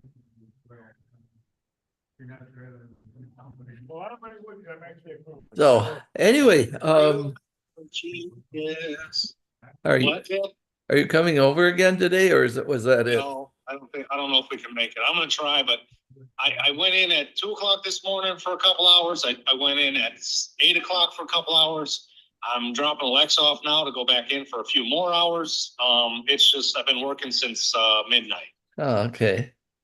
So I don't know what kind of fuel I have left in the tank. Yeah. Yeah. Well, anyway, just checking to see how you're holding up. I'm good. I just wanted to make sure you were okay. And when I knew that you were gone, I'm like, okay, his back is good enough for him to escape. He's good. Yeah. But we did get the foam cut and in your room. You just have to get the pillows there and see how you feel about it. Yeah. Well, it's gonna. And if you have problems with that, then call me and I'll try to come over. If I come over, it's going to be in a few hours because I have at least a few hours worth of work to do Well, right now. I'm not looking forward to sleeping on a piece of foam, but I'll give it a try. Well, I need you to see if it's doable, because if it's not, then we'll get it out of there Yeah. Well. and find something else. I don't care. We'll find something. Yeah. Well, I'll see. I mean, it worked okay last night on the sofa. Yep.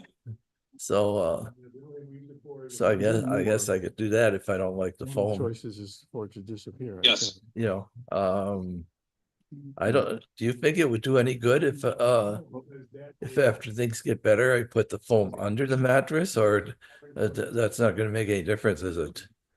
It's going to make a huge difference. If I put it under the. Not under the mattress, no, because the mattress itself is the problem. Right. But it will help a little bit because there is still give on the springs of the frame. Right. But it's the bed itself. We gotta get you a real bed. You have a bed that's for like camping or in a cabin or some shit. You need a real bed. Mm-hmm. And so Well, that's what I was something. thinking. That's what I was thinking of making. Go back. Maybe they were thirsty. Well, then do it. I was thinking about All right. bringing over. I have a bed and a dresser that match, and they're really nice. And we've only had them for about a year, but I was thinking about just bringing them over to your house Is a because they have the air adjustment in them, and I think you would enjoy that. After. And I just have to talk to my wife about that because those are about $3,000 or $4,000, and I just want to make sure she's okay with putting it over there. And I would just see if she wants to get something else. Well, is this your bed? Yes. Oh, why don't you guys just keep it? Don't screw around and spend more money on it. Dad, you're gonna be crippled if you don't get something nicer, and I don't know what else to get because I hate all the other mattresses that are not what we have. Well, Have a cheap version of what we've got. I mean, is it what is it a sleep number? Yes. I think if you hit Maybe I should just go over to a dealer and look at it, give it a try out, and spend my own money on it. Although I'm reluctant to do that, but it's one of those things where, like with the car, you really need to make the changes at this point. They didn't have to go very far to find these. So Yeah. I need to make sure you're not. I just need you to have the best tools you can. And this is one of those things like we don't go cheap on your hearing aid. We don't go cheap on glasses. You don't go cheap on rare birds. Those are things that you just corners can be cut in other places like cabinets, maybe cars, exhaust but not brakes. Stuff like that. This is one of those things where you have to bite the bullet and do it. County now.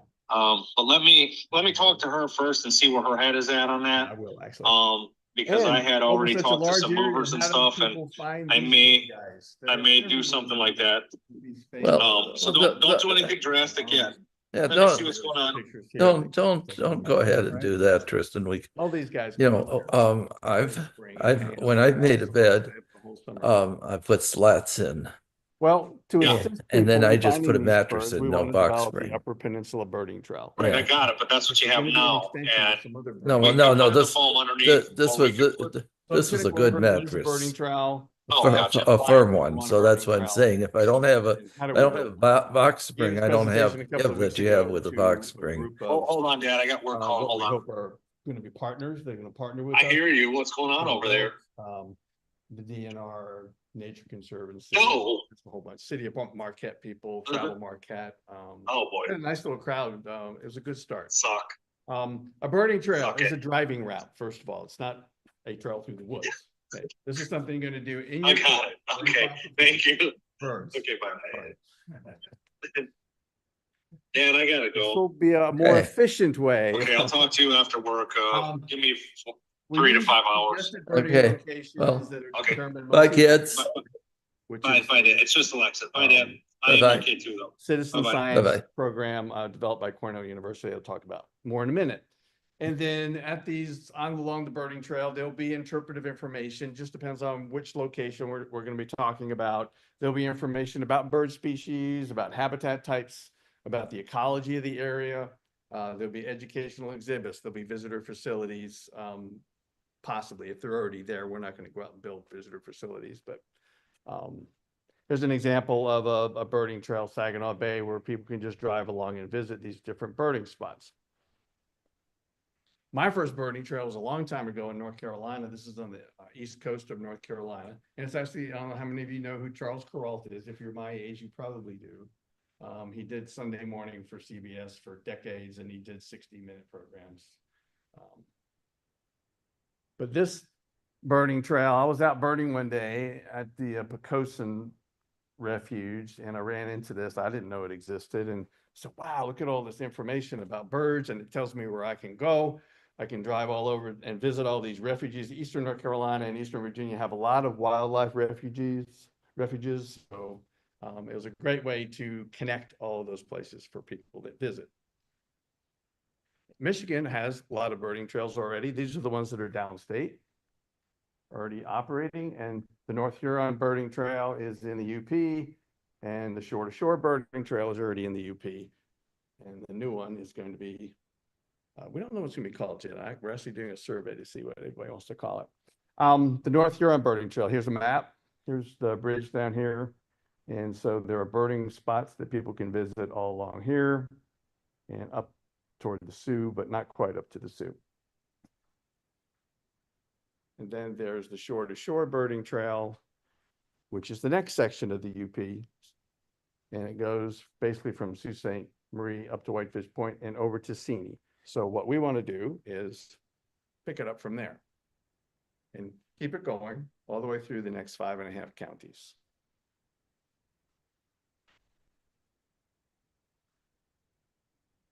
Our trail will go all the way right down to the Wisconsin border, and there's already birding trails all along the shoreline of Wisconsin. So we're hoping that those people just keep on driving right out up and check out our birding trails. So why do we do birding trails? As you know, we've been talking about the effects of humans on the environment, and too many people is really one of the core problems that we have, and we're losing a lot of habitat as we spread out and we keep gobbling up more land. So what can we do about that? You know, it's threatening hundreds of bird species all around the planet. So birding trails will educate and excite the public by just getting them out there, putting them out there in nature maybe more than they are right now. Getting them involved in citizen science. eBird or iNaturalist are the two best examples. I use eBird almost daily. Every time I walk the dog, I'm recording the birds I see in the neighborhood. I know that Steve uses iNaturalist almost daily, except in the wintertime, maybe not so much, but yeah. Birding trails will increase awareness of our complex, fragile nature of nature, and ultimately increase the protection of all the plants and animal species that make up a healthy ecosystem. So we're not talking about just birds. It creates a general awareness of the way things work. Money is important. The economic value of recreational activities in Michigan is estimated to be $165 billion a year. All types of hunting and fishing, 14.2 billion. Wildlife viewing and photography, just a little bit less than the hunting and fishing, but $11 billion. The economic value of wildlife viewing and photography just in the UP is estimated to be $1.2 billion a year. So it's big business. It's a lot of money for these types of things. People have to have meals, places to stay, they're burning fuel, shopping, buying equipment. Just basically it helps to create a more diverse economy. Oh, wrong button. Attracting a new base of recreation to replace some of those that are on the decline, such as hunting and fishing. All these figures come from a 2021 Michigan State sponsored survey. If you're interested, you can Google it and look at the numbers that I have up here. Why do we bird? Well, we're just passionate about birders. Our group, the Laughing Whitefish Bird Alliance, part of Audubon, and it's kind of like what we do. But birds and the ecosystems they support, science shows that birds are indicator species of how healthy our ecosystems are. So if birds aren't doing very well, it's a sign that ecosystems are not doing very well. And birds are not doing very well. The data is coming in more negative in this year's report than it was just a couple of years ago. So the numbers are decreasing. And as birds go, so goes the earth. There's a picture of us out having a good time. Birding is also a social activity. So if you take the conservation angle and you take the profits angle, and then you bring in the local communities and you put all that together, you have what everybody uses a term now called ecotourism, which is basically responsible travel to natural areas that conserves the environment, sustains the economic well-being of the local people, and involves interpretation and education. So just to give you an example of the people that got involved in the North Huron Trail, I've got a quick video. Hope the sound works.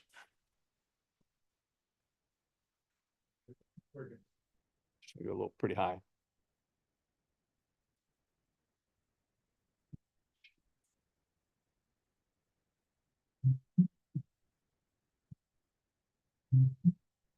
Chino Islands community is well known for nature-based recreation and tourism, but the natural resources are changing, creating new challenges for a struggling local economy. To learn more, we met with Ken Drenth, president of the Lachino Community Foundation, and Gary Dean, Clark Township supervisor at the town hall in Cedarville. I lived in this community 40 years, and during that time, there have been a lot of changes. The fishing really dropped off. And then as the hunting opportunities were reduced, it reduced the length of the season. The numbers of people actively involved in hunting and fishing has declined across the state and nation. And as the climate changes, there's much less ice and snow in the Lachino. And with respect to the snowmobiler as well, changing weather conditions, we do not get the amount of snowfall that we did at one time, as Ken has observed. Snowmobile does not have the impact that it once did. So the only alternative that we have is to try to, if you will, diversify that recreation mix. These local leaders didn't have to look far to find new outdoor recreation options. The Little Traverse Conservancy and the Nature Conservancy were ready to help. Here's Sea Grant educator and well-regarded bird ecologist, Elliot Nelson. Clark Township has been kind of a really unique example of a kind of rural, small town area that's really trying to find a way to become more resilient in terms of their economy and diversify and deal with changes that's happening in the area. So Clark Township, along with a few other organizations, the Little Traverse Conservancy, the Nature Conservancy, as well as the Drummond Island Tourism Association, they worked together to create this birding trail. They came together and they really said, how can we attract this new base? We know there's these people out there that like nature, that like kind of these more quiet sports. How can we tap into that as a way to enhance our area and bring in more tourists? Two of the organizers of the North Lake Huron Birding Trail are Little Traverse Conservancy's Ann Fleming and Andy Polk of the Lachino Islands Chamber of Commerce. So gosh, I think we have over 4 miles of shoreline now that are protected. So it's just part of preserving what the Nature Conservancy identified as one of the last great places in the world to protect. So it's really been a collaborative effort. All of these groups have come together to protect this gem. And now we're taking it to the next step, trying to get people to enjoy it and to appreciate it. One of the things that birding trails do is point out really important habitat and why we need to protect that. So in terms of protecting Great Lakes resources, birding trails can kind of point out why that's even necessary, right? To show that a wide variety of species and other organisms use this habitat. But the other thing too is that birding trails can help promote coastal economy. Birding is a huge industry. The U.S. Fish and Wildlife has predicted $40 billion a year in trip and equipment expenditures in birding. And so that's a large amount of money, and a birding trail can be a way to kind of attract people to an area to kind of diversify your tourism offerings. What the birding trail and the map and the website do for me is, rather than try to answer these people anecdotally and draw on existing maps, I can hand them the information, and it drills down information by spot, and it's more than just owls and sandhill cranes. It shows where the warblers are and the waterfowl and, you know, the birds that people are seeking. It satisfies them, and then they actually are choosing to come here as a birding destinations. Yeah, birding's a lot of fun, and I think there's a lot of different reasons people get into birding. Some people really love the chase of it, you know, the adventure of what is it that you're gonna find around the next corner. It's almost like going on a treasure hunt, or something like that. Other people love the photography aspect. Some people love the competitive aspect, or even the social aspect. You know, birding clubs brings people together. It's a way to get out with your friends. So there's that aspect too. And then I think for a lot of people, what it comes down, it's just being out in nature to kind of get that sort of serene peacefulness of just walking around trying to find, you know, that next bird.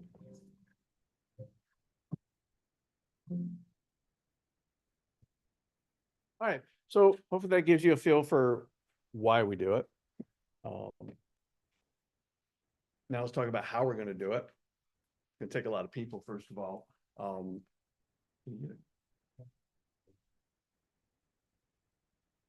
we turn on the back one instead of the front one? Like you have to use that one back there. I'll turn this one off. Just hold it. All right. So it's a group effort. There's about 10 of us right now that started working on this. We meet as a separate committee every 3 or 4 weeks or so. Got started back in, I guess, September, October, having some meetings. And now we're starting to get partners to come on board with us, and everybody's welcome to help us out in some way. So building a trail, the first thing we had to do is find partners, which we have found some partners now. We had our kickoff event here a couple of weeks ago in this room. So now we need to plan out the routes based on what birds are in an area, what are the natural features of an area. So these are the things I'll talk to you about for a few minutes. And then, of course, funding.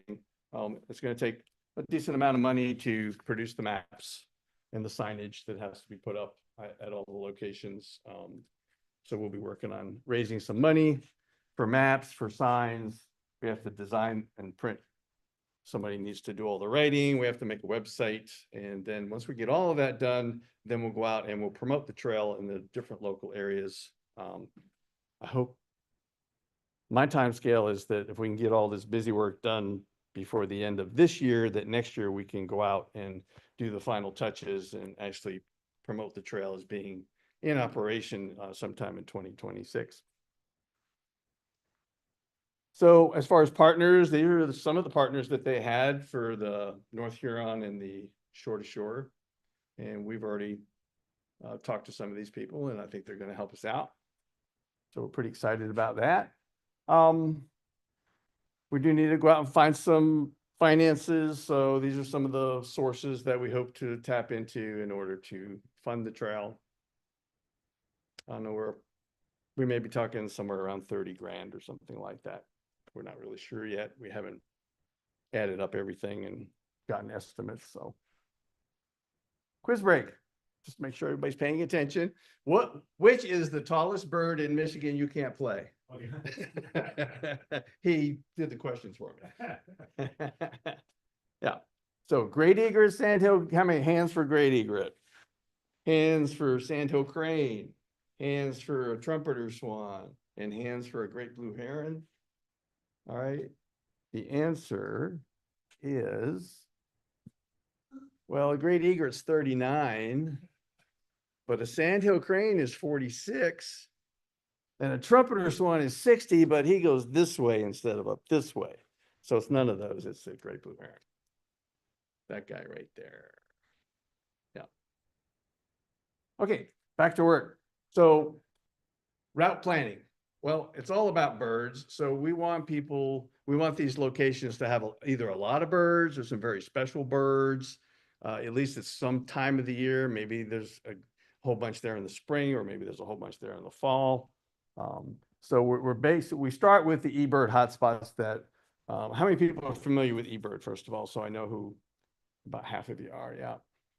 So I don't know, eBird's been around at least 10 or 15 years. And you basically go out and now you can use your phone. You used to have to use it on the computer when you got home, but you just type in the birds that you're seeing as you're walking along.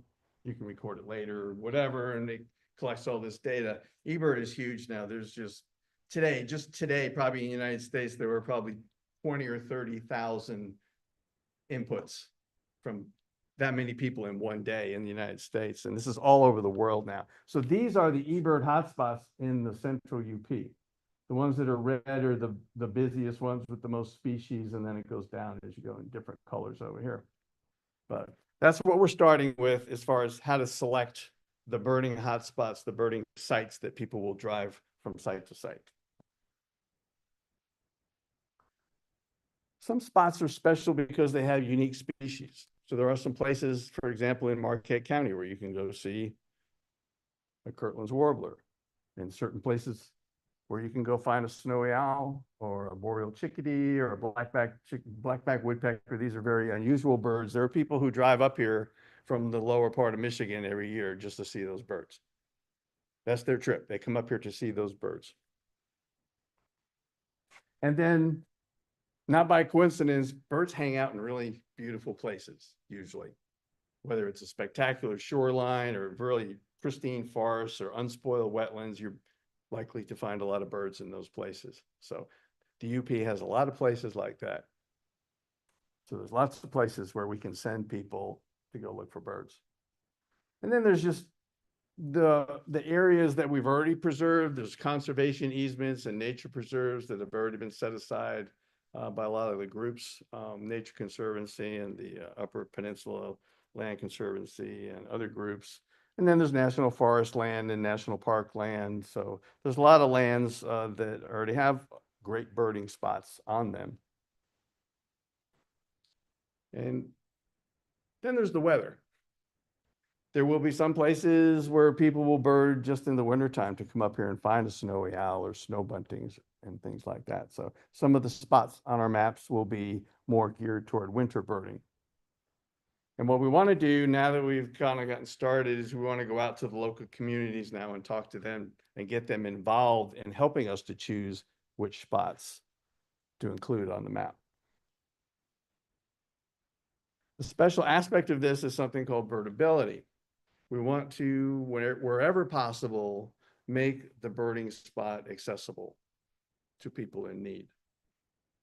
The vision of birdability is birding truly is for everybody and everybody, regardless of their disability or other health concerns. Birdability is a separate program of Audubon, national program. So, next question. Where do loons that breed in the Upper Peninsula migrate to for the winter? Do they go to the Mississippi River? Do they go down to South Carolina? Do they go to the Gulf of Mexico? Or do they go to Peru? And the right answer there, whoops, wrong button, is the Gulf of Mexico. All right, the next thing we need to do is create signage. For example, at a birding spot, we'll put up a little sign like this. It just designates, hey, you've made it to the right spot. There's a sign that says you're on the Central UP Birding Trail at site number 42, or however we decide to number it. Here's another example of a birding trail sign that they use at the Saginaw Bay. So there's a consistency to the signage, and we're going to stick with that. Our signs will look a lot like that sign right there. So we still have to plan out the colors of our signs and make sure that they don't fade and, you know, get weather damaged. And then we have to get permission to put the signs up. So some places are easy. Nature Conservancy has already said, yeah, sure, just we'll help you put them up. National Park, a little bit harder to go in there and put up a sign. They're a little bit, you know, and putting a sign on a public road is almost like an act of God kind of permission, but we'll work with DOT the best we can. And then we have to get out there and actually install the signs. It's going to be a lot of work. There'll be at least 40 sites minimum on the trail. So that's 40 post hole digger jobs out there. Here's some examples of the shore-to-shore signage that's already up. This is at Whitefish Point State Harbor. So just a post with a nice sign that tells you you're in the right place. And then an educational thing about eagles right here. And this one is over at Dollarville Flooding, and it has a little brochure holder.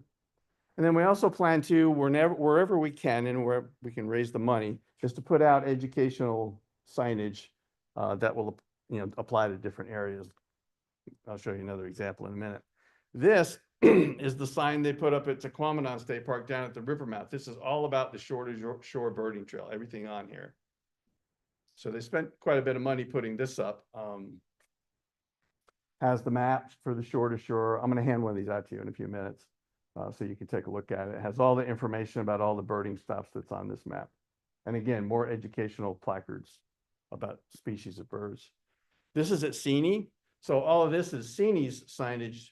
And then they just allowed shore-to-shore to put this over here on the side because Seney is part of the shore-to-shore birding trail.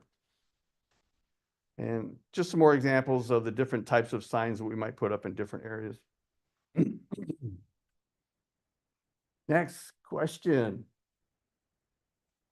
The bald eagle's diet consists mostly of carrion, fish.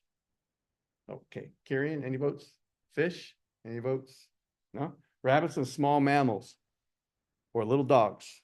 There's always a video on the internet, like every month. Here's an eagle coming down to kill a little dog. And I'm not saying it doesn't happen, but they're kind of crazy. The answer is fish, not little dogs. But then I got to thinking, well, there are some fish that are dogs, like the bowfin, which is a dogfish, is a nickname for it. All right, and then print materials, we're gonna make maps, we'll have rack cards and brochures and promotional posters that we're gonna be producing, and I'll show you what these maps are like in a minute. And then we'll need a website. So this is the front page of the North Huron Birding Trail website. And this is just a page I took off of the shore-to-shore birding trail. And I'm gonna try this. I always hate to do this in the middle of a presentation, click on a link, and hopefully I can get back to where we are. It doesn't want to let me do that. It's not that important, so yeah.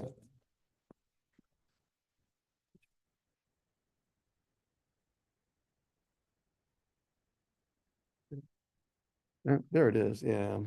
Okay. I'm just gonna blow that up. And so this is the Shore-to-Shore Birding Trail website. Really nice, professionally done website.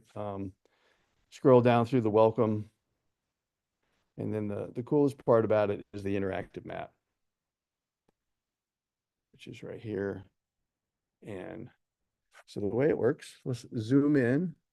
And these are all the birding sites on the Shore-to-Shore Trail. And you click on one of them.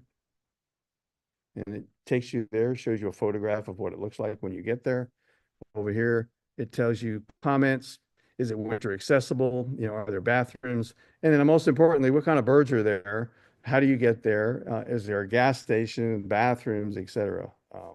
And that, they have that for all these spots that are on this map, photographs of all the spots. So that's one of the things that we have to do there in the spring and summers. We've got to go out and take pictures and measure things and just see what the different sites are going to be like that are going to be on our map. So, and we have to find somebody to do this for us. And actually, somebody showed up at the meeting 2 weeks ago and said, "Oh yeah, we'll do that for you." So I was like, "Thank you very much." That was really nice. There's always a GIS expert around the corner, I guess. I don't know. And then also you can come up here and explore. You can say you want to do the Whitefish Point area. You can click on that and it shows you the birding hotspots that are up there near Whitefish Point. You can click on Lone Pine Road. There's your photograph, directions on how to get there, birding information, and then all the other important stuff like, is there a trail? Is there a platform? Are you going to drive around and bird? Are you going to walk through the woods and go birding, etc.? Now let's see if I can get back.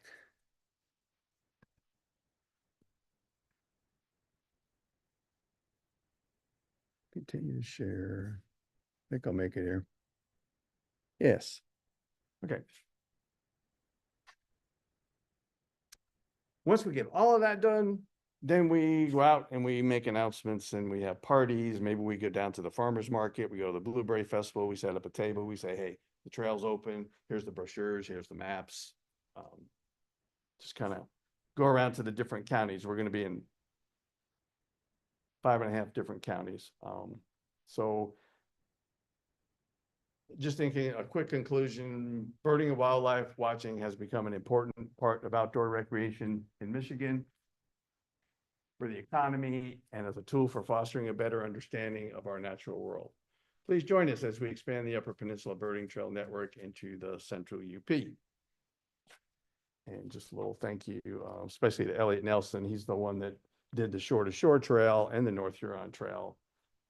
So he really helped us get started. So that was great to have his help. And did I mention birds are really cool? These guys were outside the back of my house in North Carolina one year. A family of screech owls, just hanging out. They came by for like about 3 days. Wish I had, I do have a video, but I should have put that in there.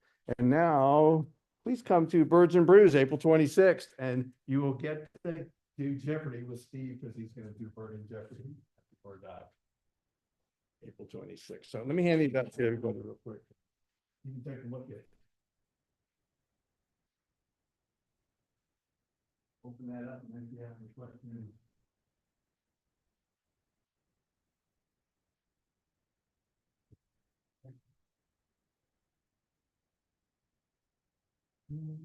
Oh, you know what? I have one in my pocket.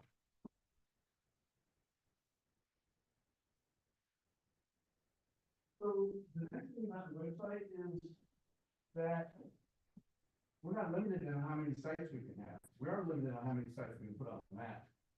We're probably only going to go to about 40 on our map, but on the website, we can add a lot more sites. We do plan to use QR codes on the signs so people can point their phone and it'll help determine where they are. So we'll divide our trail up into sections. We're still kind of working on that, but there'll be a section that's more Alger County near Lake Superior, going through all that area. All the shoreline up through Marquette will be a section of the trail. Since I'm not from up here, I'm familiar with Marquette now. I've been here long enough, but you know, Dickinson County, Marinette County, I don't know anything about that down there. So I got to get more people to come down there and help me do that. But this is just a rough draft of our trail, the trail and the hotspots. Basically, those are just little arrows pointing to the best birding spots based on Cornell Ski Bird. We have a better map now, but I didn't bring that because it isn't marked with all the spots yet. But City of Marquette printed us a really nice map, so I don't have to scotch tape it together anymore. Questions? Any way to put a little, you have, whether it's a trail or not, like, could you also put links to, is it a great orchiding place? Yeah, if it has other special features, yeah, we will put, because those would be- we will be putting geology features, Yes, orchids, whatever it is, we plan to put that on the map. Especially on the website, but on the map where it's at. But we don't like to talk about the world. No, yeah. Did you come to the orchid presentation here a couple of years ago? No. He had all done and he was like, well, I'm not really gonna tell you where all these things are. I mentioned here and Dickinson County has some of the best orchids in the world, but like you said, Yeah, but they're in places that you're not supposed to. sometimes private property or places you're not supposed to go or. Well, they're protected. Yeah. But Steve, when people do iNaturalist, doesn't that? If it's a threatened or endangered kind of thing, then the location is Obscure. Same thing with birds on eBirds, like. They tend to be in the same places as the birds on. Sure, That's why yeah, I mean, it's a Oh, well-preserved area that's got Yeah, a lot of that's the right interesting. plants, Yeah, fewer invasive plants and. yeah. Like Marquette was a hot spot, but maybe that's probably because there's so many people that are watching. You know, that plays a role in it, but there's a lot of birding in Marquette County and Marquette has, you know, like 40 hotspots, eBird hotspots, and about 10 of them are along the shoreline. Yeah. You know, like the Lower Harbor, South Beach, they're all hotspots. But, you know, sometimes you go down there and see nothing. And then on the right days, like the days that are coming up pretty soon, the shorebirds are gonna start coming through and the waterfowl are coming through right now, so, yeah. It's different. Go all the way up in the Huron. No, just, we're stopping at, or we're not stopping at the Marquette line. And, yes. There's also the North Country Trail. Mhm. Maybe you could. I haven't talked to them yet, but some of our spots trail is gonna go through, so we'll incorporate it. Yeah, so the western part of the UP, the Audubon people, you and I are gonna have to take that. I don't know if the land of this map is being considered. Or Yes, just other- we'll be very similar to that. Yeah, this is that nice. Yeah. No more questions? Yeah. Yeah, good. Do you know, you mentioned eBird.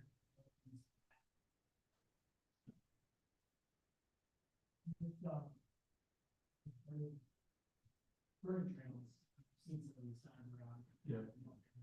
Yeah. Has there been any like way to kind of gamify that too, or like integrate it? You know, I mean, if you get kind of like, you build up kind of a log in that. It kind of tells you.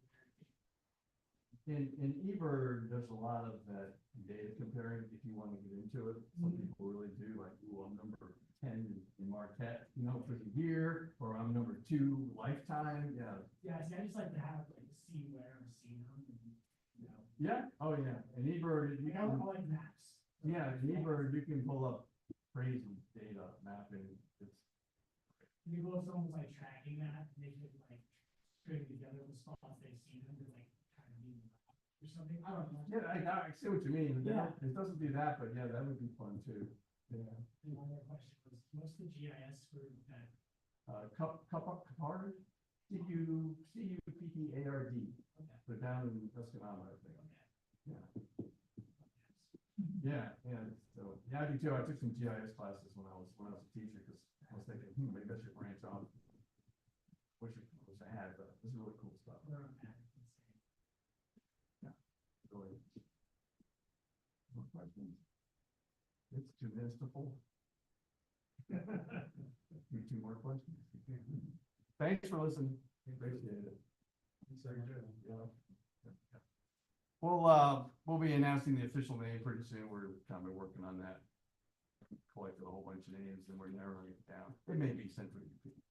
It's hard to pick a name for a big area because some of the names have Superior in it, but you know, the people down in Manistee are like, no, we don't want to call it Superior, we want to call it something else. So we're looking for a Don't name. call it Northern Michigan. No, we won't call it That's that. so irritating, because that's different countries on there. Actually, the most popular ones so far are, besides Central UP, is Lakes and Forests, Birding Trail, which kind of includes everybody. Gitche Gumi, Birding Trail. What else do they come along? I got somebody in my head. But we're gonna put a survey out on our Facebook page, Survey Monkey Survey, so everybody can vote. We'll take that data and other data we collected, and then we'll do a committee decision. Anybody will vote, I think, on want to put on Facebook, yeah. We're only gonna put 5 up there. We're gonna narrow it to 5 and then see which one they like out of the 5. And then we might pick something else. That's the way we rule, right? Executive decision. All right, I'm done. Thanks, guys. Thank you. Yeah. I'm excited. Well, thanks, everybody. We're gonna take a little break here. We're gonna move across the street to the